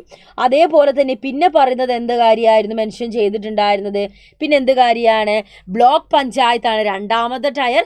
It is mediatory level between gram panchayat and district panchayat. ഗ്രാമപഞ്ചായത്തിനും ഡിസ്ട്രിക്ട് പഞ്ചായത്തിനും ഇന്റർമീഡിയേറ്ററി ലെവലാണ് ബ്ലോക്ക് പഞ്ചായത്ത് ഉണ്ടായത്. അത് എന്ത് പേരിൽ അറിയപ്പെടുന്നു, താലൂക്ക് പഞ്ചായത്ത് എന്ന പേരിൽ അറിയപ്പെടുന്നു.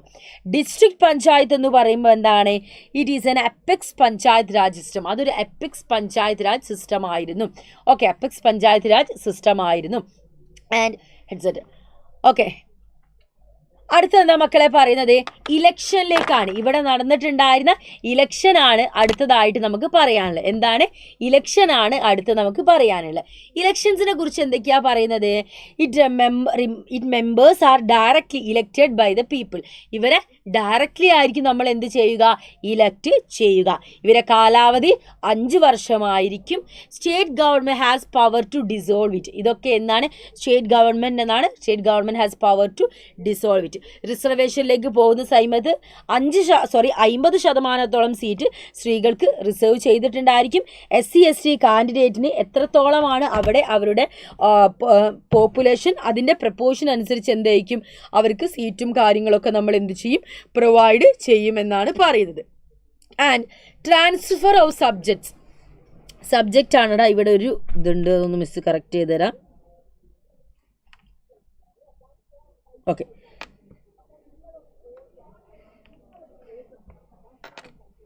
ഇതാ ഇവിടെ നോക്കിയേ, ട്രാൻസ്ഫർ ഓഫ് സബ്ജക്റ്റ് എന്ന് പറയുന്ന സമയത്ത് എന്തൊക്കെയാണ്, the 29 subject included in the 11th schedule are to be transfer to panchayat raj institution. മക്കളെ 29 സബ്ജക്റ്റ് നമ്മളെ സ്റ്റേറ്റ് ലിസ്റ്റിൽ ഉണ്ടായത് എന്ത് ചെയ്തു, പഞ്ചായത്ത് രാജ് ഇൻസ്റ്റിറ്റ്യൂഷനിലേക്ക് ട്രാൻസ്ഫർ ചെയ്തു. This subject are to be transfer them to state through the ലെജിസ്ലേഷനിലൂടെ എന്ത് ചെയ്യാണ്, ട്രാൻസ്ഫർ ചെയ്യുകയാണ്. Each state can decide from 29 subject list. ഓരോ സ്റ്റേറ്റും 29 സബ്ജക്ട് ലിസ്റ്റ് ഉണ്ടായിരിക്കും.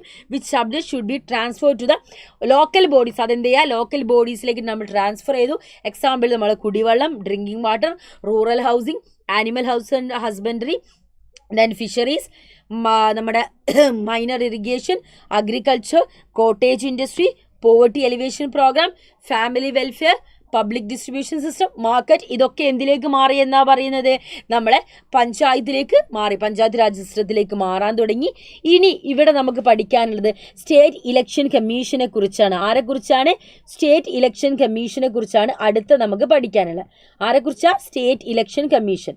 ഓക്കെ, സ്റ്റേറ്റ് ഇലക്ഷൻ കമ്മീഷൻ നമുക്ക് നോക്കാം എന്താണെന്നുള്ളത്. Yes, state government has to appoint the state election commissioner. മക്കളെ ഇവിടെ സ്റ്റേറ്റ് ഇലക്ഷൻ കമ്മീഷൻ അപ്പോയിന്റ് ചെയ്യുന്ന ആരായിരിക്കും? സ്റ്റേറ്റ് ഗവൺമെന്റ് ആയിരിക്കും. അതേപോലെ തന്നെ അദ്ദേഹം ഓട്ടോണമസ് ആയിട്ടുള്ളതും ഇൻഡിപെൻഡന്റ് ആയിട്ടുള്ള ഓഫീസർ ആയിരിക്കും. അദ്ദേഹത്തിന് പഞ്ചായത്ത് രാജ് ഇൻസ്റ്റിറ്റ്യൂഷനിൽ ഇലക്ഷൻ കണ്ടക്ട് ചെയ്യുക എന്നുള്ള ഡ്യൂട്ടിയാണ് ഉണ്ടായിരിക്കുക. അതേപോലെ തന്നെ അദ്ദേഹത്തിന് no link with the chief election commissioner of India and it's not under his control. Chief election commissioner ആയിട്ട് ഒരു കണക്ഷനോ കാര്യങ്ങളോ ഉണ്ടായില്ല. അദ്ദേഹത്തിന് അണ്ടറിൽ ഒന്നുമല്ല ഇദ്ദേഹത്തിന് വർക്ക് ചെയ്യേണ്ടത്. ദെൻ സ്റ്റേറ്റ് ഫിനാൻസ് കമ്മീഷൻ വരുന്നു. സ്റ്റേറ്റ് ഗവൺമെന്റ് ആണ് സ്റ്റേറ്റ് ഫിനാൻസ് കമ്മീഷൻ എന്ത് ചെയ്യുന്നത്? 5 വർഷത്തേക്ക് അപ്പോയിന്റ് ചെയ്യുന്നത്. Examine the final position of the local government in the state. അതായത് ഒരു സ്റ്റേറ്റിന്റെ ഫിനാൻഷ്യൽ പൊസിഷനും കാര്യങ്ങളൊക്കെ എക്സാമിൻ ചെയ്യുന്നത് ഈ ഫിനാൻസ് കമ്മീഷൻ ആയിരിക്കും. അതേപോലെ തന്നെ എന്താണ് സ്റ്റേറ്റും ലോക്കൽ ഗവൺമെൻറ്റ്സ് നമ്മളെ റവന്യൂസും കാര്യങ്ങളൊക്കെ ഡിസ്ട്രിബ്യൂട്ട് ചെയ്യുന്നതും റിവ്യൂ നടത്തുന്നതും ഫിനാൻസ് കമ്മീഷനാണ്. Then rural urban local government റവന്യൂസിൻ്റെ റിവ്യൂവും കാര്യങ്ങളൊക്കെ നടത്തുന്ന ആരായിരിക്കും? സ്റ്റേറ്റ് ഫിനാൻസ് കമ്മീഷൻ ആയിരിക്കും. ദെൻ നെക്സ്റ്റ് 74 ഭരണഘടനാ ഭേദഗതിയാണ്. 73 ഭരണഘടനാ ഭേദഗതിയായിരുന്നു നമ്മൾ പഠിച്ചത്. 74 ഭരണഘടനാ ഭേദഗതിയും കൂടെ നമ്മൾ പഠിക്കേണ്ടതുണ്ട്. ഇത് അർബൻ ലോക്കൽ ഗവൺമെൻറ്റിനാണ്. അത് നമുക്ക് ഏതായിരുന്നു? പഞ്ചായത്തിലാണെങ്കിൽ ഇത് അർബൻ ലോക്കൽ ഗവൺമെൻറ് ആണ്. ഇതിൽ കൃത്യമായൊരു സ്ട്രക്ചർ ഉണ്ട്, പവർ ഉണ്ട്, റെഗുലേഷൻസ് ഉണ്ട്. മുനിസിപ്പാലിറ്റി ആൻഡ് കോർപ്പറേഷൻ അത് നിലവിൽ വന്നത് 1993 ജൂൺ 1 ആയിരുന്നു. 74 അമെൻമെൻറ്റ് ആക്ട് എന്ന് പറഞ്ഞ 73 അമെൻമെൻറ്റ് ആക്ട് എന്താണോ അതിൻ്റെ റിപ്പീറ്റേഷൻ തന്നെയാണ്. ഓൾമോസ്റ്റ് എല്ലാ പ്രൊവിഷൻസും 73 ഭരണഘടനാ ഭേദഗതിയിൽ പറഞ്ഞ രീതിയിൽ തന്നെയാണ് ഇവിടെയും ഉള്ളത്. Like direct election, reservation, transfer of subject, state election commission, state finance commission എല്ലാം എന്താണ് 74 ഭരണഘടനാ ഭേദഗതിയിൽ നമുക്ക് കാണാൻ സാധിക്കും. There are 3 types of urban local government. ഇവിടെ വരുന്ന സമയത്ത് നമ്മൾ പഞ്ചായത്ത് രാജിലെ 3 ടയേഴ്സ് നമ്മൾ പഠിച്ചു. ഇവിടുത്തെ 3 ടയേഴ്സ് ഏതാണ് അർബൻ ലോക്കൽ ഗവൺമെൻറ്റിലെ? ഒന്ന് പഞ്ചായത്ത്, ഒന്ന് മുനിസിപ്പാലിറ്റി, ഒന്ന് കോർപ്പറേഷൻ. എന്തൊക്കെയാണ്? Panchayat, municipality, corporation. മറ്റേത് നമ്മൾ 3 പഠിച്ചു. അതേപോലെ ഇവിടെയും എന്ത് ചെയ്യുന്നുണ്ട്? 3 നമുക്ക് പഠിക്കാനുണ്ട്. ആൻഡ് എന്താണ് ഈ ഒരു 74 ഭരണഘടനാ ഭേദഗതിയിൽ ഇമ്പാക്റ്റ്? ജനങ്ങളിലേക്ക് എന്ത് ഇമ്പാക്റ്റ് ആണ് ഇവർ കൊടുത്തിട്ടുണ്ടായിരുന്ന മക്കളെ? Regular periodic election to the local bodies. Local ബോഡീസിൽ റെഗുലർ ആയിട്ടുള്ള പീരിയോഡിക് ഇലക്ഷൻസ് നടന്നു. 32 ലക്ഷം മെമ്പേഴ്സ് എന്താണ് എല്ലാ 5 ഇയേഴ്സിൽ എന്ത് ചെയ്യാണ്? ഇലക്ട് ചെയ്യുകയാണ്.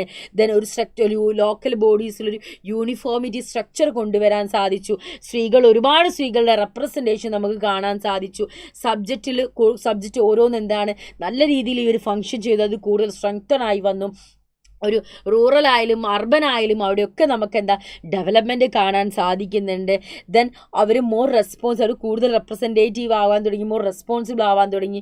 അതേപോലെ തന്നെ ഒരു ഓർഡിനറി പീപ്പിളിന് അവർക്ക് ഒരു ഡെവലപ്മെൻറ്റ് പ്രോഗ്രാംസിൽ പാർട്ടിസിപ്പേറ്റ് ചെയ്യാനുള്ള ഒരു പ്ലാറ്റ്ഫോം കിട്ടിയത് ഏതിലൂടെയാണ്? ഈ 73, 74 ഭരണഘടന ഭേദഗതിയിലൂടെയാണ്. ആൻഡ് കേരളത്തിലേക്ക് ഇവിടെ വരുന്ന സമയത്ത് കേരളത്തിൽ 73 ഭരണഘടന ഭേദഗതിനെ കുറിച്ച് പറയുകയാണെങ്കിൽ ഇവിടെ Kerala government has enacted law for the panchayat in 1994 അത് കേരള പഞ്ചായത്ത് രാജ് ആക്ട് 1994 എന്ന പേരിൽ അറിയപ്പെടുന്നു. അത് നിലവിൽ വന്നത് ഏപ്രിലായിരുന്നു. ഏപ്രിൽ 23, 1994 അത് നിലവിൽ വന്നു. ഓൺ ദ ബേസിസ് 74 ഭരണഘടനാ ഭേദഗതി ആക്ട് വന്നു. കേരള ലെജിസ്ലേറ്റീവ് അസംബ്ലിയാണ് അത് ഇനാക്ട് ചെയ്തത്. അത് എന്ത് പേരിൽ അറിയപ്പെടുന്നു? കേരള മുനിസിപ്പാലിറ്റി ആക്ട് എന്ന പേരിലാണ് അത് അറിയപ്പെടുന്നത്. ആൻഡ് അത് നിലവിൽ വന്നത് എപ്പോഴാണ്? 1994 മെയ് 30 മക്കളത് നിലവിൽ വന്നത്.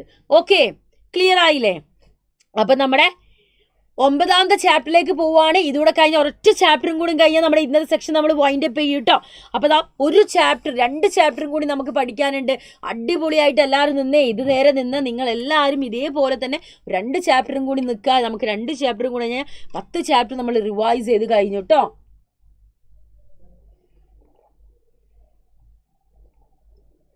ഇത് രണ്ടും കുട്ടി കുട്ടി ചാപ്റ്റേഴ്സ് ആട്ടോ മക്കളെ.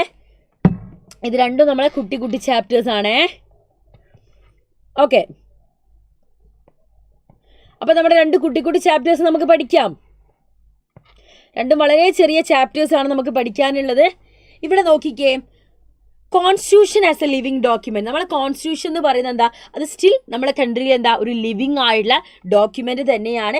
ഒരുപാട് അമെൻമെന്റ്സും കാര്യങ്ങളൊക്കെ എന്താണ് നമ്മുടെ കോൺസ്റ്റിറ്റ്യൂഷനിൽ വന്നിട്ടുണ്ട്. Constitution no change was made it's basic structure. പക്ഷെ ഒരിക്കലും അതിന്റെ ബേസിക് സ്ട്രക്ചറിന് അതൊരിക്കലും മാറുന്നില്ല. ഒരുപാട് അമെൻമെന്റ്സ് വന്നതുകൊണ്ട് തന്നെ നമുക്ക് പറയാം അതൊരു ലിവിങ് ഡോക്യുമെന്റ്. ലിവിങ് അല്ലാത്ത ഒരു ഡോക്യുമെന്റിൽ ഒരിക്കലും ഒരു അമെൻമെന്റ് വരില്ല. അത് ലിവിങ് ആയതുകൊണ്ടാണ് ഓരോ കാലഘട്ടത്തിനനുസരിച്ച് ഓരോ മാറ്റങ്ങൾ എന്ത് ചെയ്യുന്നത് നമ്മളെ കോൺസ്റ്റിറ്റ്യൂഷനിൽ നമുക്ക് കാണാൻ പറ്റുന്നത്. And Indian constitution remain as A living document. ഇപ്പോഴും അതൊരു ലിവിങ് ഡോക്യുമെന്റ് തന്നെ. അതിന്റെ കാരണങ്ങൾ എന്തൊക്കെയാ, ഇത് മക്കളെ എസ്സേ ക്വസ്റ്റ്യൻ ആയിട്ട് നിങ്ങൾക്ക് വരുന്നതാണ്. കോൺസ്റ്റിറ്റ്യൂഷനിൽ നമുക്കറിയാം എന്താണ്, ഓരോ കാലഘട്ടത്തിനനുസരിച്ച് സൊസൈറ്റിക്ക് ആവശ്യപ്പെടുന്ന ഓരോ സമയത്തിനനുസരിച്ച് കോൺസ്റ്റിറ്റ്യൂഷനിൽ മാറ്റങ്ങൾ വരുന്നുണ്ട്. So constitution is a ready to as a periodic change. അപ്പോൾ കാലത്തിനനുസരിച്ച് മാറ്റങ്ങൾ ആക്സെപ്റ്റ് ചെയ്യാൻ വേണ്ടിയിട്ട് കോൺസ്റ്റിറ്റ്യൂഷൻ റെഡിയാണ്. അത് തന്നെയാണ് കോൺസ്റ്റിറ്റ്യൂഷൻ ജീവനുള്ള ഒരു ലിവിങ് ഡോക്യുമെൻ്റ് ആണ് നമ്മൾ പറയുന്നത്. കാലത്തിനനുസരിച്ച് എന്ത് ചെയ്യുന്നുണ്ട്, അതിൽ മാറ്റങ്ങളും വരുന്നുണ്ട്. അല്ലാതെ സെയിം ആയിട്ട് എന്നും ഒരേ രീതിയിലല്ല കോൺസ്റ്റിറ്റ്യൂഷൻ നിൽക്കുന്നത്. അതിലെന്ത് ചെയ്യുന്നുണ്ട്, ചേഞ്ചസ് നടക്കുന്നുണ്ട്. അതേപോലെ തന്നെ there is enough flexibility in the interpretation of the constitution. കോൺസ്റ്റിറ്റ്യൂഷനിൽ നമുക്ക് എന്താ കൃത്യമായിട്ട് ഫ്ലെക്സിബിലിറ്റി ഉണ്ട്. ഏതൊക്കെ കാര്യങ്ങൾ ഇൻ്റർപ്റ്റ് ചെയ്യാൻ പറ്റും, നല്ല രീതിയിൽ നമുക്ക് ഇൻ്റർപ്രിട്ടേഷനും കാര്യങ്ങളൊക്കെ എന്താ കോൺസ്റ്റിറ്റ്യൂഷനിൽ നമുക്ക് നടത്താൻ പറ്റും. അതേപോലെ തന്നെ എന്താണ് this factor have made our constitution. ഇതൊക്കെ കൊണ്ട് നമുക്ക് എന്താ കോൺസ്റ്റിറ്റ്യൂഷൻ എന്ന് പറയുന്നത് നമ്മളെ ഒരു ലിവിങ് ഡോക്യുമെൻ്റ് ആണ്. അതൊരിക്കലും എന്താ ഒരു ക്ലോസ്ഡ് ആയിട്ടുള്ള, അത് സ്റ്റാറ്റിക് വൺ ആയിട്ടുള്ള, ക്ലോസ്ഡ് ആൻഡ് സ്റ്റാറ്റിക് വൺ ആയിട്ടുള്ളതല്ല നമ്മുടെ കോൺസ്റ്റിറ്റ്യൂഷൻ. കോൺസ്റ്റിറ്റ്യൂഷൻ ലിവിങ് ഡോക്യുമെന്റ് നമുക്ക് പറയാൻ സാധിക്കും. കോൺസ്റ്റിറ്റ്യൂഷനിലെ അമെൻമെന്റിലേക്ക് നമ്മൾ വരുന്ന സമയത്ത് it means making corrections or changes or revision in the provisions of the constitution. കോൺസ്റ്റിറ്റ്യൂഷനിൽ എന്തെങ്കിലും കറക്ഷൻസ് വരുത്തണമെങ്കിലോ ചേഞ്ചസ് വരുത്തണമെങ്കിലോ പുതിയ പ്രൊവിഷൻസ് ആഡ് ചെയ്യണമെങ്കിലോ നമ്മൾ അവിടെ എന്ത് കൊണ്ടുവരും, അമെൻമെന്റ്സ് കൊണ്ടുവരും. സോ ഇന്ത്യൻ കോൺസ്റ്റിറ്റ്യൂഷൻ എന്ന് പറയുന്നത് ഒരിക്കലും ഒരു it is not a static or a flexible document. Flexible constitution are liable to changes. ഒരു ഫ്ലെക്സിബിൾ കോൺസ്റ്റിറ്റ്യൂഷൻ എന്ന് പറഞ്ഞാൽ അത് ചേഞ്ചസ് ചെയ്യാൻ വേണ്ടി ലയബിൾ ആണ് അല്ലേ. ടു മേക്ക് അമെൻമെന്റ് is very easy in such constitution. അപ്പം അങ്ങനെയുള്ള കോൺസ്റ്റിറ്റ്യൂഷനിൽ അമെൻമെന്റ്സ് വളരെ എളുപ്പമായിരിക്കും. റിജിഡ് കോൺസ്റ്റിറ്റ്യൂഷൻ എന്താണ്, ആ ചേഞ്ചസ് വരുത്താൻ വേണ്ടി വളരെ ബുദ്ധിമുട്ടായിരിക്കും. It is very difficult to change. അത് ചേഞ്ച് ചെയ്യാൻ വേണ്ടി വളരെ ബുദ്ധിമുട്ടായിരിക്കും. പക്ഷേ ഇന്ത്യൻ കോൺസ്റ്റിറ്റ്യൂഷൻ എന്ന് പറഞ്ഞാൽ ഇറ്റ്സ് എ മിക്സ്ചർ എന്ന് പറഞ്ഞാൽ നമ്മൾ ചായൻ്റെ കൂടെ കഴിക്കുന്ന മിക്സ്ചർ അല്ല, എന്താണ് ഇറ്റ്സ് എ മിക്സ്ചർ ഓഫ് എന്താണ് എന്തിൻ്റെ മിക്സ്ചറാണ് നമുക്ക് കാണാൻ പറ്റുന്നത്, റിജിഡുമാണ് ഫ്ലെക്സിബിളും ആണ്. ചില കാര്യങ്ങൾ നമുക്ക് എന്താ വളരെ എളുപ്പത്തിൽ നമുക്ക് നടത്താൻ പറ്റും, ചില കാര്യങ്ങൾ എന്താ നമുക്ക് കുറച്ച് ബുദ്ധിമുട്ടോടു കൂടിയേ നമുക്ക് നടത്താൻ പറ്റുള്ളൂ. സോ ഒരു അമെൻമെന്റിന്റെ പ്രൊസീജിയേഴ്സ് നമ്മൾ എടുത്തു നോക്കുകയാണെങ്കിൽ മക്കളെ, അമെൻമെൻറ്റ് നമുക്ക് എന്താ പ്രധാനമായും 3 രീതിയിലൂടെയാണ് അമെൻമെൻ്റ് ഉള്ളത്. ഒന്ന് സിമ്പിൾ മെജോറിറ്റിയിലൂടെ, പാർലമെൻറ്റിലെ സിമ്പിൾ മെജോറിറ്റിയിലൂടെ അമെൻമെൻറ്റ് നമുക്ക് നടത്താൻ പറ്റും. അത് നമുക്ക് എന്തെങ്കിലും പേര് ചേഞ്ച് ചെയ്യാനാണെങ്കിലോ ബൗണ്ടറീസിൽ മാറ്റം വരുത്താനാണെങ്കിലോ ഒക്കെ നമുക്ക് എന്താ അതിലൂടെ സാധിക്കും. പുതിയ സ്റ്റേറ്റ് ഫോം ചെയ്യാനൊക്കെ നമുക്ക് അതിലൂടെ സാധിക്കും. അതേപോലെ തന്നെ നമുക്ക് ലെജിസ്ലേറ്റീവ് കൗൺസിലിൻ്റെ അബോളിഷനോ കാര്യങ്ങളൊക്കെ സ്റ്റേറ്റിൻ്റെ ഒക്കെ നമുക്കതിൽ ചെയ്യാൻ പറ്റും. രണ്ടാമത് എന്ന് പറയുന്നത് എന്താണ്, amendment by 2/3 majority of parliament. അതായത് നമുക്ക് എന്ത് ചെയ്യണം, പാർലമെന്റിലെ 2/3 മെജോറിറ്റി കൃത്യമായിട്ട് നമുക്ക് 2 ഹൗസസ് പാർലമെന്റിലെ രാജ്യസഭയിൽ നിന്നും ലോകസഭയിൽ നിന്നും കൃത്യമായിട്ട് 2/3 മെജോറിറ്റി കിട്ടിയാൽ മാത്രമേ നമുക്ക് എന്താ ചേഞ്ചസ് വരുത്താൻ സാധിക്കുള്ളൂ. ആർട്ടിക്കിൾ നമ്മളത് കൃത്യം ആർട്ടിക്കിൾ 3, ആർട്ടിക്കിൾ 5, ആർട്ടിക്കിൾ 4 കൃത്യമായിട്ട് പറഞ്ഞു വെക്കുന്നുണ്ട്. ആൻഡ് മൂന്നാമതാണ് amendment made by special majority of the parliament with the ratification of the state. അതായത് ഇവിടെ എന്താണ്, ഇനി കുറച്ച് കാര്യങ്ങൾ മാറ്റണമെങ്കിൽ നമ്മളെ പാർലമെൻറ്റിലെ 2/3 മെജോറിറ്റി വേണം. ഇത് കൂടാതെ എന്ത് വേണം എന്നാണ് പറയുന്നത്, എന്ത് വേണം, it should be ratified by not less than half of the state legislator. അതിലെ എക്സാമ്പിളാണ് നമ്മളെ പ്രസിഡൻറ്റിൻ്റെ ഇലക്ഷൻ, നമ്മളെ സെൻട്രൽ സ്റ്റേറ്റിൻ്റെ പവർ ഡിവിഷനും കാര്യങ്ങളൊക്കെ പിന്നെ കോൺസ്റ്റിറ്റ്യൂഷൻ അമെൻമെൻറ്റിലൊക്കെ വരുന്നത്. അപ്പോൾ ഈ 3 രീതികളിലൂടെ മാത്രമേ കോൺസ്റ്റിറ്റ്യൂഷൻ എന്താണ് ചേഞ്ചസ് കൊണ്ടുവരാൻ പറ്റുള്ളൂ. അതാണ് പറയുന്നത്. ചില കാര്യങ്ങൾ വളരെയധികം ഫ്ലെക്സിബിൾ ആണെങ്കിൽ ചിലധികം വളരെയധികം റിജിഡാണ്. സോ ഇത് രണ്ടിൻ്റെയും ഒരു കോമ്പിനേഷനാണ് നമ്മുടെ ഇന്ത്യൻ കോൺസ്റ്റിറ്റ്യൂഷൻ എന്ന് പറയുന്നത്. Okay, piece and development. പീസും ഡെവലപ്മെന്റ് ഒന്നും ഇന്നില്ലടാ. ഇന്ന് 10 ചാപ്റ്റേഴ്സ് ആട്ടോ അഖിലേ നമുക്ക് പഠിക്കുന്നത്. 10 ചാപ്റ്റേഴ്സ് ആണേ. അടുത്ത ലൈവിലാണ് നമ്മൾ ഇനി ബാക്കിയുള്ള ചാപ്റ്റേഴ്സ് ഒക്കെ നമ്മൾ ഡിസ്കസ് ചെയ്യാം. ഓക്കെ, ദെൻ കോൺസ്റ്റിറ്റ്യൂഷൻ ഒരു ബേസിക് സ്ട്രക്ചറിലേക്ക് നമ്മൾ പോവുകയാണെങ്കിൽ judiciary advance this theory in Kesavananda Bharati case. 1973 Kesavananda Bharati കേസിനെ കുറിച്ചാണ് പറയുന്നത്. ഇറ്റ്സ് വേർഡിക്റ്റ് വാസ് നോ അമെൻമെന്റ് should violate the basic structure of the constitution. ഒരു അമെൻമെന്റും ഒരിക്കലും നമ്മുടെ കോൺസ്റ്റിറ്റ്യൂഷനെ ബേസിക് സ്ട്രക്ചർ വയലേറ്റ് ചെയ്യാൻ പാടില്ല. മാറ്റം വരുത്തുകയല്ലാതെ ഒരിക്കലും അത് പൊളിച്ച് എഴുതാൻ പാടില്ല. കാരണം എല്ലാ കാര്യങ്ങളും നോക്കി നമുക്ക് മുൻകൂറായിട്ട് എന്തൊക്കെ കാര്യങ്ങൾ വരുന്നൊക്കെ മനസ്സിലാക്കിയിട്ടാണ് കോൺസ്റ്റിറ്റ്യൂഷൻ അവർ മേക്ക് ചെയ്തത്. അപ്പം നമ്മൾ കോൺസ്റ്റിറ്റ്യൂഷനിൽ ഒരിക്കലും അതിൻ്റെ ബേസിക് സ്ട്രക്ചറിൽ മാറ്റം വരാതെ നിങ്ങൾക്ക് എന്ത് വേണമെങ്കിലും ചേഞ്ചസ് കൊണ്ടുവരാമെന്നാണ് ആ കേശവാനന്ദ ഭാരതി കേസ് 1973 അപ്പോൾ കോടതി വേർഡിക്റ്റ് ഉണ്ടായിരുന്നത്. And the important factors which come under the basic structure of constitution. കോൺസ്റ്റിറ്റ്യൂഷൻ്റെ കുറച്ച് ബേസിക് സ്ട്രക്ചർ ആണ് എന്താ, നമ്മുടെ കോൺസ്റ്റിറ്റ്യൂഷനിൽ ഒരു സൊവേണിറ്റിയാണ്, നമുക്ക് പരമാധികാരമല്ലേ, sovereignty of the constitution. Federal structure ഉണ്ട് നമ്മുടെ കോൺസ്റ്റിറ്റ്യൂഷന്, സെക്യുലർ ആണ്, democratic and republic, rule of law, judicial review, fundamental rights, social and economic justice, parliamentary justice, independent judiciary. ഇതൊക്കെ എന്താണ് നമ്മുടെ കോൺസ്റ്റിറ്റ്യൂഷൻ്റെ ബേസിക് സ്ട്രക്ചറാണ് മക്കളെ. ആൻഡ് കോൺസ്റ്റിറ്റ്യൂഷൻ്റെ എവല്യൂഷനിലേക്ക് നമ്മൾ പോവുകയാണെങ്കിൽ എന്തൊക്കെയാണ് ഇവിടെ പറയുന്നത്? The ruling of judiciary has contributed to the evolution of the constitution. So it impose restriction on the power of parliament to amend the constitution. It says the parliament has no right to amend the basic structure of constitution. പാർലമെന്റിന് പോലും കോൺസ്റ്റിറ്റ്യൂഷനെ basic സ്ട്രക്ചറിൽ എന്ത് ചെയ്യാൻ പാടില്ല, മാറ്റങ്ങൾ വരുത്താൻ പാടില്ല. It permits parliament to amend any parts of the constitution within his limitation. Parliament അവരുടെ ലിമിറ്റേഷൻ നിന്നുകൊണ്ട് മാത്രമേ എന്താണ് കോൺസ്റ്റിറ്റ്യൂഷനിൽ ചേഞ്ചസ് വരുത്താൻ സാധിക്കുകയുള്ളൂ. It gave the judiciary the final authority to decide whether an അമെൻമെന്റ് violate the basic structure of constitution or not. ഇതിലെ final words എന്ന് പറയുന്നത്, ഫൈനൽ അതോറിറ്റി എന്ന് പറയുന്നത് ആരാണ്? ജുഡീഷ്യറിയാണ്. അതായത് പാർലമെന്റ് ഒരു നിയമം കൊണ്ടുവരുന്ന സമയത്ത് അത് വയലേറ്റ് ചെയ്യുന്നുണ്ടോ എന്ന് നോക്കാം. വയലേറ്റ് ചെയ്യുന്നുണ്ടെങ്കിൽ ഒരിക്കലും ആ നിയമം പാസ്സാക്കാൻ പാടില്ല. ഇതൊക്കെ നോക്കേണ്ടത് ആരാണ്? ജുഡീഷ്യറിയാണ്. അതുകൊണ്ടാണ് ജുഡീഷ്യറി എന്താണ്, ഒരു ഇൻഡിപെൻഡൻ്റ് ആയിട്ടുള്ള ഒരു അതോറിറ്റി ആയിട്ട്, ഇൻഡിപെൻഡൻ്റ് ആയിട്ടുള്ള ഇൻസ്റ്റിറ്റ്യൂഷൻ ആക്കി നമ്മൾ വെച്ചിട്ടുള്ളത്. അപ്പോൾ constitution as A living document എന്ന് പറയുന്ന ചാപ്റ്ററിൽ അത്രയും കാര്യങ്ങൾ നമുക്ക് പഠിക്കാനുള്ളൂ. ഇനി നമ്മളെ ഇന്നത്തെ ലൈവിലെ നമ്മളെ ഫൈനൽ ചാപ്റ്ററിലേക്കാണ് നമ്മൾ പോകുന്നത്. The philosophy of the constitution. എന്താണ്? Philosophy of the constitution. റെഡിയല്ലേ മക്കളെ? റെഡിയല്ലേ? ഓക്കെ അല്ലേ? The philosophy of the constitution നമുക്ക് നോക്കാം. ഫിലോസഫി ഓഫ് ദ കോൺസ്റ്റിറ്റ്യൂഷനിൽ എന്തൊക്കെ കാര്യങ്ങളാണ് നമുക്ക് പഠിക്കാനുള്ളത്. ഇതും വളരെയധികം ഒരു ചെറിയ ചാപ്റ്ററാണ്. ഈസി ആയിട്ട് നമുക്ക് ഇത് പഠിച്ചെടുക്കാം കേട്ടോ മക്കളെ. Constitution is not merely a legal document. It is a document based on certain moral vision. ഒരു ഡോക്യുമെൻ്റ് മാത്രമല്ല കോൺസ്റ്റിറ്റ്യൂഷൻ എന്ന് പറയുന്നത്. നമുക്കൊരു സെർട്ടൻ ആയിട്ടുള്ള മോറൽ ആയിട്ടുള്ള വിഷൻസും കാര്യങ്ങളൊക്കെ എന്താണ് നമ്മുടെ കോൺസ്റ്റിറ്റ്യൂഷനിൽ പറയുന്നുണ്ട്.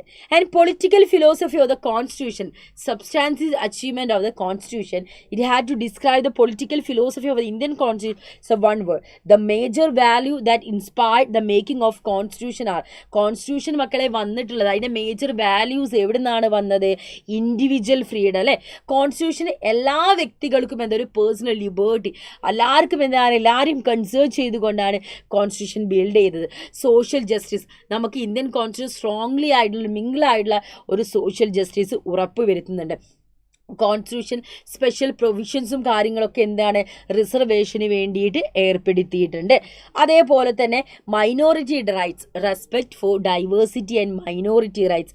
ഇന്ത്യൻ കോൺസ്റ്റിറ്റ്യൂഷൻ എല്ലാവർക്കും എന്താണ് ഈക്വൽ റെസ്പെക്റ്റ്, ഡിഫറെൻറ്റ് കമ്മ്യൂണിറ്റീനെ ഈക്വലായിട്ട് റെസ്പെക്റ്റും കാര്യങ്ങളൊക്കെ ഇന്ത്യൻ കോൺസ്റ്റിറ്റ്യൂഷൻ ചെയ്യുന്നുണ്ട്. ഓക്കെ, പൊളിറ്റിക്കൽ തിയറി ഈ ഒരു പാഠഭാഗത്തെയാണോ അവ ചോദിക്കുന്നത്? ആ പൊളിറ്റിക്കൽ തിയറി ചാപ്റ്റർ വരുമ്പോൾ മിസ് അത് ചുരുക്കി പറഞ്ഞു കേട്ടോ ഷഹല. ആൻഡ് സെക്കുലറിസം എന്ന് പറയുന്നത് എന്താ? India is A secular state. India എന്ന് പറയുന്നത് എന്താ? ഒരു സെക്കുലർ സ്റ്റേറ്റ്. ഇന്ത്യക്ക് എന്താ ഒരു മതത്തിൻ്റെ അടിസ്ഥാനത്തിൽ ഫോം ചെയ്ത സ്റ്റേറ്റ് അല്ല എന്ന് പറയുന്നത്.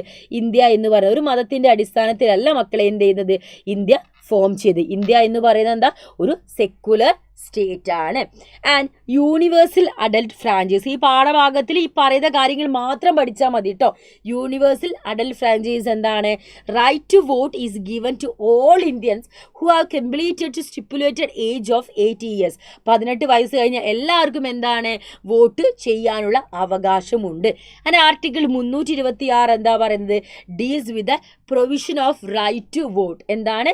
Provision of right to vote ആണ് പറയുന്നത്. 326 എല്ലാവർക്കും വോട്ട് ചെയ്യാനുള്ള അവകാശമുണ്ട്. മെസ്സേജ് ഡിലീറ്റ് ഒന്നും ചെയ്യണ്ട കേട്ടോ. മിസ് ലൈവ് കഴിഞ്ഞിട്ട് മക്കൾ കമൻറ്റ് ബോക്സിൽ കമൻറ്റ് ചെയ്താൽ മതി ഏത് ഭാഗം വേണ്ട മിസ് അവിടെ ടൈപ്പ് ചെയ്ത് മിസ് പറഞ്ഞു തരാം കേട്ടോ. ഓക്കെ, അടുത്ത ലൈവിൻ്റെ മുന്നേ നിങ്ങൾക്ക് അങ്ങനെ വേണമെങ്കിൽ മിസ് അങ്ങനെ പറഞ്ഞു തരാം, അല്ലെങ്കിൽ ലൈവിൽ ഡിസ്കസ് ചെയ്യും. എന്താ വേണ്ടത് വെച്ചാൽ മക്കൾ കമൻറ്റ് ചെയ്തോളൂ, അതിനനുസരിച്ച് മിസ് അതിന് റിപ്ലൈ തരാം കേട്ടോ. ഓക്കെ, അപ്പോൾ യൂണിവേഴ്സൽ അഡൽട്ട് ഫ്രാഞ്ചൈസ് പഠിച്ചു. ഫെഡറലിസം എന്ന് പറയുന്നത് എന്താ മക്കളെ? ഫെഡറലിസം എന്താണ്? Power of the government is shared between the central and state അല്ലേ? ഈ ഒരു പോർഷന് എസ് ആയിട്ട് വരില്ല, ഈ ഒരു 2 മാർക്ക് 3 മാർക്കിനൊക്കെ ആയിട്ടാണ് വരിക. എന്താ പറയുക വെച്ചാൽ നമുക്ക് ഏറ്റവും കൂടുതൽ വെയിറ്റേജ് കൂടുതലുള്ള ചാപ്റ്റേഴ്സ് മിസ് അതാണ് നമ്മൾ കഴിഞ്ഞ ലൈവിൽ എടുത്തത്. കഴിഞ്ഞ ലൈവിൽ ഏറ്റവും കൂടുതൽ വെയിറ്റേജ് ഉള്ള ചാപ്റ്റേഴ്സ് ആണ് എടുത്തത്. കഴിഞ്ഞ ലൈവിലല്ല, അതിൻ്റെ മുന്നത്തെ ലൈവിൽ. കഴിഞ്ഞ ലൈവിൽ നമ്മൾ ക്വസ്റ്റ്യൻ ആൻസേഴ്സ് ആയിരുന്നു. അതിൻ്റെ മുന്നത്തെ ലൈവിൽ ഏറ്റവും കൂടുതൽ വെയിറ്റേജ് ഉള്ള 10 ചാപ്റ്റേഴ്സ് ആണ് നമുക്കുള്ള. ആ 10 ചാപ്റ്റേഴ്സ് ഫോക്കസ് ചെയ്ത് പഠിച്ചാൽ മതി. ഇതിൽ ഈ 10 അല്ല പറയുന്നത്, മൊത്തം നമുക്ക് 20 ചാപ്റ്റേഴ്സിൽ 10 ചാപ്റ്റേഴ്സാണ് ഏറ്റവും കൂടുതൽ വെയിറ്റേജ് ഉള്ളത്. അത് ഫോക്കസ് ചെയ്ത് പഠിച്ചാൽ മതി കേട്ടോ.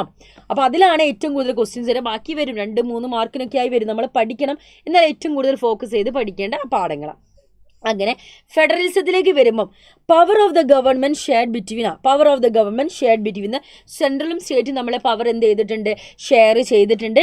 Special care is given issues demand certain areas. നമ്മൾ 3 ലിസ്റ്റിലുള്ള കുറച്ച് സെർട്ടൈൻ ഏരിയകൾക്ക് സ്പെഷ്യൽ കെയറും കാര്യങ്ങളും കൊടുക്കുന്നുണ്ട്. നാഷണൽ ഐഡൻറ്റിറ്റി എന്ന് പറയുന്നത് എന്താ? Indian constitution aim to retain the national and regional identification of the people. It also try to balance this set of identity. എപ്പോഴും എന്ത് ചെയ്യുന്നുണ്ട്? ഒരു ഐഡൻറ്റിറ്റി തമ്മിൽ ബാലൻസ് ചെയ്യാൻ വേണ്ടിയിട്ട് എന്ത് ചെയ്യുന്നുണ്ട്? ഇവർ ശ്രമിക്കുന്നുണ്ട് എന്നാണ് പറയുന്നത്. അടുത്തത് എന്താ? Criticism of Indian constitution. എന്തൊക്കെ നമ്മൾ ചെയ്താലും എപ്പോഴും നമുക്ക് പല ക്രിറ്റിസിസം കേൾക്കേണ്ടി വരും. നമ്മൾ എത്ര നന്നായി, ഇപ്പം ഞാൻ എത്ര നന്നായി പറഞ്ഞാലും ചില കുട്ടികൾ അയ്യോ മിസ്സേ അതിങ്ങനെയല്ല അങ്ങനെ ഉണ്ടായിരിക്കില്ലേ. അപ്പം അതേപോലെ തന്നെ നമ്മൾ എത്രയൊക്കെ പഠിച്ചിട്ടുണ്ടെങ്കിൽ നമുക്ക് പല ആളുകളിൽ നിന്ന് ക്രിറ്റിക്സും കാര്യങ്ങളും നേരിടേണ്ടി വരും. അപ്പം ഇന്ത്യൻ കോൺസ്റ്റിറ്റ്യൂഷനും അങ്ങനെ ഒരുപാട് ക്രിറ്റിസിസം ഉണ്ടായിരുന്നു. ഒന്നെന്ന് പറഞ്ഞാൽ അൺവൈഡ്ലി നാച്ചുറാണ്. കാരണം കോൺസ്റ്റിറ്റ്യൂഷൻ എന്ന് പറഞ്ഞിട്ടുണ്ടെങ്കിൽ എന്താ? ഒരു ലാർജസ്റ്റ് ആയിട്ടുള്ള, നമ്മുടെ വേൾഡിൽ തന്നെ ഏറ്റവും വലിയ ലാർജസ്റ്റ് ആയിട്ടുള്ള കോൺസ്റ്റിറ്റ്യൂഷനാണ്. ഒരുപാട് ഡീറ്റെയിൽസ് ഉണ്ട്, ഒരുപാട് കാര്യങ്ങൾ ഇതിൽ ഇൻക്ലൂഡ് ചെയ്യുന്നുണ്ട്. ഒരുപാട് കാര്യങ്ങളൊക്കെ ആളുകൾ കുറ്റപ്പെടുന്നുണ്ട്. പലപ്പോഴും ഈ ഒരു ലീഗൽ ഡോക്യുമെൻറ്റ് മറ്റുള്ള കൺട്രീനെ ഡിപ്പെൻഡ് ചെയ്തിട്ടാണ് വന്നതെന്നൊക്കെ പറഞ്ഞിട്ട് കുറ്റപ്പെടുത്തുന്നൊക്കെ ഉണ്ട്, അതിൻ്റെ സൈസ് ബേസ് ചെയ്ത്. പിന്നെ അൺറെപ്രസെൻറ്റേറ്റീവ്, നമ്മുടെ സൊസൈറ്റിയിലെ എല്ലാ ആളുകളെയും ഉൾപ്പെടുത്താതെയാണ് കോൺസ്റ്റിറ്റ്യൂഷൻ ബിൽഡ് ചെയ്തതെന്ന് പറഞ്ഞിട്ട് ഒരുപാട് പ്രശ്നങ്ങളും കാര്യങ്ങളും ക്രിയേറ്റ് ചെയ്തിട്ടുണ്ട്. നമ്മുടെ സൊസൈറ്റിയിലെ എല്ലാ ഇൻഡിവിജ്വൽസിനും ഇമ്പോർട്ടൻസ് കൊടുത്തില്ല എന്ന് പറയുന്നു. ദെൻ ആലിയൻ ഡോക്യുമെൻ്റ് ആണ്. കാരണം വെസ്റ്റേൺ കൺട്രീസിൽ നിന്നാണ് ഇത് പല കാര്യങ്ങളും നമ്മൾ ഐഡിയാസ് എടുത്തത്. നല്ല കാര്യങ്ങൾ നമ്മൾ എവിടെ കണ്ടത് നമ്മൾ അഡോപ്റ്റ് ചെയ്യുന്നതിന് കുഴപ്പമൊന്നുമില്ല അല്ലേ. അപ്പോൾ അതിന് നമ്മൾ ബോറോ ചെയ്തുകൊണ്ട് ഒരു ബാഗ് ഓഫ് ബോറോയിങ് എന്ന് പറഞ്ഞിട്ട് കുറേ പേര് കളിയാക്കുന്നുണ്ട്. അതേപോലെ തന്നെ it never binding borrowing but it was A innovative borrowing. അങ്ങനെയൊക്കെ ഓരോ രീതിയിൽ എന്ത് ചെയ്യുന്നുണ്ട്? പല ആളുകളും എന്ത് ചെയ്യുന്നുണ്ട്? കളിയാക്കുന്നുണ്ട്. പിന്നെ ഇന്ത്യൻ കോൺസ്റ്റിറ്റ്യൂഷൻ എല്ലാത്തിനായാലും ഒരു ലിമിറ്റേഷൻ ഉള്ളതുപോലെ ഇന്ത്യൻ കോൺസ്റ്റിറ്റ്യൂഷൻ എന്താണ് മക്കളെ? ലിമിറ്റേഷൻസും കാര്യങ്ങളുണ്ട്. എന്താണ്? It has centralized idea of national unity. It really covered up the problems in the family like gender justice. Instead of making concern certain socio-economic rights as fundamental rights, they had regarded them as a section DPSP like right to work, etc. So ഇതൊക്കെ നമുക്ക് എന്താ limitations ആയിട്ട് നമുക്ക് പറയാം. അപ്പോൾ ഒരുപാട് കാര്യങ്ങൾ വലിയൊരു കൺട്രീനെ റെപ്രസെൻറ്റേറ്റ് ചെയ്യുന്ന സമയത്ത് എന്തെങ്കിലുമൊക്കെ ഇഷ്യൂസ് ഉണ്ടാകുന്നത് കുറച്ച് സ്വാഭാവികമായിട്ടില്ല, അത് നമ്മൾ വലുതായിട്ട് നമ്മൾ പറയേണ്ട ആവശ്യമില്ല അല്ലേ. അപ്പം ഇത്രയും കാര്യങ്ങളാണ് മക്കളെ നമ്മളെ 10 ചാപ്റ്റേഴ്സിൽ നമുക്ക് പഠിക്കാനുള്ളത്. അപ്പം എല്ലാവരും ഇപ്പം തന്നെ നമ്മളെ ഗ്രൂപ്പിൽ ജോയിൻ ചെയ്തോളാം. നമുക്ക് അടിപൊളിയായിട്ട് നോട്ട് വെച്ചിട്ട് നിങ്ങൾ 10 ചാപ്റ്റേഴ്സ് പഠിക്കുക. അടുത്ത ലൈവിൽ ബാക്കി ചാപ്റ്റേഴ്സുമായിട്ട് നമുക്ക് വീണ്ടും കണ്ടുമുട്ടാം. So that's all about this video.